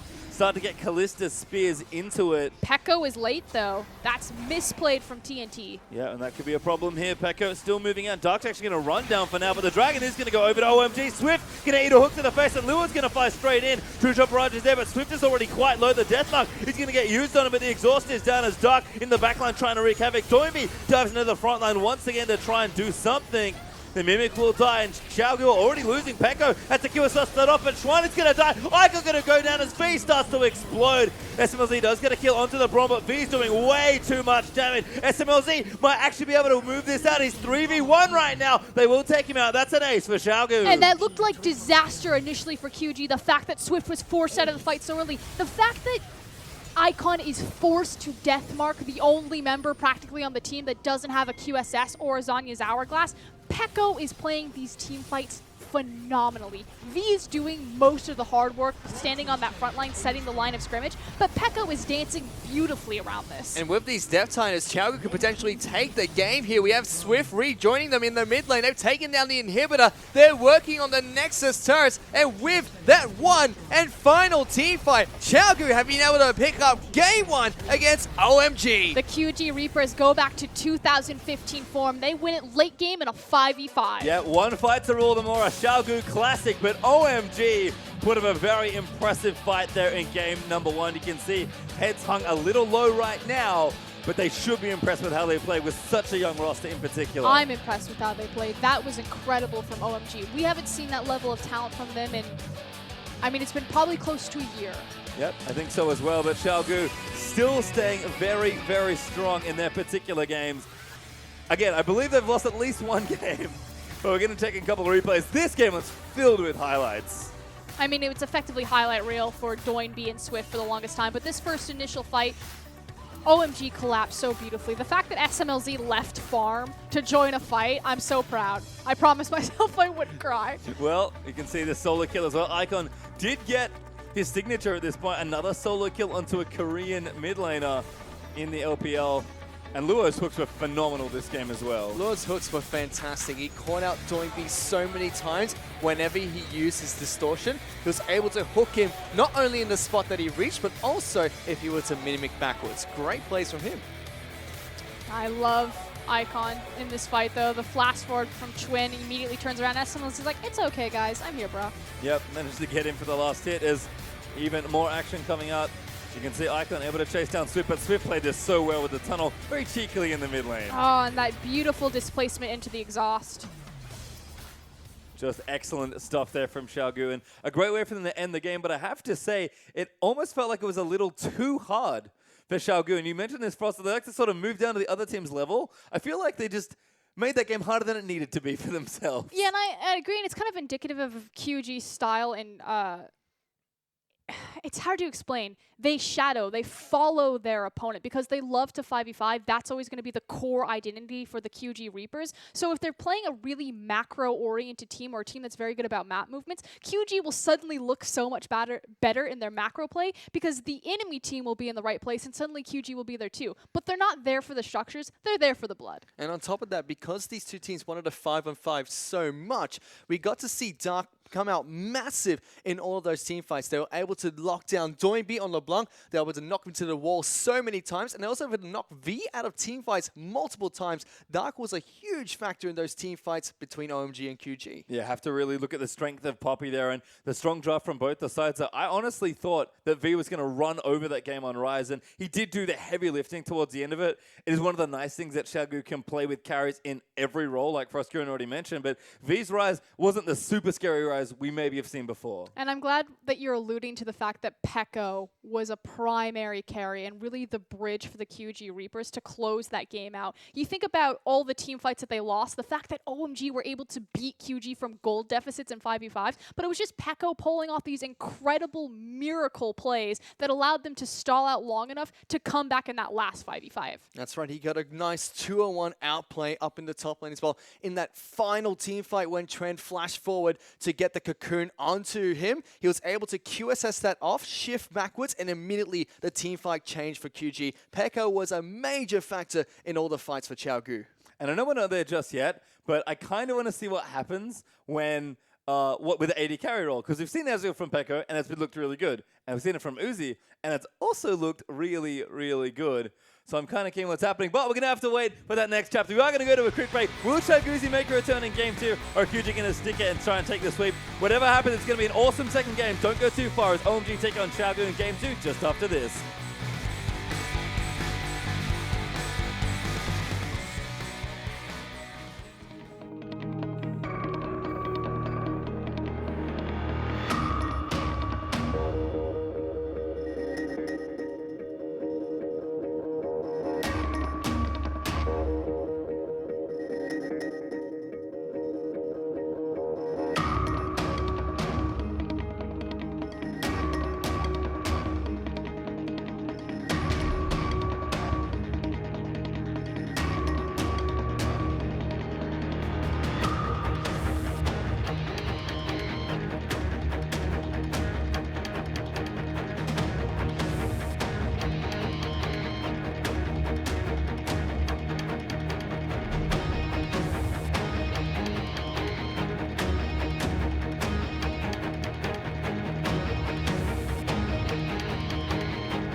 And we're back, everyone, for the next segment of the LPLs. Peko picks up a well-deserved MVP after some highlight reel stunts on Ezreal that game. You could just make so many YouTube videos off of that one game. The crazy plays, that W, or excuse me, that E to dodge the Poppy W and then 2v1s them in the Baron creep wave. That was incredible. Not only did he have huge outplays and he played fantastically as an individual, he had 93% kill participation in that match as well. He was contributing to the team so much, and it was crucial for all the team fights that we saw between OMG and Xiaogu.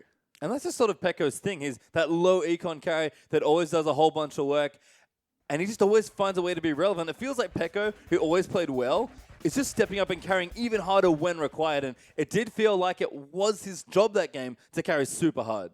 Yeah, and I agree, and it might be because he has Uzi sitting behind him, you know, the kind of that pressure to step forward and to be that secondary carry. Because again, he's mostly built his reputation on being a low econ style. I'm really curious if we're going to see the sub. We've seen Uzi come in for one game in the LPL. He played Ezreal fantastically so, but I think Peko really deserves to be the starter. I like watching Peko when he plays his very passive AD carries, and it does it a lot when he plays Ezreal. He likes to be very passive, but in that game, he was not passive at all. He was looking for every single opportunity possible for him to just shift in and try to destroy everyone that was trying to cross his path, and he was a huge carry factor for the team and almost single-handedly put the team on his back. Well, let's actually talk about this for a second, because it's a cool dynamic that these two different teams has. They're very different players, and everyone thinks about Uzi, but this greedy player that gets a lot of gold. And Uzi's, I think, changed a lot of his ways. And the one game we saw him in Xiaogu, he felt like he integrated well into the team. But the one big difference for me is that they're both great players. They're both excellent in team fights. But laning-wise, Uzi just seems to have a little bit of an edge. But Peko, I can see why he's still in the starting lineup. And I agree with that. And I also think you hit on kind of a big point for Uzi's career in general. The fact that his there you go. You got the Xiaogu. Oh, we get it. Okay.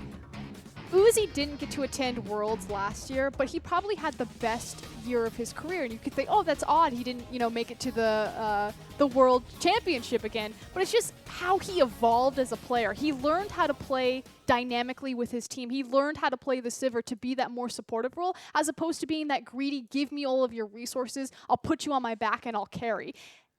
And to then see him go onto the bench, it's sad because I'm like, oh, you know, Uzi learned so much. He grew as a player. He's now so much more flexible for team dynamics.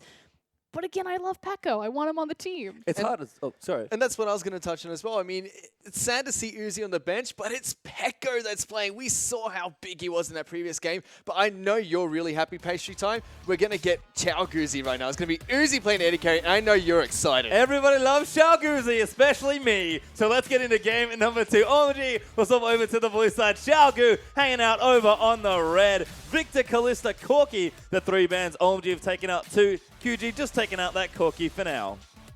Let's see where they're going to go from here. No surprise to see the Victor taken away from Doinby. We'll see if Icon continues on his assassin roots, or if maybe looks for more of a control mage style. But I'm just curious how Uzi's going to play. Where's he going?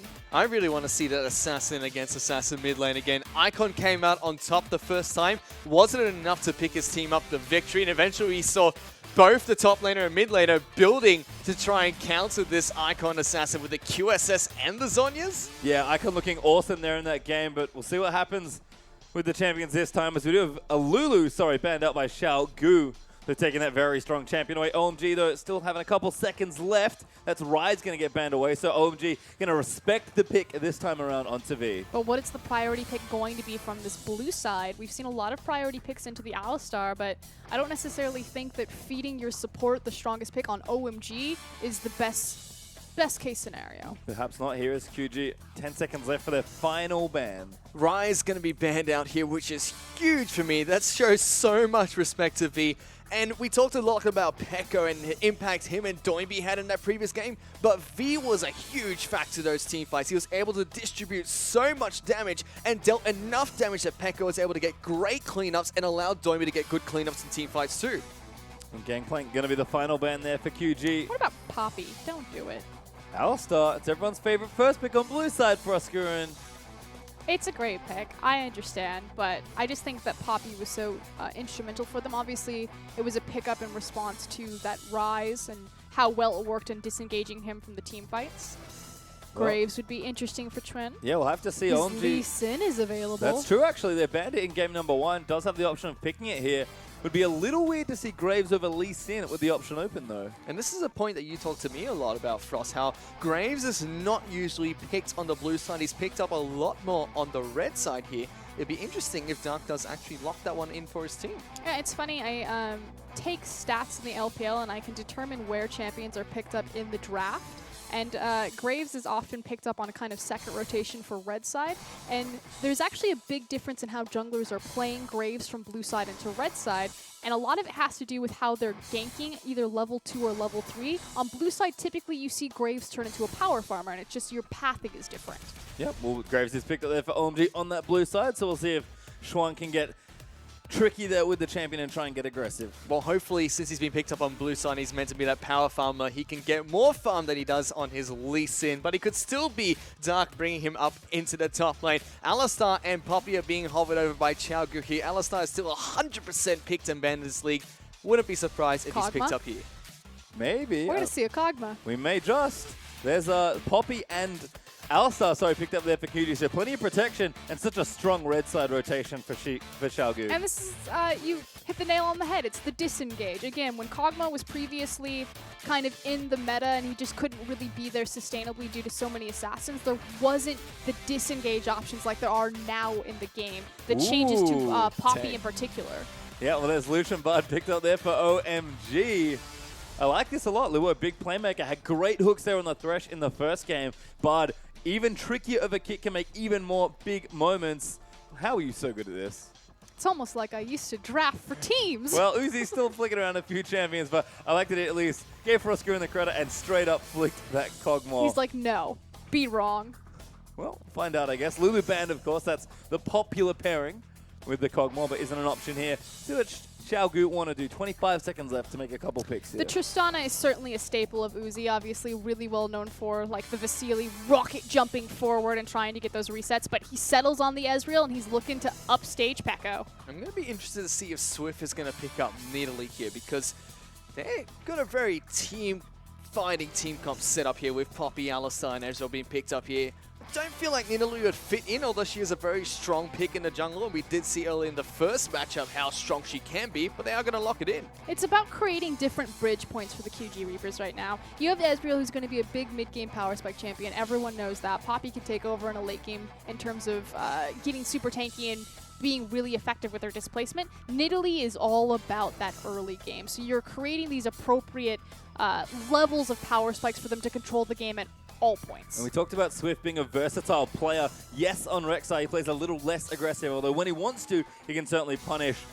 He is insane on Nidalee. He got constantly banned away from him. He was almost a sole carry at some points, it felt like last year. So we'll see what he can get done here, because he's shown it before. This man knows how to play the champ. As OMG, they go with Tahm Kench and LeBlanc as their final picks. OMG pick up their final 2 picks. Crucially in this match now, Xiaogu have the opportunity to counter-pick whatever mid lane is thrown at them. It's going to be Icon that opts for the LeBlanc this time. We have to see what Doinby wants to throw at him this time in the mid lane. Take the Zed though. No, take Lissandra. Probably take Lissandra, but we'll see. 35 seconds for Doinby to decide on his champion, unless he's magically playing mid Ezreal, and we want a different Uzi champion to come in. But seems like Uzi once again, 2 games so far, 2 Ezreal games, right after Pekko played a great Ezreal game. I just love how this works.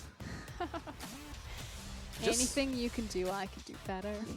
Just looking at the most picked really quickly, Miss Fortune was one of the most picked champions for OMG, and this is the 6.1 patch, so she has been nerfed quite significantly and might have been a huge thing for OMG, but now, Kassadin. I can't believe I even forgot about Doinby's Kassadin. This champion for a long time used to be perma-banned from Kassadin or from Doinby in 2015. This guy is just, he was one of the defining players on the Kassadin versus Victor matchup. Yeah, it feels like him and Godby really led the charge last year on the champion. Wayless now, of course, on LGD. Doinby, though, definitely knows his way around that matchup and this one as well. I'm sure he's pretty comfortable in it also. And because there's a Bard on the side of OMG, they're going to send Tahm Kench up into the top lane, so the Licky Tongue's going to be able to take on the Poppy up there. And That's going to again, be nice. the grasp of the Undying Tahm Kench to allow him to have lifesteal in that lane is just pretty ridiculous. The damage is just every 4 seconds on top of your Q. It's pretty hard to deal with. And you have to kill him twice. That's just not fair. By G8, kill him 3 times. As we are going to see the lineups now for the two teams. OMG, Tahm Kench, so tank top laner this time. Graves, LeBlanc, Lucian, and Bard for Luo for even more playmaking potential. Poppy, Nidalee, Kassadin, and Uzion, Ezreal are going to round it out with more in the bottom side there as well. I had to quickly flick through my notes because I did the math on Tahm Kench because I was playing with this mastery. He can do 200 damage every 6 seconds. Well, that's quite a lot. We'll see what he can get done here. Uzi's in the lineup. This will be explosive. It's time for game 2 of Xiaogu versus OMG.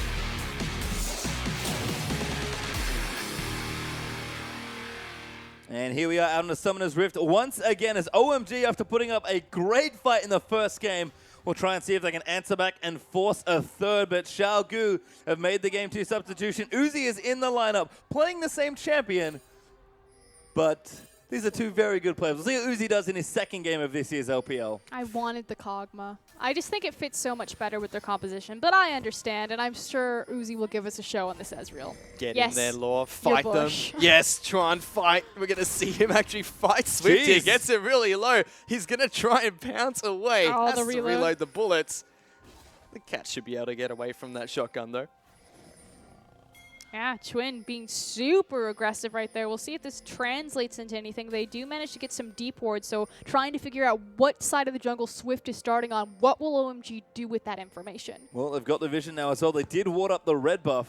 Looks like Xiaogu returned in kind with a couple of wards on the other side, but looking a little shallow on the vision, actually, as Uzi and more going to start that Gromp. We are going to have standard lanes. SMLZ's Lucian with Bard there for Luo. Going to look to start those Krugs. I love the little penguin. That's so cute. He is very cute.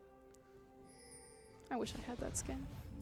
Well, Speaking of, we can just talk quick level 1s right now. Now, Ezreal and Alistar, Ezreal has a pretty fantastic level 1 with his Q just because of the distance there. Alistar is, unless you walk into, melee range of him, you're pretty good. Bard has possibly one of the strongest level 1s in the game. If he manages to hit his Q on you, the Cosmic Binding, and then just starts slapping you with those auto attacks, those meeps hurt. And especially with the Lucian there for the double tap, this is going to be a lane that's difficult for Uzi to be so forward on the creep line. It's definitely going to be a difficult lane for Uzi in the bottom lane. Meanwhile, we do see Nidalee taking away the red buff. Chuan is going to start at the top side of the jungle as well, taking away his blue. And we're going to once again see the battle of Icon against Doinby in the mid lane. And here come those Keystone Masteries. I do like it. They're Thunderlords for Bard. Lua once again going for the aggressive mastery, but like Frostgirl mentioned on Bard, it's quite potent. It's so oppressive, and you can already see that being reflected in how far forward SMLZ and Lua are being right there. They have complete control of this lane. It might start to adjust as, I was going to say as Moore gets his level 2 and they're that close to the tower, but unable to really commit on anything. Well, we'll see just what work can get done here in the bottom side. It is standard lanes, usually an Uzi specialty. You can see CSing nicely now. They've pulled the wave pretty well as Swift. Going to jungle away and take the Rift Scuttler. And just look how quickly he farms on this champion. Nidalee is an efficient jungle farmer. Swift is a very efficient Nidalee jungle farmer. Well, we saw this in the first best of 3 today, how dominant Nidalee can be against a Graves. Going to go for a gank onto the LeBlanc in the mid lane. Just gets a little bit of damage down. But hopefully we can see that aggressiveness coming out from Nidalee once again. They're trying to lure Moore right now to use his combo for Twin to find the, I don't want to call it a counter gank because it's not on a jungler, but they're trying to abuse this Alistar on his headbutt W. That is their target right now, not Uzi. Well, we can see they are going to dodge the Q up, but they're going to be a little bit aggressive. Moi's going to go in, and there's the bait taken. More now going to get ignited. We'll get chased down, but Uzi firing back does keep SMLZ at bay. Shuang with the Dolwalls actually takes quite a lot of trade damage, though. But they force the flash, which means that Uzi and Moore lose all of their kill pressure in this lane. Any chance that they had as Lucian and Bard continue to push it up has been erased. Another big point there is that Law had to use his Q to bait out the combo coming in from Moore, and as such, they weren't able to lock him down and pick up the kill, but they still get the flash. Yep, still looking good there as Icon battling Doinby in the mid lane. Seems like Corrupting Potions have run out, and Swift's little visit to the mid may have given Doinby a window. He's actually ahead in CS ever so slightly as Uzi gonna eat a massive binding there from Luo, and that's a little bit too much damage. And this is something that we don't often see is Uzi losing lane. Now, he still has the advantage in CS simply because SMLZ has been trading his auto attacks for damage versus creeps, but hold on. That was a mimic. Everybody don't get too excited. Swift, though, playing nice and forward in that jungle. Here comes Bard and Graves, though. They're going to try and lock down Doinby. He doesn't have that Rift Walk available. Realize that they're not able to get close enough here, but that mid lane has changed so drastically. Icon was shoving Doinby into the turret, and now he's the one that's low on health and mana. The classic stroll out of the other side of the lane. Playing to your strong side. Well, Doinby does the right thing, stays on the safe side. Make sure he gets out with his life. Doesn't have to burn any summoners either, which is always nice. But like you mentioned, Uzi getting pushed in. These bindings just keep landing. The Thunderlord's proc in there as well. Still impressed Uzi is keeping up in CS. The heal helping out a bit here as well from Moore, but Xiaogu's bottom lane going to have to play very safe here. And this is, again, feels a bit more like a P.E.K.K.A lane now. And this is what we have to expect from Uzi. He is the mechanical AD carry, possibly the best in the world, or at least a contender for that. He pushes champions to limits that shouldn't be possible. And taking a look at the summoner spells really quickly, Icon's taken Ignite into the mid lane, whereas we do see Doinby has Teleport, and Dark has used his Teleport to get back into lane, so currently they have a huge Teleport advantage for Xiaogu. See if they're going to utilize it. It would certainly be in V's MO. JK, got to teleport to a creep. Yep, V decides that he wants to farm more. Top lane's actually going well for him. He's 10 CS up there on Dark and his Tahm Kench, but bottom lane, something is brewing. Both Swift and Shuang were in the area and then simultaneously recalled home. Feels like OMG know which lane they want to pressure. Uzi often draws fire in his lane. There's more, another binding going to eat there, but the heal sort of keeping things nice and safe. Big thing is also the timed backs from Doinby and Swift, making sure that they're consistently on the same item back, so they're coming back with the same power spikes. We'll see if something can happen in the mid lane now that Doinby has his Rift Walk available. Speaking of items really quickly, LeBlanc has 2 Doran's rings and a Negatron Cloak. Sorry, Null Magic Mantle here. I just call it the cape. The cape being picked up here. Huge respect to Doinby, who's just gone straight for the blasting wand. And this is the aggressive style of Kassadin. He's going to go for the aggressive item first. Not the Catalyst. Does get locked up by the Chainsaw, but now has Rift Walk. Going to keep himself a little bit safer. Icon will see what pressure he can apply as Doinby uses those spells. Does chug a Corrupting Potion charge and going to start to take over the lane now that he's level 6, or at least try to. It's a bit more difficult against someone like LeBlanc just because she does have relatively safe cooldowns. Against the likes of Victor, Kassadin can just abuse his CDR by just putting out damage every 6 seconds, but LeBlanc gets a bit more of a return window there. And I feel like I've seen this before. A Swift inside the enemy's jungle. He's going to try and jump onto Twen. V gets a nice slam into the wall. First blood will actually go on over to Doinby here as Icon gets knocked up by the Poppy. They try to chase down a little bit more. Dark is just stuck helplessly on the other side of the wall, though. And this is what we were talking about, the fact that Doinby and Swift have their backs timed together, so they know that they have the power spike, that they're both ready to fight. Doinby has the level 6 Rift Walk available to him. It immediately translates into Swift picking up second rotation blue. Yep, actually gets the blue. I think he wanted to give it to Doinby, but out of mana, he's just going to go back to base with the Catalyst and teleport back in the lane, continue to try and assert some dominance here. He's a tad behind in CS, but he'll catch up as he takes out this wave. As you check back in with the bottom side here, a small lead here for SMLZ. They're continuing to play aggressive into this lane, but I feel like the turret stayed relatively safe, and Xiaogu's bottom side will do what they can here. And this is the adjustment from Uzi kind of over the past year that we were talking about or alluding to, is this idea that he really has grown up and evolved as a player. He doesn't demand that everyone's in his lane at all times. Like you said, he does get a lot of fire down in his lane just because he's so talented, but it's not this moment anymore that you must be in my lane 24/7. And I really love the fact that despite how much pressure we do see Lucian and Bard putting onto that bottom lane, Uzi is still keeping up in farm as he buys two Uh-oh, tiers. that's not how many you want. Nah, Uzi, sell it. There we yes. go. Does get the Sheen there instead, so going to be a nice little power spike up at SMLZ. Double longsword, BF sword, a whole lot of AD. Kind of the SMLZ special in a lot of ways. He's going to be very strong here. And actually, it's a refillable potion there on the bottom side as well. Interesting. Bit of a delayed tier, though. We do want to talk about how he is getting this at close to 9 minutes, which means it won't be appropriately stacked at that 20 to 25 minute mark. But obviously saving it up and now bringing the Sheen for damage. QV here looked like he wanted to get eaten by that Tom Catch. Just looking for that final auto attack to acquire some taste. This mid lane here. It's still back and forth between Icon and Doinby. They're just trading blows. We can see the Negatron Cloak has finally been built by LeBlanc. Yeah, very small note as well on the Uzi build, because we saw this last time he played it. It is the greedier way to go, but it gives you a little bit more help in lane. He went Manamune last time to sort of make up for the tier stack, and so we'll see if he does that again. Yep, and it fits perfectly in Uzi's identity as the lane dominant AD carry, which I love.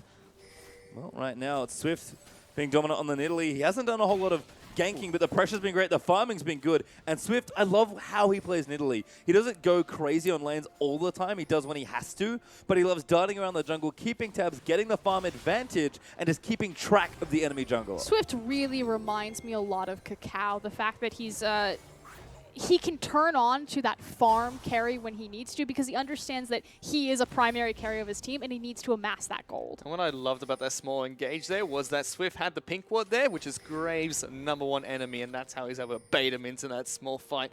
Meanwhile, Trainer's going to meet more in the jungle, knocks the cow away, make sure he can't be there, and immediately does look like Bard wants to go for an engage here. Uzi just casually sidesteps the Tempered Fate. No one clicks more than Uzi. It's actually Lua could be in trouble. Gets massively chunked out, but Uzi's spam happy ways able to give him enough movement to get out from under the ultimate quite easily. A little slow moving on the projectile, but always nice to see the happy feed. Oh my god, how did you hit that Q? Uzi, stop, please. That was 3 Qs in a row. He's actually the only AD carry to stay even with SMLZ in terms of farm. Again, this guy has the record in the LPL for biggest discrepancy. Here comes more. Yep, could be trouble. No, more. Didn't want to go for it. I like the Magical Journey opened as Schwan is actually back down to the bottom side as well. Again, Uzi's lane getting a lot of attention, but let's check in with the other lanes now. Doinby, Rodovada's done. Ahead in CS. Dark, far ahead in CS, actually at 20, with probably quite a bit of gold to spend there in the back pocket. All the attention's not getting OMG anything done here. Not even the bottom tower's taking too much damage yet. And this is disaster because you know that this QG comp is just going to scale up into something utterly terrifying. So they need to make plays now. And they're going to make that play right now, so they're going to jump onto Law. And it's going to be a play for the other team, though, as Chaoku pick up another swift kill. And that's disaster because this is when that bottom lane should be strong. So losing their edge, it's only going to snowball farther out of control, and this is the QG that we're really afraid of. Well, it looks like QG are going to start dragging as well, so might even get an objective out of it. Not a tower, which they may have liked, but they'll take what they can get here as Uzi is going to stay in the lane. Actually just face tanks to Q, because why not? Going to try and push it out. He might even go for the duel there, but SMLZ is absolutely winning those at this point. But the thing is that Uzi is so confident to push forward and to fight like that, making sure that he has enough mana for his E so he can disengage, but that he has the winning creep wave. Meanwhile, we can actually see Doinby is getting locked down. He has to burn the flash to get away from Tren. And a good trade there in the mid lane. Burning away the flash from the Castle makes him a little bit less mobile. SMLZ in this bottom lane going to farm it out as much as possible. So keep pushing. There's something in the QG water supply, I think, as well, because 2 cooldown beats taught by Swift just then. As Dark is going to get eaten and actually going to try and go back in for it. Nice little dash there to get out from under an acquired taste. There's more. Going to slap Lua there, doing a nice bit of damage. Actually had to burn the ulti. That explains why the auto did so much damage. As Uzi does return, he's got the Glacial Strike. Going to make life a little bit easier, but SMLZ pops a culling. Here comes the TP. Doinby going to move in for it. He wants SMLZ, but the Magical Journey may save him. Bard not there, but he does get the stun. SMLZ barely going to live, but Uzi finds it now. He's going to go in for the dive as well. He's going to get a double kill under the tower. Such a beautiful transition, but hold on, not quite done. Not quite done yet, as Swift has to flash over the wall to get away from that acquired taste. Chaogu still come out on top. Okay, TP came down from Doinby. It was beautifully played. The Rift Walk to dodge the Bard ultimate. And then we talk about how Doinby just eats everything with his face. If you need the tank LeBlanc, he'll be it for you. If you need me to take the Cosmic Binding, Uzi, it's all yours. Go nuts under tower.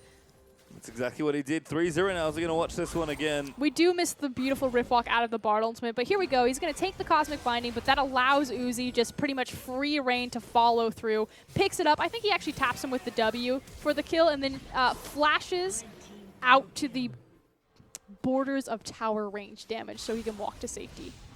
And with that, we now see that Chalgo is 4,000 gold ahead of OMG.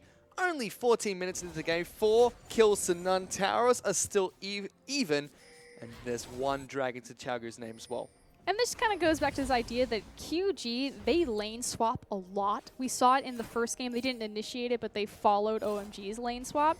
And they don't necessarily play it correctly, but they play it effectively to their style. When you give them standard lanes, especially when Uzi is in that lane, they just run you over. Yeah, and Uzi's landing definitely showing up here despite the early pressure from SMLZ. Still keeping up nicely in CS with the Essence Revolution is actually looking quite good. Abyssal done for Icon there as well.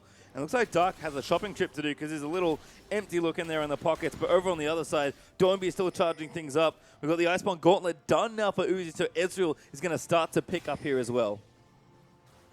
And looks like blue buff also going to get donated over. Uh-oh. Yep, Swift's got it. Scumbag Awkward. Swift. You know what? Doinby says, Swift, do you need the blue buff? You can have it. But I don't think that was intentional. At least it's going on to a Nidalee, so, you know, it's not too bad, but still not very good for Doinby here. I think somehow he'll live. I think so too, especially if Swift maybe donates it back to him if he can get killed. He's going to dodge out of the way, though. And we're going to have a fight once again. Icon going to proc those chains, but Doinby just face tanking all the damage right now. This is getting really hard for LeBlanc to try and break. It's a Kassadin. Unfortunately for Icon, he just doesn't look like the same player on the LeBlanc that he did on his Zed. Naturally, Doinby, like you said, very comfortable, but here comes more. Moore's going to jump in, gets a nice 2-man knock-up. Immediately, Law gets taken down. The True Shot Barrage will actually follow the magical journey. Double kill coming for Nidalee. It's going to be Icon that's going to get taken down next. That's the clone. Dark actually eats up the right one, but a great knock-up. And as Icon gets knocked up, it's going to be a triple kill going on over to Nidalee. Dark tries to pop the Grey Health, but it will be Doinby that picks up the kill. OMG get 4. Scumbag Doinby denies the quadra kill from Swift right there, but he may be looking at SMLZ. See the replay. Look at it, there's a fantastic fight coming in from them. I they love just this. Take the magical journey. Look at that spear. Beautiful maximum range spear there to pick up the fight. And then after that, it was just the Xiaogu cleanup squad. I also love the Poppy displacement to just keep him bouncing up, and then he immediately gets ping-ponged back in by the Alistair headbutt. Little 2-for-1 value there as well. As time gets eaten, the poor LeBlanc as we'll pop back into the game. The only person that didn't die was SMLZ because he was busy in that bottom side. Uzi happily farming up though, still keeping nice and even as Luo does return to the lane. But 8 kills to nothing now for Xiaogu. The only turret on the map does also belong to them. Xiaogu just continuing to snowball ahead in this game. They are actually crazy far ahead in gold. 7K up right now. And this is, again, we talk about QG very clearly statistically have this on switch where it's kind of like they're close, they're close, they're close, and then kind of 15 to 20 minutes, everything explodes. That was the on switch. And it tends to merge very well with whatever power spike Doinby is on, because Swift's just like, you ready? Let's go. Meanwhile, you can see Swift is actually going to be able to take down the Rift Herald by himself.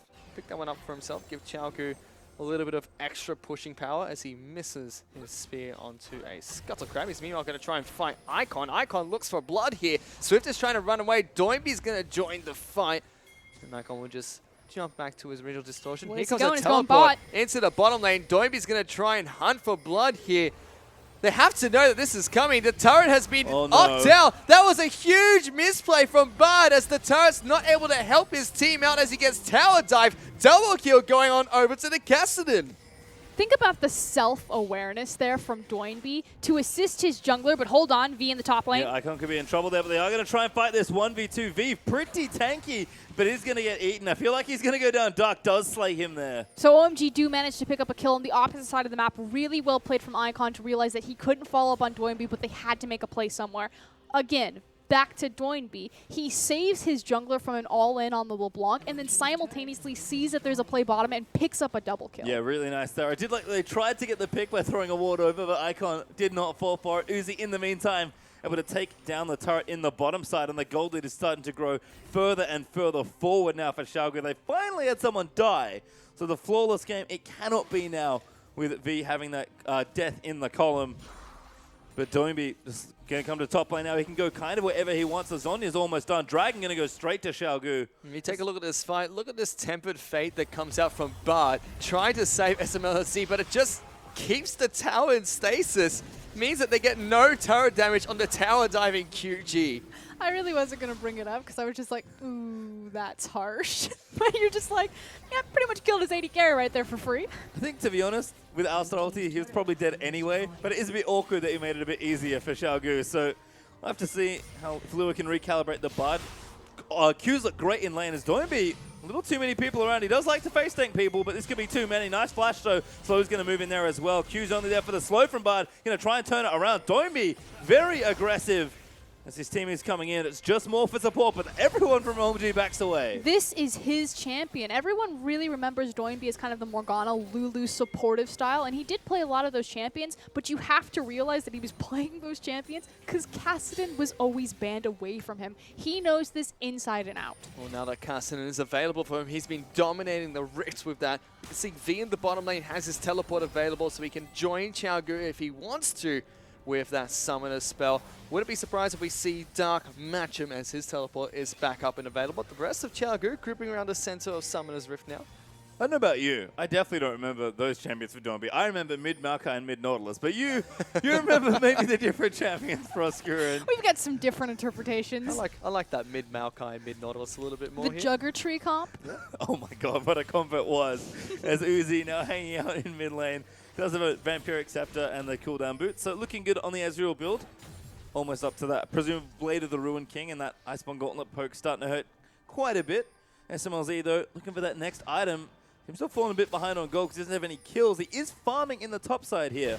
He's going to try and do what he can as more. He's going to eat a chain, but he's nice and safe. Easy to clear a pink ward there for Xiaogu. And OMG is getting strangled back towards their side of the rift You now. want to talk about falling behind on gold. That is a 9.5k gold difference between these two teams at 20 minutes. I think they may have broken the record, I'll have to check, of largest gold deficit at the 20-minute mark.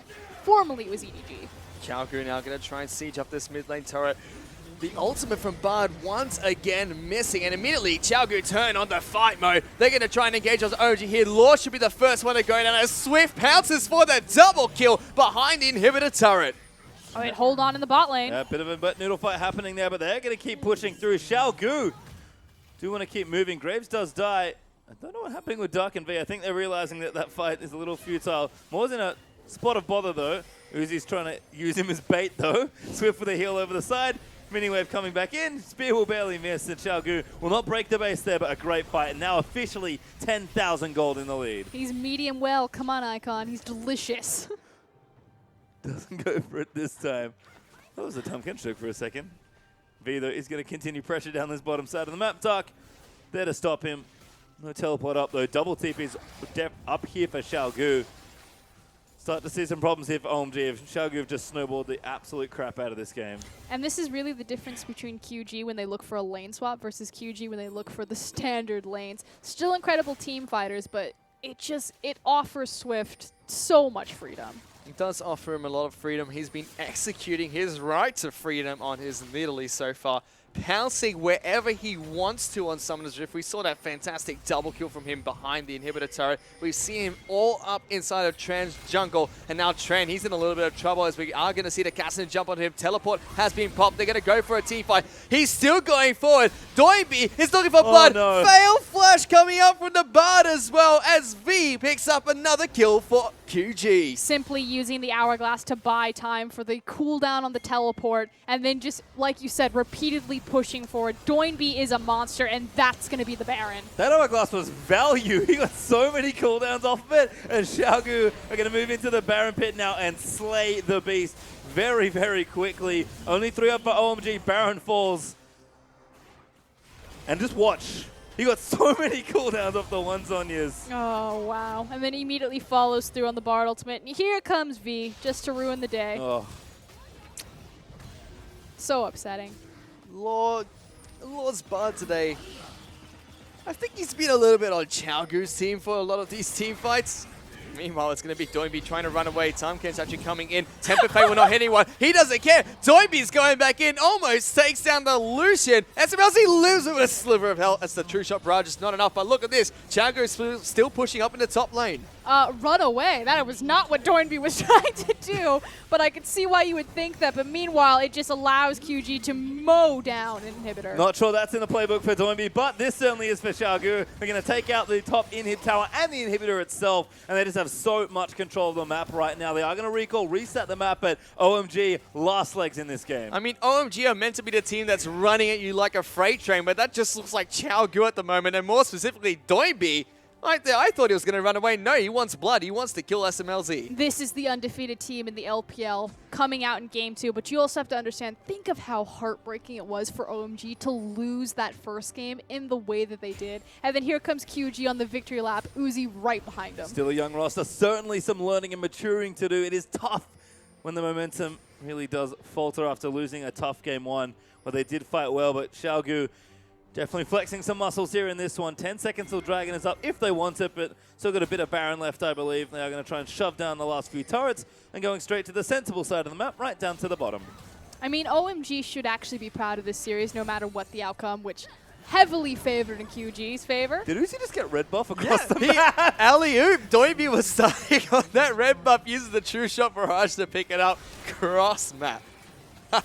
Well, unfortunately, no TP means that Doinby can't join them, so Shag will actually disengage off of that potential siege. Baron is actually about a quarter duration left there, so Xiaogu do have some time here if they want to start pushing. V, though, he's not going to teleport either, but he's pretty fast between the lanes. Swift going to solo Dragon. Xiaogu just has so much control of this map. It's really just at a point of when they want to end it and how explosive they want that engine to be. But as I was saying, I mean, OMG, they really have nothing to be ashamed of. They looked fantastic in Game 1, gave QG the best run for the money that we've ever seen in the LPL. Well, with all the objectives down outside of OMG space, there's only one place that Xiaogu can turn towards, and that's going to be this middle inhibitor and bottom inhibitor. Slowly going to be able to group up and siege those objectives. Well, Baron still there for a bit longer, but not too much more. Xiaogu did get what they wanted, though. They managed to crack one side of the base in top. V working on bottom with a bit of help from those Baron up minions while they last, as the buff does drop there. Doinby, though, starting to riff walk nice and aggressively. Pokes SMLZ fairly low. Ooh, those spears are certainly going to start to hurt. Here comes the Tempered Fate's going to lock down 3 members of Xiaogu, but that just stops the inevitable as Tren desperately tries to put some damage down onto this puppy, but his bullets are not hurting her at all. He healed her. That's what that looked like. Well, very tanky now for V at the moment, as QG still going to assault this tower. Plenty of poke between the Ezreal and Nidalee, so able to siege fairly effectively here. This tower is going down. Xiaogu just going to demolish these objectives. They're working their way towards inhibitor. Here comes Tren. He's going to get eaten up by the Tom Catch. Moore is just tanking these 2 Nexus turrets. He doesn't care. Xiaogu pick up another inhibitor. They're still looking for a fight. Tren's got jumped up by Doinby, who misses his W as he goes to the stasis. It's going to be the Tom Catch that gets melted like butter, and he's the champion that has to die twice as they're going to continue this team fight. Yeah, they're going to keep going for the medical journey. Not going to get him back to safety. Icon trying to make some work happen here, but it's a double for Swift already. That's going to be another killer. Xiaogu look to close things out. Swift, he kind of wants to dive the fountain, but Uzi's going to try and give him a bit of a hand. But no matter what happens here, SMLZ will fight as best he can, but the game is over. Xiaogu going to sweep the series 2-0. I mean, old blood turned new. OMG looked strong for the start of the series. Uzi ruins his glorious KDA to dive the fountain and get the last kill. But it was worth it. He dives the fountain and sends a message that Uzi is back here on Xiaogu. What a great game coming in for QG. Wei Xiao Protege? I think not. Not this game at least. There's 280 carries, 2 Ezreal games, and Xiaogu fire away 2-0 with a sweep versus OMG. OMG, we said it already, definitely should celebrate the way they played this series. A young lineup, Icon's looking fantastic, but you have to be really good to beat Xiaogu, at least take a game. Getting close is a good step in the right direction, but OMG know they still need some work. Yeah, they have nothing to be ashamed of. On the other side, though, QG, Game 2, that is the team to fear from the LPL right now. They seem to be the most consistent team in the LPL, and they are the most terrifying one. Certainly are, and letting Uzi play a few games, never never a bad thing there as well. So it's always great to see the man play. I love that he's already playing Ezreal apparently, or picking the champion that Pekko plays, but he's certainly making it work. In the laning, I think there is some difference there. No, I completely agree. I mean, the biggest difference between Pekko and Uzi has always been how Uzi will stand on top of creeps and challenge you for every single last hit. So you always have to make that choice that if I go for this gold, I'm just going to take a punch to the face. But it's a little bit harder with Ezreal, obviously, from the tier. But we saw that in the difference of his builds, the fact that he goes for that Sheen, has a later tier build, goes into a Muramana, like you were talking about. The huge difference for me as well was the fact that we saw Uzi in that bottom lane. He was being dominated by such an aggressive lane of Bard and Lucian, and he was still able to hold his own, even though he was getting poked out by so much. Stay in lane, farm up, and go even with a Lucian Bard lane. That's unreal. Yeah, I have to agree. Mechanics looking really strong. And for me, the other star, of course, is always Swifto and Shagu. Doinby had a great series. His Cassidy and his LeBlanc, signature champions for him. But Swift, a good Rek'Sai game, a much better Nidalee game, and didn't even need to go crazy and kill people. This guy's way too good. Twin's also looking very good. I know Yeah, that's QG, true. they played fantastic, but Twin looks night and day better than his performance on LGD on OMG. And I don't know if it's simply because he's the veteran that he gets to stand up and be the shot caller, but looks phenomenal. Yeah, we'll check in with the results of the day here. You can see Vici did eke out the 2-1 versus M3, but Xiaogu were able to take the sweep and keep first place in their group so far. I believe this is their first cross-group game that they've played, and Xiaogu, like I said, still undefeated here in this. So we are going to check out the standings. Xiaogu 6-0, top of the world and the table.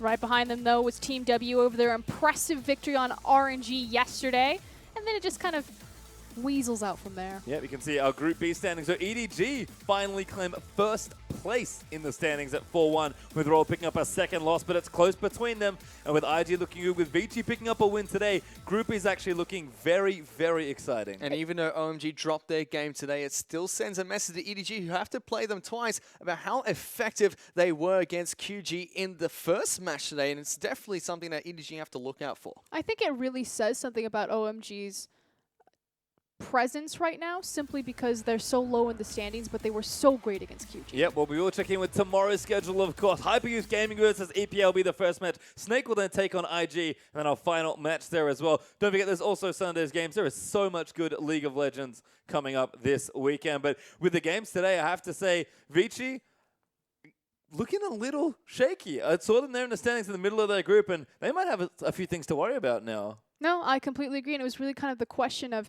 in a different group, with Vici be able to pull ahead simply because, you know, they're in a group stacked with EDG, RNG, and it's surprisingly performing Invictus Gaming, but unfortunately with their first cross match against Masters 3, I think Vici are exactly where they belong, and that's mid-tier.